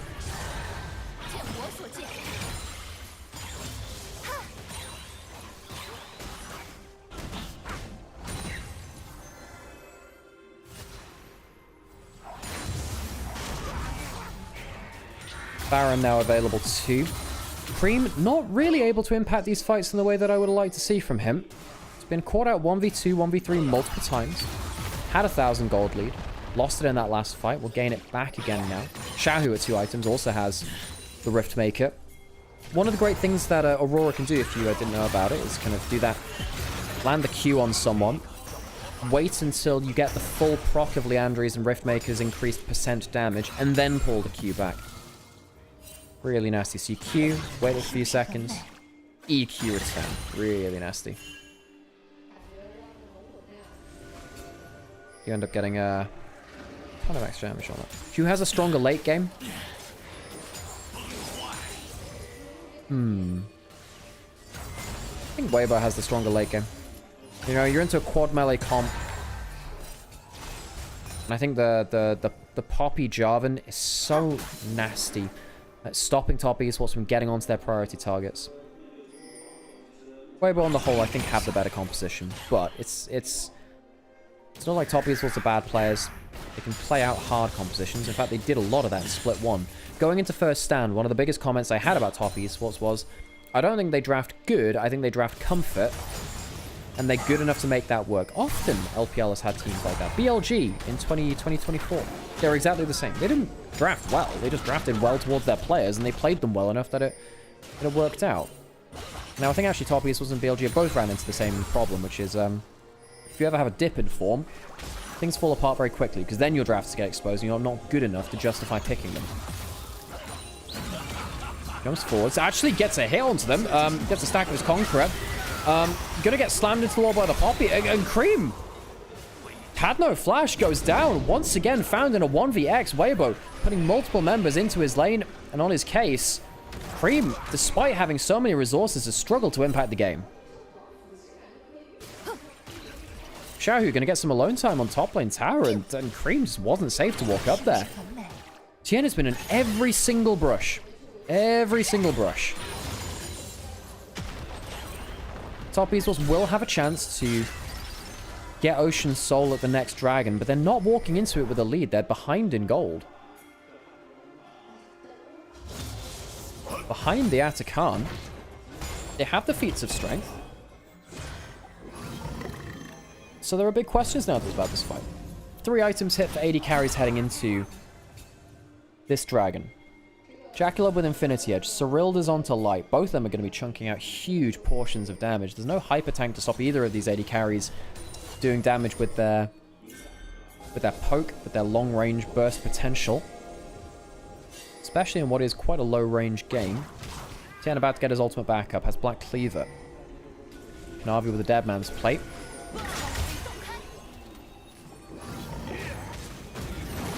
.369 struggling to impact this game. Can Weibo bring us to a third? They've often been 3-game merchants. They'll... Oh, 369 caught out. That's important. Top esports can afford to give away maybe one dragon. Not cast just yet. Used that. Doesn't get him out of the Cataclysm, though. Second Flack and Drag comes up. Xiaohu will surely finish off this kill. Misses the E and the Q, though. Has to commit the ultimate. 369 can go in for a last body slam. Xiaohu's skill shot accuracy not great there. Stolen Cataclysm. Not going to do that much from Cream because of the flash away from Tien. Flash away from Cream now. Tien, very low HP. Death onto 369 means that once again Top Esports going to walk in towards an objective without the full complement of characters, and I think Top Esports will just call it quits on this one, maybe. Navi not safe to walk in. Top Esports, another poor objective fight for them, but this time they don't get the dragon. They still lose the kills. Breathe, walking forwards, jumping forwards. Not to get that much done. Tien, once again the hero of this game. Breathe feeling very happy to jump forwards. Stunned up, but doesn't really care that much for it. Breathe, well, you might need to can now. Counter-strike, jumps away. Maybe not. Baron available. Varasalt stolen by Cream. AP scaling on that is ridiculous for those of you that don't know. I'm actually not sure how this works, but do you know if stolen Varasalt applies the Varus passive? Because if it does, that's insane, because the AP scaling of that is ridiculous. Jumps forwards, gets the play on to him. Is the Flag and Dragon to come out in time? Yes, it is. Good defense from Poppy. Kanavi jumping forwards beyond the counter-strike. Is he going to get CC down? Yes, he is. And he can't finish off Tien. Poppy goes down in the front line, but Kanavi cannot make the solo dive mission a reality. Tien just a little too tanky, a little too much peel on Top Esports. These picks, these team fights are not working out in their favor. Teleport in towards the mid lane. Low HP turret here would be a good pickup for Top Esports if we can finally get that goddamn turret down. Cream's gonna try and auto the turret, and he does do. Gets the Between Worlds. Lights has flash, not forced to use it just yet. Bad Zenith Blade goes onto the Seeker's Arm Guard. Breathe. And now the ult comes out from Jackalope. Cream burst out by Xiaohu, who will then proceed to body block the last of the curtain call. Top Esports. Not clean fights, but they do get themselves the mid lane out of turret. That is a big win It's a very rare game where the mid lane turrets stay alive into 31 minutes into the game. Typically taken much earlier than that. Top Esports will take that win, because now if the game extends to that next dragon, they'll have easier access towards that dragon. They've been struggling with that recently. Going into that next fight, we'll have maybe 4 items onto both AD carries. Light looks like he's going towards Guardian Angel with the Steel Sigil in inventory. On the other side, Jackalow will be going towards Lord Dominic's Regards or the Mortal Reminder. Pillar onto Tien. Flag and drag away. Tien's been having a wonderful game. Very good game with the Jarvan. Clutch engages out of Fog of War. Clutch escapes. Great team fighting with a Cataclysm. I'd feel really sad for Tien if he lost this game. Game's not done yet, though. Breathe 1.5k ahead. Breathe has been historically one of our best carry top laners within the LPL. His form this year, worse than it was last year. I think go towards the end of last year, Breathe was on wonderful form. I say that. Actually, no, his first split of the year was pretty good. His Ambassador was nuts, man.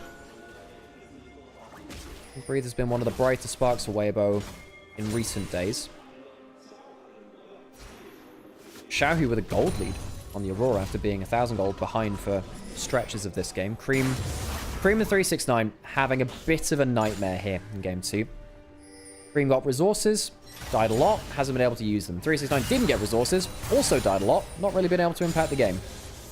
Cosmic Drive Seraphs means that Gragas is always useful, but unlike our good friend Bausey in the top lane, it's not a good death. Most of the examples of it in this game. Kanavi about to get towards his Spirit Village, 3rd item as well. 1,000 gold behind. Not going to have that in time for... Well, I'll see what he gets on this back, actually. Close towards it, not able to complete it. Minute and a half until Dragon spawns.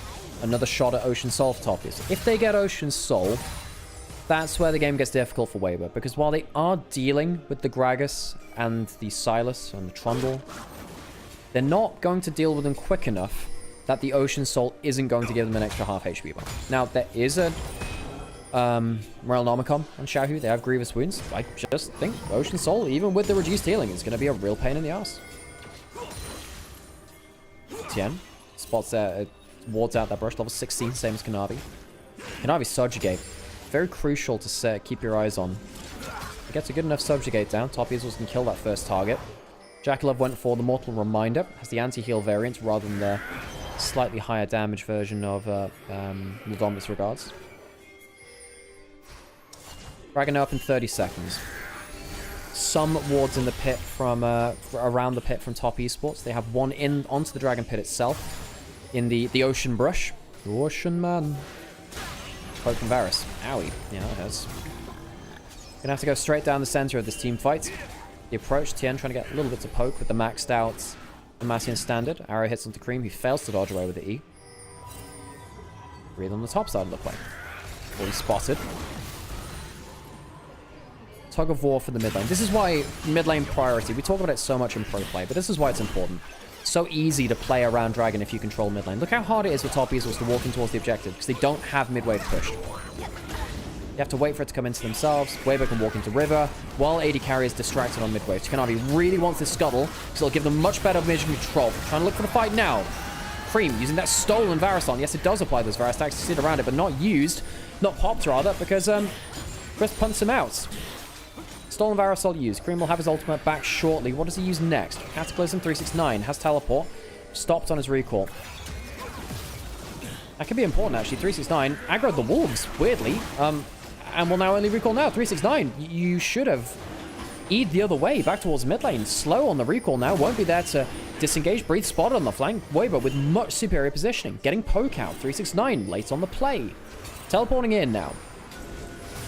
Turret falls in favor of Weibo to just minions. Dragon spotted now. Top Esports get it to the Ocean Soul. The game goes in their favor. 369 trying to answer Breathe now. Body slam for Counter-Strike. Tien jumping onto 369. Cask onto Tien. Kicked by the Zenith Blade. He's now separated from T. Oh, Tien, he's gone too deep. Goes down into the GA.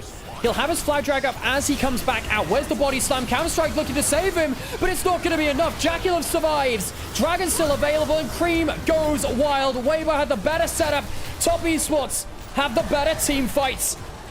They'll kill off the jungler, they'll kill off the AD carry, and everyone else but Xiaohu. Ocean Soul is theirs, and Top Esports another game of will they, won't they? Yes, they can. Get themselves the objective, the team fight, and they'll get the Baron afterwards. This was not a confident game from them, but it will still very likely be a win now after securing both major objectives in the late game.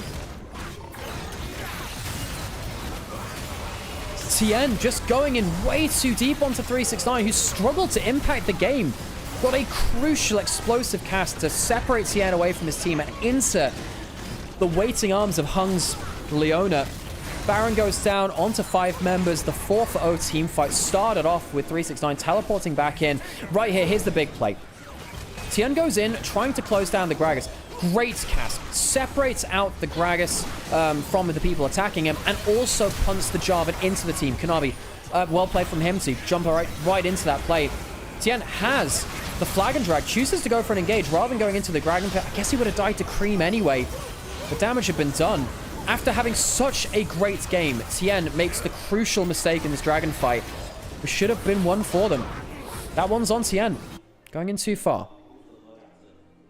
After that, 3,000 gold lead for Top Esports. Ocean Soul ticking over nicely.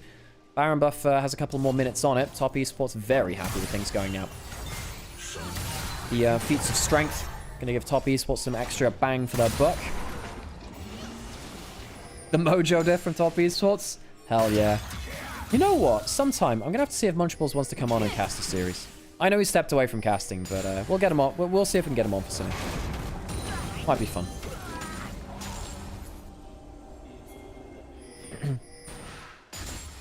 You know, if we have, like, another time where Sam has to go cast something else over in LPL Finals, maybe we'll bring Munchables in. Who's better, 2015 SKT or 2025 Gen G? I think 2015 were better for their era. Overall, Gen G massively 10 caught up by that W. I think the competition in 2015 was much worse than 25. Cream jumping forwards. Curtain Call getting a good chunk there. Good damage onto Crisp. Turret falls. I mean, I personally think 2015 SKT Summer and into Worlds was the best roster of all time. Faker was, or rather Faker was the best player of all time around that point. He just kind of broke the game. But Gen G 2025 have been a hell of a team to watch, you know. Hell of a team to watch. Also, you know, 2015 SKT did lose MSI. It's a big loss to their name. Gen G, they did lose, you know, a 5-game series in LCK Cup. So I guess that's analogous to each other. Oh, what do Weibo do now? TN jumps forwards, teleport behind them. Here comes the Jax. And they do that much about it. No cleanse on Jack. Love has no flash either. Great disengage coming through from 369 though. And I don't think Breathe will be able to finish off the kill. Trundle goes down, but he's just doing a delaying action. Breathe will go down. Jungler, the top laner. But the damage of Top Esports has so much extra HP. The Ocean Soul doing tons of work. Kanavi happy to play rear guard to keep the team alive. Look how much health they've got to work with. Cream can teleport back in. And Breathe couldn't make the solo dive work. TN jumping forwards, has Cataclysm. I don't know if you want this one. They don't reach Shakulov. Ocean Soul starting to tick over. Teleport in from Cream into mid-wave. Curtain Call's back off cooldown again. Level 18 will do that to you. Low cooldowns. Bloody hell, it's a lot of damage. The armor pen, the lethality. Really, really hurts, doesn't it?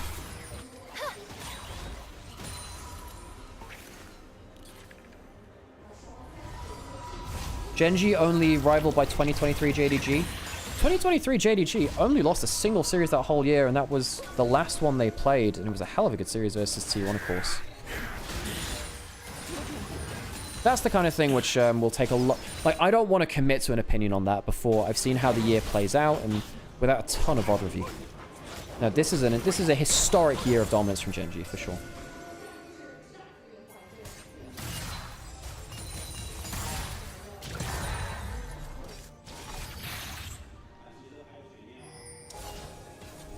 Top East was looking to complete a victory lap in this game. There is an Elder Dragon coming up in a minute and a half, but I don't think... I mean, no, the game can extend to that. It can extend to that. I think that Top East might look for a fight before then.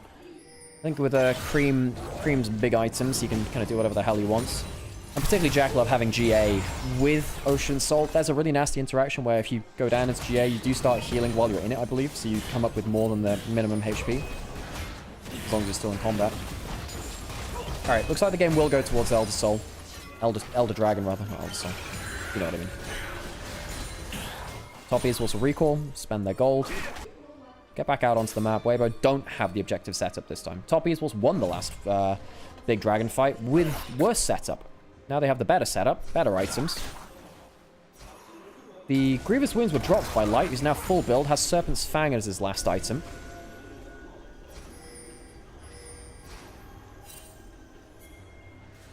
There's no death cap for Xiao, who does have the Bloodletter's Curse, so he has the Void Staff equivalent. Zhonya's for Breathe, not bad for him either. I just don't think they have the damage to burst someone out before Ocean Soul makes the difference. You know, if you have a ton of damage on towards one target, yes, maybe you can, but Kanavi has Subjugate, he has Spirit Visage, which will also increase the healing from Ocean Soul. And the healing you can get through from the other parts of his kit as well. Elder Dragon spawns, Weber forcing the way through bot side of the map, flashing forwards for the stun! Doesn't get the E. Doesn't really get that much value. Cataclysm onto 4. They're all stuck in there. TM will survive. Hung. Not a great combo from him. He'll go down very, very quickly. He might have sold out his team. And now they're in the choke point. Jackalov getting soloed out by Breathe. But the cask is good to survive through that. And Weibo doing it. Weibo, they might have just won through it because Hung's poor engage gave them the answer through into it. Jackalov will get a kill back. Has Guardian Angel. Has Flash. Has Curtain Call as well. He might be able to one-man army this. How much work can he do? He has to do it now. Great damage through. W misses. Curtain Call opens up, but it's going to be answered by the Popular. Instead, gets the GA out. And Chris will evacuate him to safety. Weibo. I don't think they'll be able to end the game off of this now. Jackalov walking up, has 4th shots. Tian coming forwards. Wall stun onto him. Good damage to Jackalov. They don't finish him off. W less. Jackalov is going 1v4 and walking away with kills. Jackalov is doing it again. Goes down into GA. And he'll probably die for the cause, but he will stop the Elder Dragon being taken on. Good timing. Jackalov, what an attempt. First death of the game is a very, very valid one. Weibo will win the fight and win the Elder, but Jackalov stops it being the end of the game. All of that came from Hung's cack-handed engage. Flashed to miss his Q auto, and also his Zenith Blade. Awful engage from Hung, leaving Top Easels in the lurch around the choke point. Watch this again. Flashes forward, misses his E, doesn't get his Q stun. Solar Flare gets very little value, and then he's baited his team into the corridor. Goes down soon after that point, where the Aurora can get crazy damage, where the Varus can get crazy damage, and the second Flag and Drag gets a huge amount of value. The only thing saving this game is the fact that 369 peeled Breathe off of Jackalov. Times out the Counter-Strike incredibly well. Jackalov trying his goddamn best. Gets the GA off of Light too. That could be very important later on. But this was utterly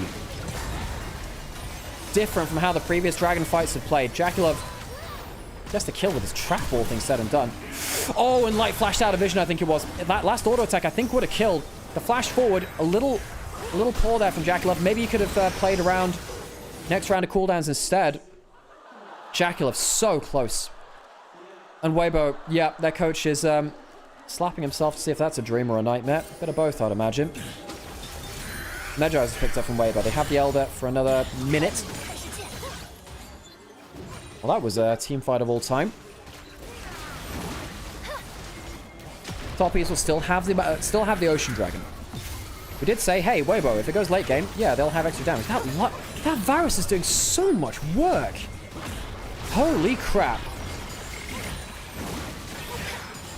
Hung better be thinking about what the hell he just did in that last fight, because this game felt like it was won. Stolen Popule, get some of the minions away. That's all they can do. Elder, still available for 30 seconds. There's a Varus ult. If that hits, could end the game. Watch out for Light's ultimate. Where's that going? First turret down. Wave clear's not good enough. Might need to use the cast. Cast already down. Sorry, but second turret's going to go down. They can focus the Nexus. The Elder is still up for another 10 seconds. The Calicos onto the backline. Can they finish the game? Yes, they can. And Weibo will bring us to a third game after an awful engage from Hung. loses top esports the Elder fight. We'll be here for yet another, just at least another game, folks. It's not the short 4-game day. You can thank Hung for that one. Brother Hung, what the hell was that late game? I better get myself another drink, because, yeah, starting to stretch my voice a little bit there. Lights damage on the Varus going to late game is absolutely insane. Wait, but I have no idea how they managed to win that one back. That was a difficult one to get through to. Realistically, it just felt like, yeah, realistically, it felt like that was going to just be the end of the game. Choked out late game there. I think Cream, with all the resources he had, should have done so much more. Jaculov tried his best in the late game, but I don't think there's that much really more he could do. I guess the flash forward around the Elder was fairly poor. Well, best reintroduce myself. Hello, my name's Nymaera.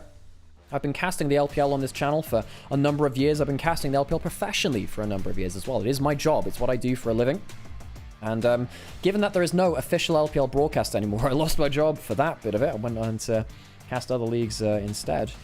Because the LPL shut down its official broadcast.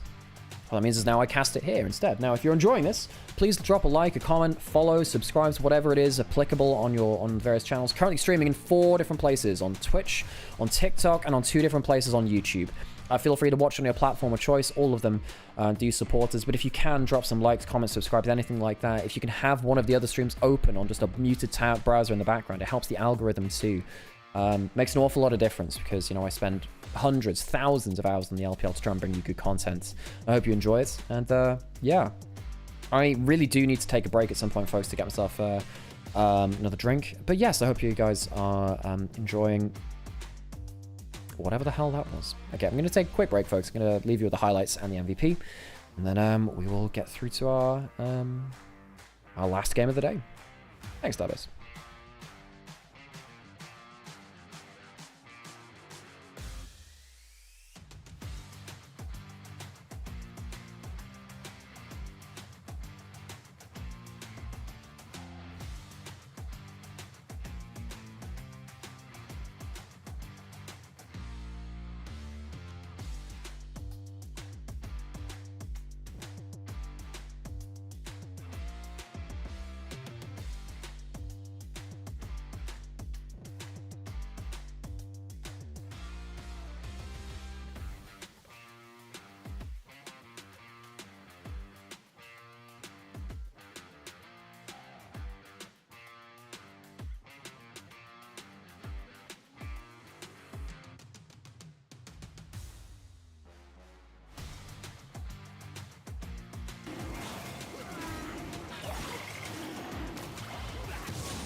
久不见。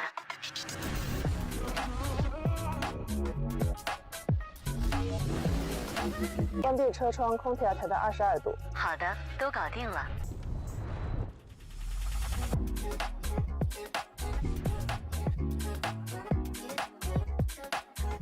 你好，很高兴我们重新认识。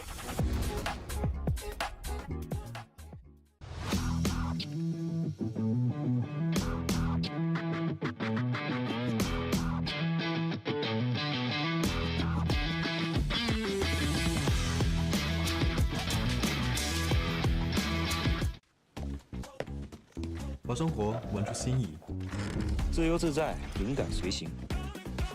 用个性的方式画世界，让眼界突破边界，让远在天边，近在眼前，让每一刻精彩不再等待。上京东搜赛事预测，使用 AI 预测助你赢1000元耳机。 Okay, right, let's do some of that.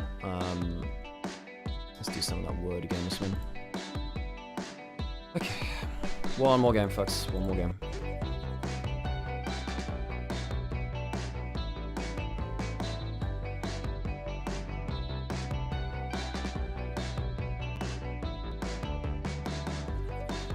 Thank you for the follows, by the way.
一开始知道要重新跟刘云松合作的话，还是蛮惊讶的。然后最后成功重新合作了之后，感觉其实没有特别大的磨合压力吧，就感觉之前打了3年也很久了。然后现在的话，就是我们作为一个队伍能越打越好吧。上场比赛在top这个赛季也是大家都换了选手嘛，然后觉得会打成什么样子，磨合成什么程度还不太确定。然后的话，觉得我们就是要游戏的重点就是资源团做好吧。这个赛段队伍的目标肯定是能够进入世界赛，然后我觉得我们在这个过程中要有很多地方去进步。个人的话，我觉得要做好很多前面的判断，然后还有一些打团上的细节。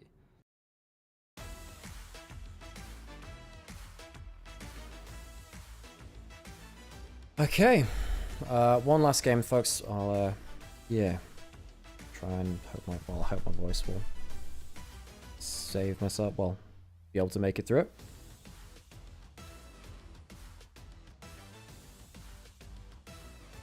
Okay. Okay, let's get into it. Let's get into it, folks.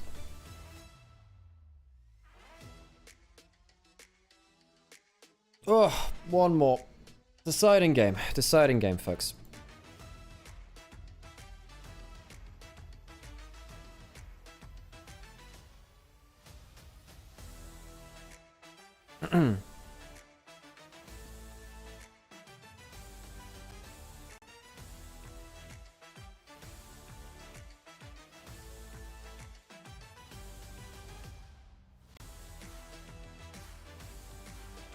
Sorry, I've got like some pretty strict censors on because of an event I was doing earlier this year, so moderation, auto moderation can get a little bit crazy.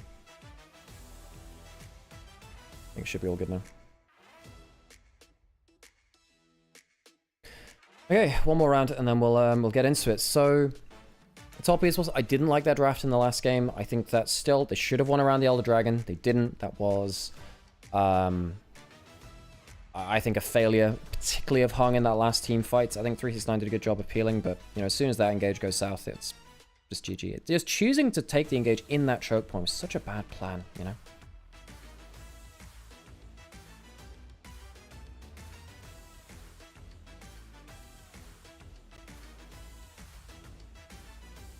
One more draft, one more game.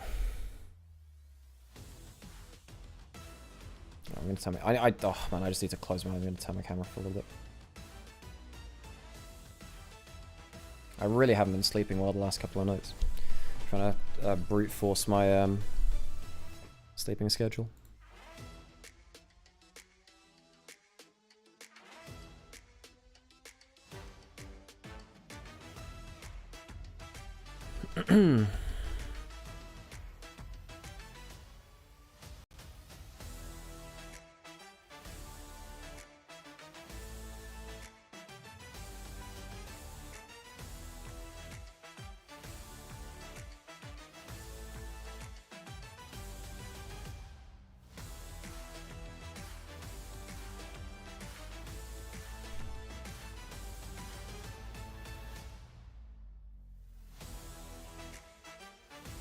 Okay, passed around. Good stuff.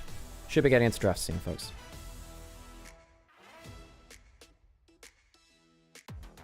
You know the music, time to dance. Let's get into it, folks.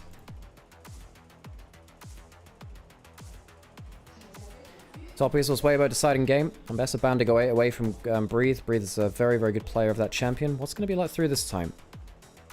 Pantheon's been permabanned the entire series. And it's not going to let up now. In terms of supports, you still have stuff like the Nautilus and Braum. Sejuani maybe raises in priority now as well, because of lacking engage elsewhere. And also the fact that a lot of the AD skirmishing junglers that would normally beat her, at least in early game, are also gone. Wukong banned away. That's the last of them alongside Pantheon, really. Guess you could do Lee Sin. Not many people in LPL willing to do that, even though it's popular here. Lucian bound away. Don't think Jackalo's been great at Lucian recently, but still a pick that she's gone towards every so often. Skarner, similar kind of space as Sejuani, where you're a tanky engager, not necessarily about the early skirmishing in the way that the other champions played in this series have been. That's locked in. What do you combo up with the Skarner now? Because typically you like to combo it up with Rumble or Aurora. They're already gone. What do you put with it? Typically, you'd even put it with something like a Renata, but Renata feels quite weak right now. Many teams losing with it worldwide. Weibo on the other side of things. Do they go towards the Sejuani? You're going to a Skarner. Potentially, you can also go for... you could go for Ryze. Ryze into Skarner is pretty good. They lock in the Corki. Self-sufficient. Strong in lane. And the Rel's the Rel is a huge takeaway. That's the last of your like top tier. Do you have a Nautilus still? There's Nautilus into Rel, and that would be top tier supports kind of finished off for the series.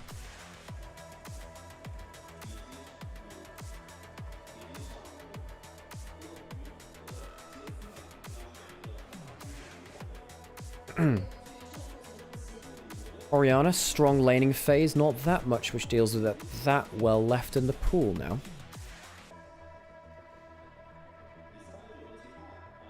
Okay, cool. You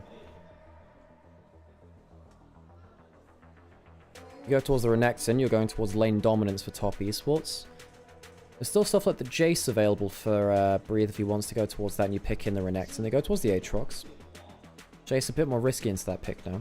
You could go for the Renekton yourself. Renekton's good into the Aatrox. Not as fantastic versus Skarner and Orianna. Do you prioritize jungle or top lane? You're not going to be able to pick both of those roles. One of them will get double banned out in the second round phase, or there's a threat to the double ban. Renekton, Sejuani. They go towards the Renekton. Good matchup for Breathe. Breathe is a very lane dominant top laner, as we talked about previously in the series. Why blind mid top and not answer their bot lane? Because you are all... I think you know you're losing bot lane laning phase. If you lock in these two champions, you at least have a good chance of contesting those lanes. Surprised they didn't lock in the Renekton if they wanted winning lanes. Aatrox isn't bad, but... Now, is there anything which survives Orianna's laning phase well enough? There's not that much which lanes fantastically against it. Ryze would have been one of them. Okay, so that's gone. Ryze is also very good into Skarner as well. So that's a good double hit with that ban. Ezreal banned away from Jackie-Love. What else can even survive laning phase? No. Is this something like a Zeri angle for Jackie-Love, actually? Kai'Sa. Ah, yeah, Kai'Sa. Because you could have gone Kai'Sa Nautilus at that point. You could go something with Braum on the bot side, but then you'd be lacking engage, so maybe not.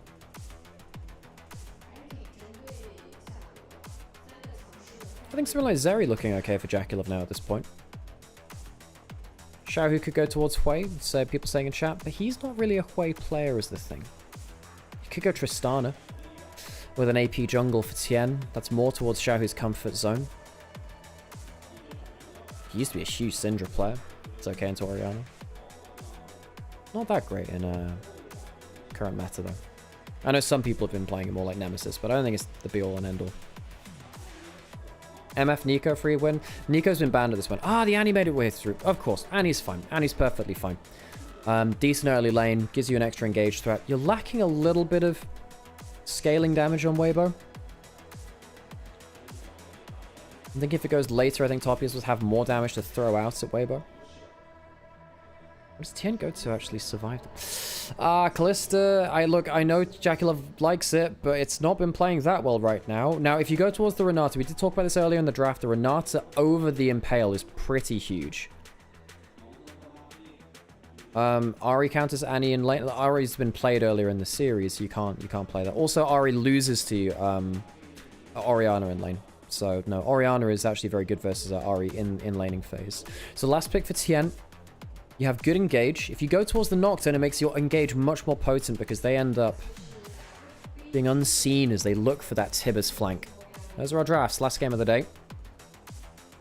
Kalista Renata. Not been working out very well ever since MSI.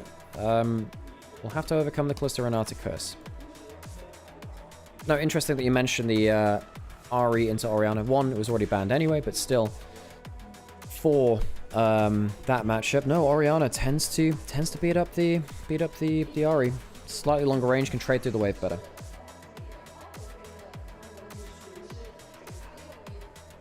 Last game of the day, folks. Thanks for stopping by.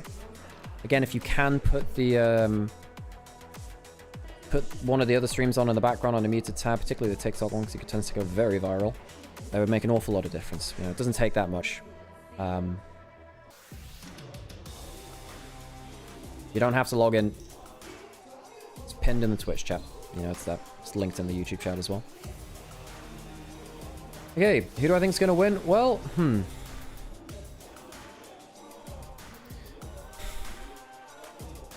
I think that Weibo's composition is much easier to play. I also think that Weibo's composition... Wait, is that true? No, I think Top Esports... No, Weibo's composition is easier to play. They have the ability to play with the Nocturne Annie kind of shouting at the vision, but that being said, you have a lot of low-range engages versus the Renata again. I guess I'd say on team fighting prowess, I would give it to Top Esports. I think been playing better today. I think the draft, you can edge it towards Weibo. I think Top Esports are just the better team on the day.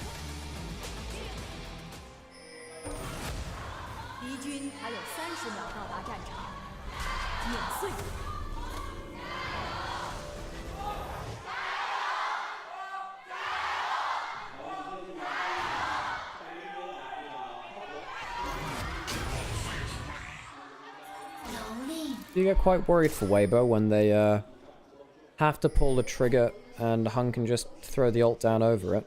It could be a big problem. Did you see my question regarding blue side priority?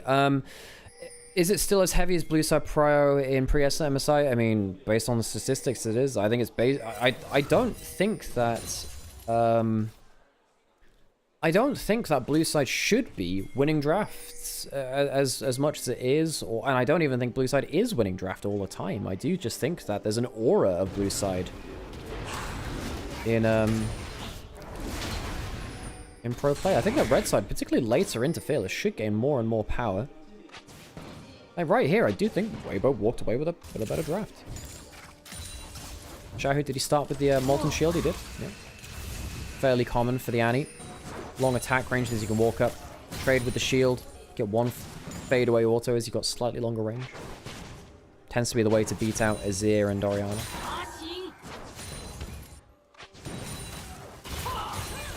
Crisp gets the crash down. Instead, Light. In range of the Callista, typically not very good. Ignite cleansed away from. Dracula stacking up the Rend stacks. Get the Rend reset as well because he got it on to kill a minion. Second proc of the Rend. Activation of the Rend, rather. Bot lane priority goes over to Jackalov and Hung. That is what you expect, but not... Tell you what, not great 2v2 laning from Light and Crisp today. I think arguably they've lost out on each of their early 2v2s versus their opponents. Jackalov and Crisp, Jackalov and Hung, decent value there. Xiaohu slowed down. Kanavi not going to go for the walkabout though. I think Xiaohu playing a little bit of Oscar Knight, acting as though Tien is in the back pocket. So top esports, they have themselves the bot lane priority. That's going to give, I would say it gives extra options to Kanavi. Kanavi is pathing away from bot lane. Weibo know that. Having said, not like really like Nocturne can gank early levels. He fights well, just only when people run into him. He can't run into you that well. Even if Chris gets a flash follow-up, I just don't think it's that likely that they get any kills. Chris might go for a flash combo now. It's hard for Nocturne to get value out of this. Anyone will die. They know they're at threat. Back off from bot lane. And for once, Jackalov and Hung. Well, Jackalov and Chris, of course, they were the combo earlier this year. This is the battle to see who won the divorce between Top Esports and Crisp, and I suppose Weibo and Hung as well. Both of them looking to beat their previous teams from last split. Kind of cruel that they have to play against them so early into the split. Week 1, by the way, playing against the team which just kicked you. Flash forwards for the stun. Kanavi in the back pockets. Yeah, and he has a spell shield. Not gonna matter. Kanavi can't break through the spell shield. Tien, rather, his spell shield does very much matter. First blood goes over towards Weibo. Point and click stun from Xiao, who kills down Cream. He had a bad Orianna game just the other day. And that's not a great start to this one either. Xiaohu, good kill on the board. Kanavi not able to do that much in that situation. Couldn't break the spell shield of Nocturne. Can't impact it. Tien, first kill on the board. Gets a play done before level 6. Rare for that to work out for Nocturne. Sometimes you do, of course, get the flash fear tether. Is what happens here. But, Cream just way too far up. Has a tier now. Building a Ruby Crystal. We'll see what that Ruby Crystal goes into, actually. I suppose it'll go towards a, Haunting Guy's item a little later. I doubt he's going to go towards something like a Rod of Ages. And if he does, I think that's a huge mistake. Can't afford to drop that much damage.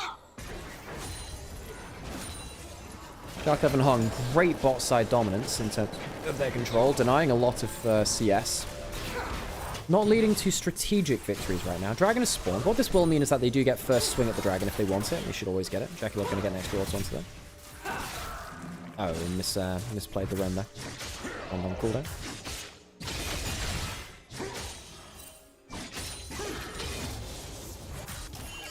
No, Katari, honestly, I don't know why Blue Side wins so much in LPL. We talked about this a lot in playoffs last split, where Blue Side just has aura in LPL. Just has aura in LPL. I don't know why Blue Side wins so much here. As we were saying, bot side dominance for a Callista means you get that first dragon. Smooth early game plan for the bot half of the map for a top esports, maybe not the rest of it. Level 6 hit by Cream. And with the ultimate.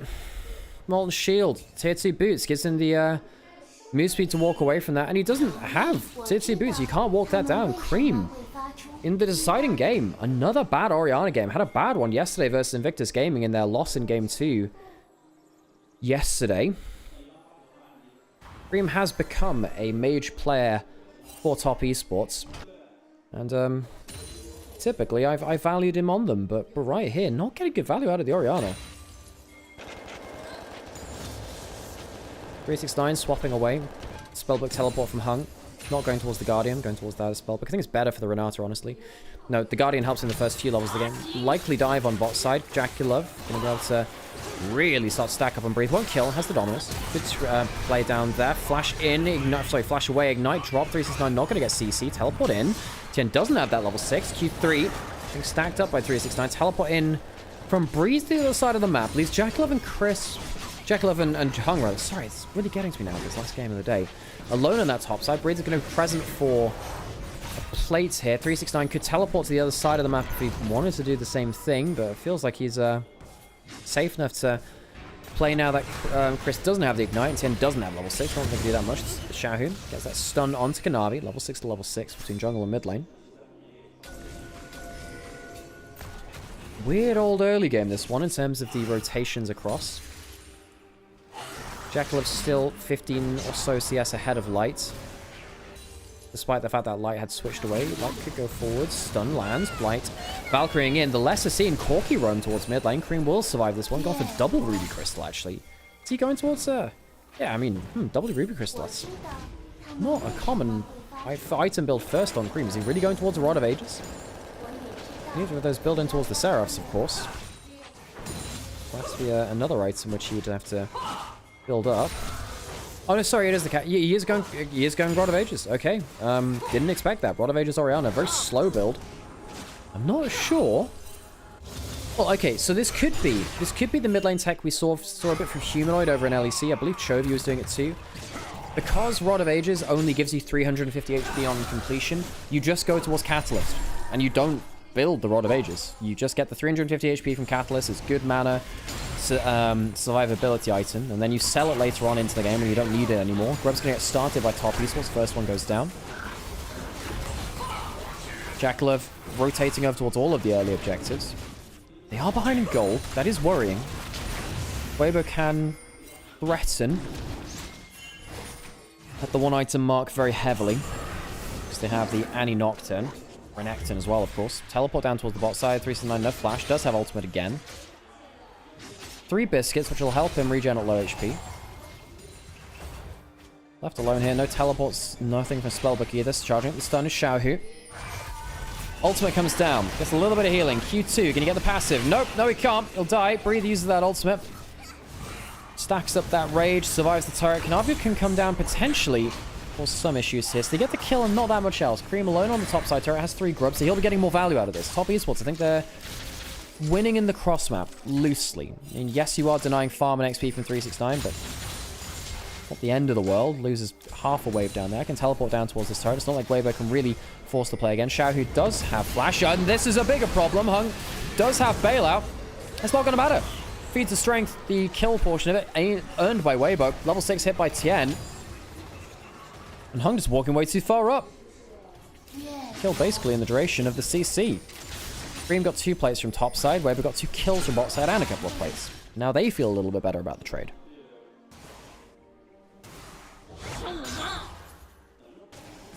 Dragon up in a minute. If Jackulov gets his Ren stacks into there and gets them a clean dragon take, I think game plan is still on for top esports. I do think they scale better. But Weibo, this is the point where they can cause some huge issues. Paranoia into Tibbers is nasty as hell. You know, hiding the Annie on the flank angle. Follow up on top of the CC from very long range way away. Weibo, I think in game 2 and 3, they have had better drafts. It just felt like top esports were better individual players. We'll see whether that comes through to any advantages here in game 3. Not that happy with top esports early game so far. That being said, we've not come through to the 5v5s yet. Xiaohu, good activity from him in the early game so far. First blood, couple of assists now too. Kanavi's going to go into this bot side dragon. Weibo, do they contest? Well, what's the cooldown on Paranoia? Still about a quarter off. Can't really pull the trigger with that, so I don't really think they want to go towards it. Do have the one item Stride Breaker on Tien. Can't do that much about it. Xiaohu instead going to take a plate on top side. Weibo as always, if you want to learn something about this team from this stream, they are a team which always trades, if they can. They're the most likely team to trade in the LPL. They'll trade a dragon for side lane, they'll trade things for time. Tien has spell shield, not going to be enough. Going to get himself impaled. It's not a fantastic ultimate coming through from Hung. Flashes forwards. They do get down the Nocturne. Chris flashes over the wall, and Light's now followed up for nothing. Teleport coming in to secure the other side of the map, and Weibo overstay on bot side. Tien goes down. Kill goes over towards Kanavi. Xiaohu drop down the ultimate onto Cream. No shockwave available for Cream, so the chunk will remain true. No malignance for Xiaohu, so that'll be the full cooldown onto that. Weibo. Wonder whether there was a winning angle in that bot side play. Tien greeded for the blue buff and died for it. Everyone's done it.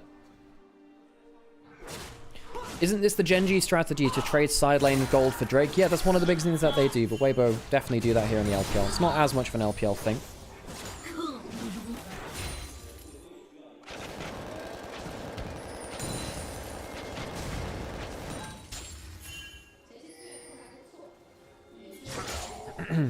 Smoothest Weibo win, GG. Yeah. Wait, that might have been from last game. I think that was from last game, actually. Tells you how long I was reading that YouTube chat. So yeah, keeping an eye on 4 chats at once can be a bit much sometimes. I'll wave hi to everyone in the TikTok chat. I do see people joining, but yeah. Gotta pay attention to other things sometimes. Kanavi. Little bit behind in XP to Tien. Should be even up when he takes Gromp. On Gromp. Could contest Raptors as well. And did he well. Breathe, walking up the river, has Dominus, has tier 2 boots, so he's pretty quick on the run too. Doesn't have first item, which is where, you know, Renekton goes real Super Saiyan. Cream, Rod of Ages build onto the Orianna. Really doesn't want to get burst out. Not going to do that much damage though. You know, compared to someone like Victor who goes Rod of Ages into Liandry's and doesn't need the Lost Chapter item at that point, Orianna really does feel like she does need a Lost Chapter item. She feels quite poor without it. She can't really go Rod of Ages into Liandry's as easily as someone like the Victor, who gets a lot more value out of that with more consistent poke from E, and then of course the Chaos Storm. Tien has ult, has Stride-Breaker, very powerful ultimates now.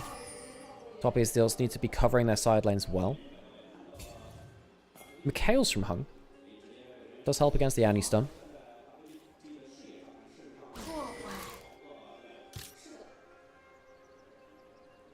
Herald in a minute.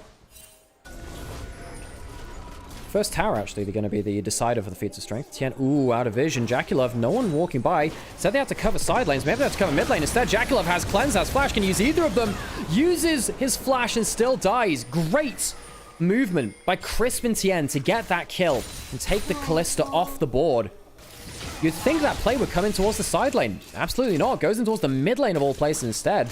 Because the shallow defensive vision from top esports just wasn't quite good enough. Crisp going to get found out by Kanavi. Anyone else in the area? There's an Aatrox coming by. Crisp needs to be careful. Not careful enough. Gets impaled. He's going to die for this now. So I guess in the overall trade of things, 1 for 1. But the death of an AD carry does mean more than the death of the support. Oh, steal stacks notwithstanding, I suppose. The remove farm. Hang on a second. Are they going to finish it off? Yeah, they are. Cool. Right. Styles Impact finishes that one off.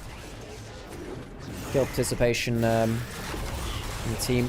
Some backs coming through from Weibo. They have first item onto Light. There's that Triforce now. Herald started up. Weibo not in position for it. Top esports getting much better access to his objectives. The Callisto obviously helps with that.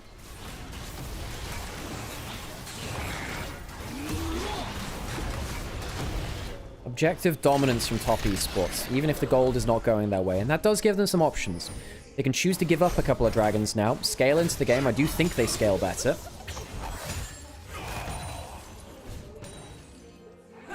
Tien waiting for his next ultimate to come back up. Perhaps Weibo are banking on the fact that they can shut down the Kalista a little more. And then Kalista will struggle to carry the game. But you say, well, you know, my AD carry will be more useful than yours. I think you can say from top esports perspective, they'll say the same about Aatrox into Renekton. You know, my Aatrox will be more useful than your Renekton. Mid lane could be a bit of a wash. And he not damage carry, but with a Rod of Ages Orianna, it's not like it's going to do as much as well. Herald driven into the mid lane. Can they take the full turret? They do have the 3 grubs, good damage. Light, walking up 1v3, getting good damage. Will hit the eye on the back. Dragon spawning now, Tien. Has Spell Shield. Ooh, flash in, and they'll catch out Jaculov again. Had no flash, did not see the flank from Jaculov. Hung left alive on the backline. Breathe flashing in, gonna try and go put him down into the Baylor, and he does. 2 for none so far. Drag back under the tower. That should make it another kill. This time in favor of Top Esports. 2 for 1. The full kill score. But with Jaculov dying again, Weibo will take again farming time away from the Callista. We'll get an angle towards the Dragon. And Top Esports, we said, hey, you could drop the Dragon prio, look for a fight later. They choose not to. They walk up. They get punished. Teleport in. Shockwave still available from Cream. They can't contest for the Dragon. Have they just walked into a bad fight now? Breathe, full rage going in with the Dominus. Shockwave's not bad, but it's too little too late. There's no damage. You're a Rod of Ages Orianna. And look where that Rod's gonna get shoved. Let's go where the sun don't shine. Cream can flash. And it will see him out of the play. But he achieved so precious little with that Shockwave. A little bit of CC, and that was it. Weibo, strike hard and fast around the Dragon. Twice, in fact. Cole cashed in for Light at the same time. No, they just hadn't tracked Weibo coming across the place. And the Nocturne putting the Paranoia in turns the lights out at the same time.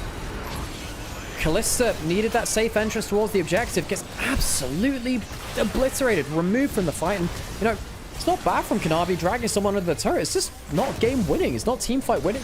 It evens up the kills at the start of the play, I guess. It didn't even do that. 2 for 1. So now, Top Esports, no soul points. Chose to flip that objective. I feel like they could have, ignored that one. Chosen a better fight at a different time. Traded for gold somewhere else on the map, like Weibo tend to do more often. Of course, and Gen G does as well. Xiaohu, good series from him today. Really good series from him. The Aurora was, you know, all right, but I think his first game was much more impactful.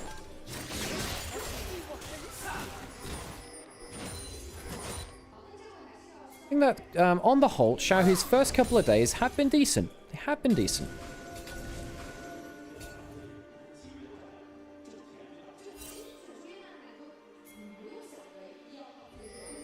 Breathe.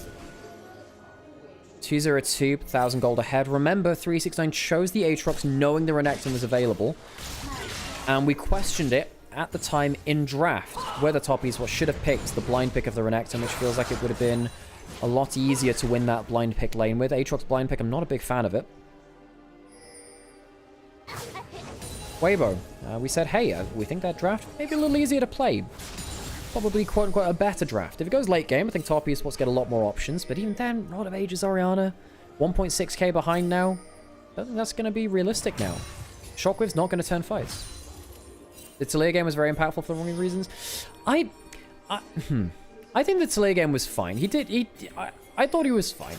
Really, his series yesterday was the special one. Hang on, Spotted walking up through here. They do have potential Paranoia. Xiaohu. The 2 out with Spike of the Malignance Rylai's can keep people trapped into the plate.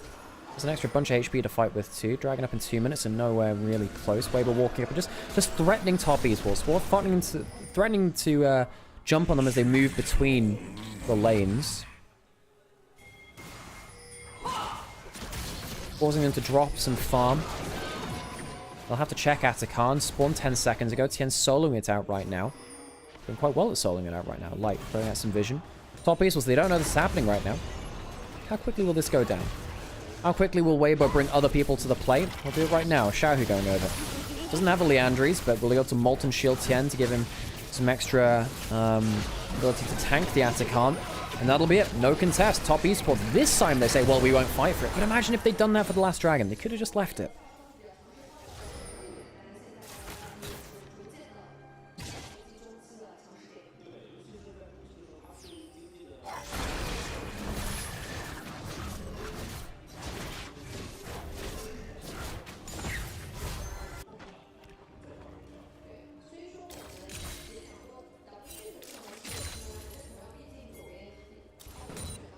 pushing in across the board. So now, suddenly, 5,000 gold lead for Weibo. 5,000 gold lead for Weibo. And also, if you look at the top of your screen, that is a 33 petal lead. At about 10 petals or so is maybe 1,000 gold in stats. When you have the Atakan, I believe it's when you have the Atakan, because you have the 25% bonus to them. Weibo have, you know, significant lead in gold, and then also in just the stats as well. Top esports, they were banking on a soul point. By losing that dragon fight and approaching it when they didn't have control, they have thrown this game into the abyss. 1,000 gold leads almost across the board besides support, which, you know, sadly doesn't matter nearly as much.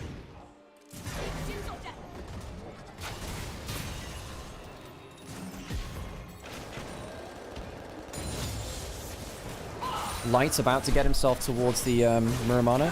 Looks like Light's going towards Collector next as well, interestingly.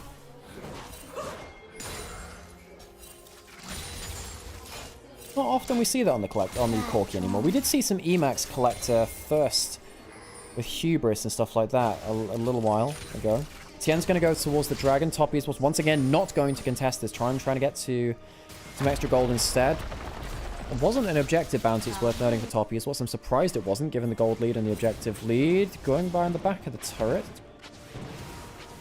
Xiaohu can control the mid lane there. Xiaohu's a great game on the Annie. Great game on the Annie. Really obnoxious playing against the Annie like this, isn't it? Every time you see Annie walking forwards, especially when she has Flash and the upgraded Ionian Boots of Lucidity, she has more flashes in her pocket, more move speed, more ability to just walk at you. And by the time the lights go off and the Nocturne, often it's too late. Top esports walking in towards mid lane turret. They have the 3 grubs. A couple of auto attacks will see this down. I'm surprised that Weibo are letting this happen. I thought they could have gone for a fight there. Oh, bad ult by Kanavi. It's a whiff. Xiaohu not able to get the stun on the back of it, so it's whiff for whiff there, actually. Surprised that Weibo didn't go for a fight to defend their mid lane out of turret. You would have felt with the gold lead they had and the item spikes they had, they'd feel good about it. Maybe with the Mikhails being up for Hung, they feel less good about it. Or maybe they thought Xiaohu was not in the best position and he needs to be the one damaging the Kalista. Weibo deciding discretion is the better part of valor.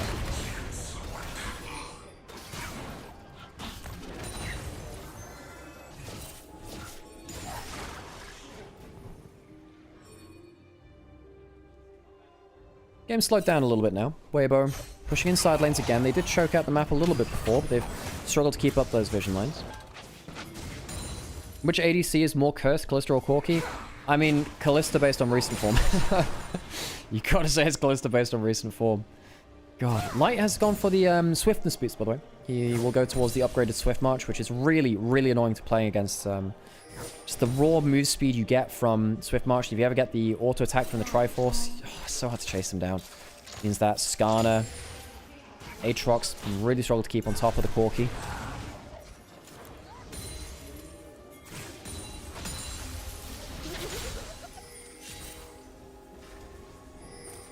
Yeah, the nerfs on Kalista. Hang on a second. Xiaohu stuns up Kanavi. Not that great damage. Of course, Annie does get some % magic penetration from her ultimate. I think it goes 10%, 15%, 20% per rank of it. So he has an extra 15% pen right now. Likely going in towards the Bloodletter's Curse. Could go towards the Leandries as well, of course, which would really up the damage. And it means that the Leandries and the Royal Eyes just keep you stuck and burning for absolutely forever.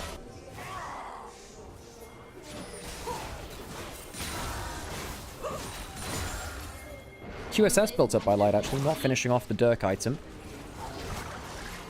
Well, one of the good things about sitting on Dirk compared to Collector is that the Collector doesn't the completion cost of a Collector gives you very little. It gives you it gives like 5 AD in the passive. That's all it really does. Maybe a tiny bit of crit chance as well.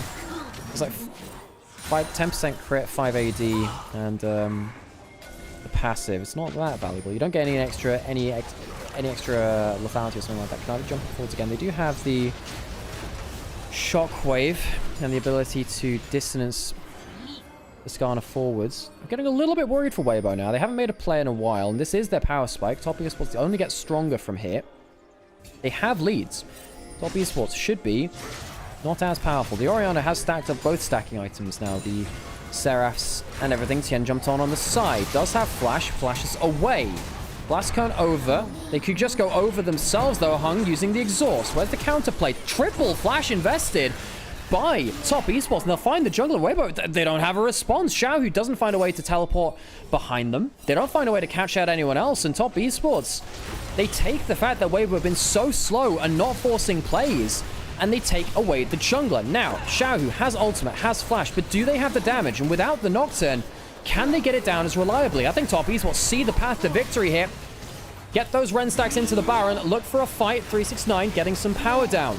Shockwave missing. Cream, another whiff. A poor Orianna game, and now he's caught out. Xiaohu gets straight onto Jackulov and gets some damage down, but Xiaohu will be the one to fall first. Jackulov can go down as the bailout, and he might just be able to turn it around. Not quite able to get enough through. It's the Renekton left, but he's not able to do enough. Weibo played too slowly, and Top Esports are back into the game. They don't finish the Baron, but they take a winning fight. Jackulov able to play around the bailout because Weibo played too slow. They did not use their power spikes, and they will be regretting that now. Dragon up in a few seconds. Top Esports, while they have, I think, the worst draft, they are the better series of players on the whole. I think that has been made apparent throughout this series. Kanavi walking up towards Tien, and the collapse is very, very aggressive, but there's no option from Weibo. Triple dash over the wall, triple flash, all things said and done. And then without the Nocturne, there's much less ability to close down and add the extra damage onto the backline. Jackulov able to stack up the Rage Blade, cleanses, gets the bailout. Crisp does not flash to get on top of the Ballista as well. I wonder whether that was a crucial mistake in this play. The extra damage even from the Rel could have been crucial. Breed gets some damage back, getting 2 in there. Will get themselves onto the Dragon as we come out of the replay. And Weibo, we said we were worried about them despite the fact they have such a huge battle lead with that Atakan. The huge gold lead. The gold lead is getting less and less. And Light has a frickin' Dirk into a tank Kanavi Skarner. He's not going to be damaging the front line. Light, I don't think the Dirk was the right choice. Maybe he should have just gone straight towards something like a Black Cleaver himself, or a Lord Dominus Regards or Mortal Reminder. I think the Collector sitting on that Dirk is not the right call. Mistake from Light. He's not looked fantastic today. Maybe again, the Varus is good, but he's not looked fantastic in the first couple of games of these series. Even with Cream missing the ultimate, they end up winning that fight. Baron now started again. They have themselves Tien in the play this time. They don't have themselves, though, a Rage Blade Callista, which is a lot of DPS and Dragon. Weibo inviting Top Esports into the pit. Kanavi very tanky on the Sky. Crisp on the flank has flash, but spotted. Also has smite. They get collapsed onto. Damage onto Kanavi, but not that much from Xiaohu. Collapse coming onto the jungle support. Very tanky. Sorry, it's the top laner. Top laner in the jungle. Jackulov getting collapsed onto. The collapse is failing, though, because the Shockwave buys some time. Jackulov starting to auto attack on Weibo. I think they've once again lost their heads in the team fight. The Orianna goes down, but with the Renekton going down too, Top Esports is start peeling back for their Callista, and Light is not going to have enough damage or presence in this fight. Jackulov walks away with another peel back fight, and the Callista is showing its value if it gets to the point where everyone can peel back around it. Weibo waited too long to pull the trigger in this game, and Top Esports should get themselves the Baron on their second attempt of trying. They lost 3. It was a 4 for 3 overall. Teleport back in from Xiao, who's got himself the Leandri is now. They'll back off. Can they catch him with this? Xiao, out of Fog of War, has a stun. No cleanse on Shaka, but I don't think it'll be enough. Dash over the wall. Umbra dash from 369. We'll seal it off for Jackulov again. Xiao tried to teleport in to get that 1v2. Teleport back out on the map now from Hung. Top Esports have taken control of this game.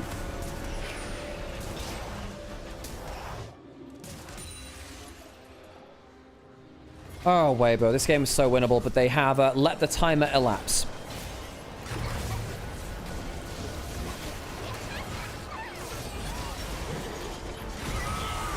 This is the fight once again. Really don't think Crisp chooses the right targets here. Xiaohu is having to deal with the Aatrox. That's not where he wants to be.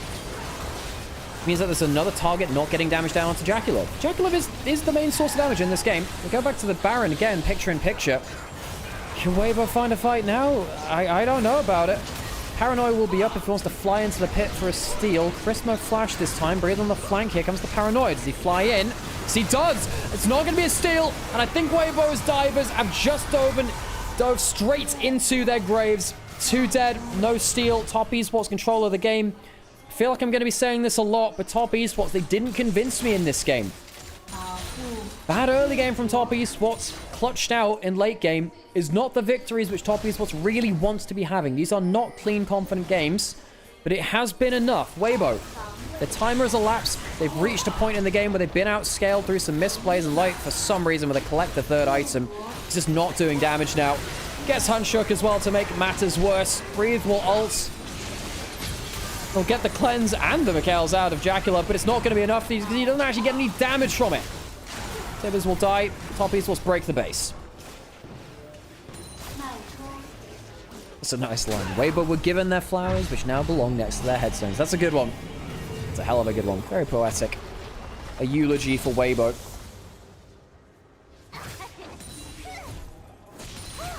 This game was so winnable for Weibo. So winnable. Alas, you could say that Top Esports had a very winnable game number 2. Sucks to see Weibo have that kind of winning position, forget how to press their R buttons, after having such big map dominance, and then fall off. Dragon in 30 seconds with the Ocean Soul for Top Esports. 5 items so close for Jacula. Full build, rather, I should say. Has himself the Terminus. Navi going forwards, catches out Tien. Shock wave onto the blue buff. Again, will stress, not the best series ever from Top Esports. Cream, I am not liking his Orianna. It has not looked confident. It has looked very poor. Very bad Shockwave with a, I guess it's level 17, heading into late game. It's not like it's the longest cooldown. It's not the most cooldown reduction I'd use with it, I suppose. Xiaohu on the flank, has flash. 369, onto him again. Good damage. Happy to tank up. Tibbers goes down, and that's the Tibbers not there onto Jackalov anymore. Here comes the Paranoia. You have to steal it against the Smite, going into the Aatrox instead. The Redemption comes down, and it is an absolute all-out war in the shadows, and the steal somehow comes out from Tien. It's not going to be Ocean Soul, but where's the fight afterwards? Breathe into an absolute mess of melee. Light not doing enough damage in the backline, and Jackalov, is still alive. Dragon, not claimed by Top Esports, but I think they can get the fight afterwards. 3 dead in their favor without losing anyone themselves. Weibo somehow get the objective, but Nymaera and the Shockwave this time connects. 4 dead. Top Esports. Again, we'll say it once more, just so you get the message clearly. Not clean, but just about enough. Teleport into the mid lane, hitting the inhibitor. Weibo, the timer has elapsed, and the series will go the way of Top Esports. Baron, not needed for this one. Light has really not been able to determine this game. Full engage onto him. He'll take down the Renata, but it won't be enough. He'll go down, and the wave clear with it. Turret's falling. Top Esports 2-0 in the first 2 days, but not without some question marks.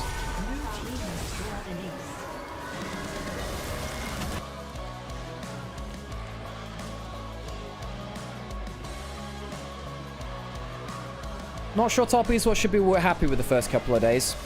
For a team which has grand aspirations. Didn't look that clean. Hung coming into the roster. They win against their old support in Crisp. Was there just last split. Very rare to see swaps between splits.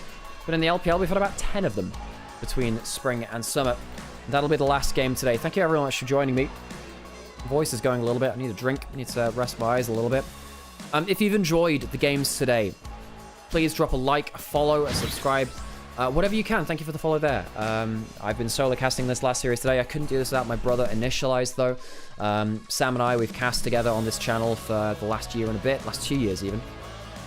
And yeah, thank you for watching. If you're watching, okay, folks. Blah blah blah. Let's see what's happening now. Thank you everyone for joining us, and I'm going to leave it at that. Thank you for everything.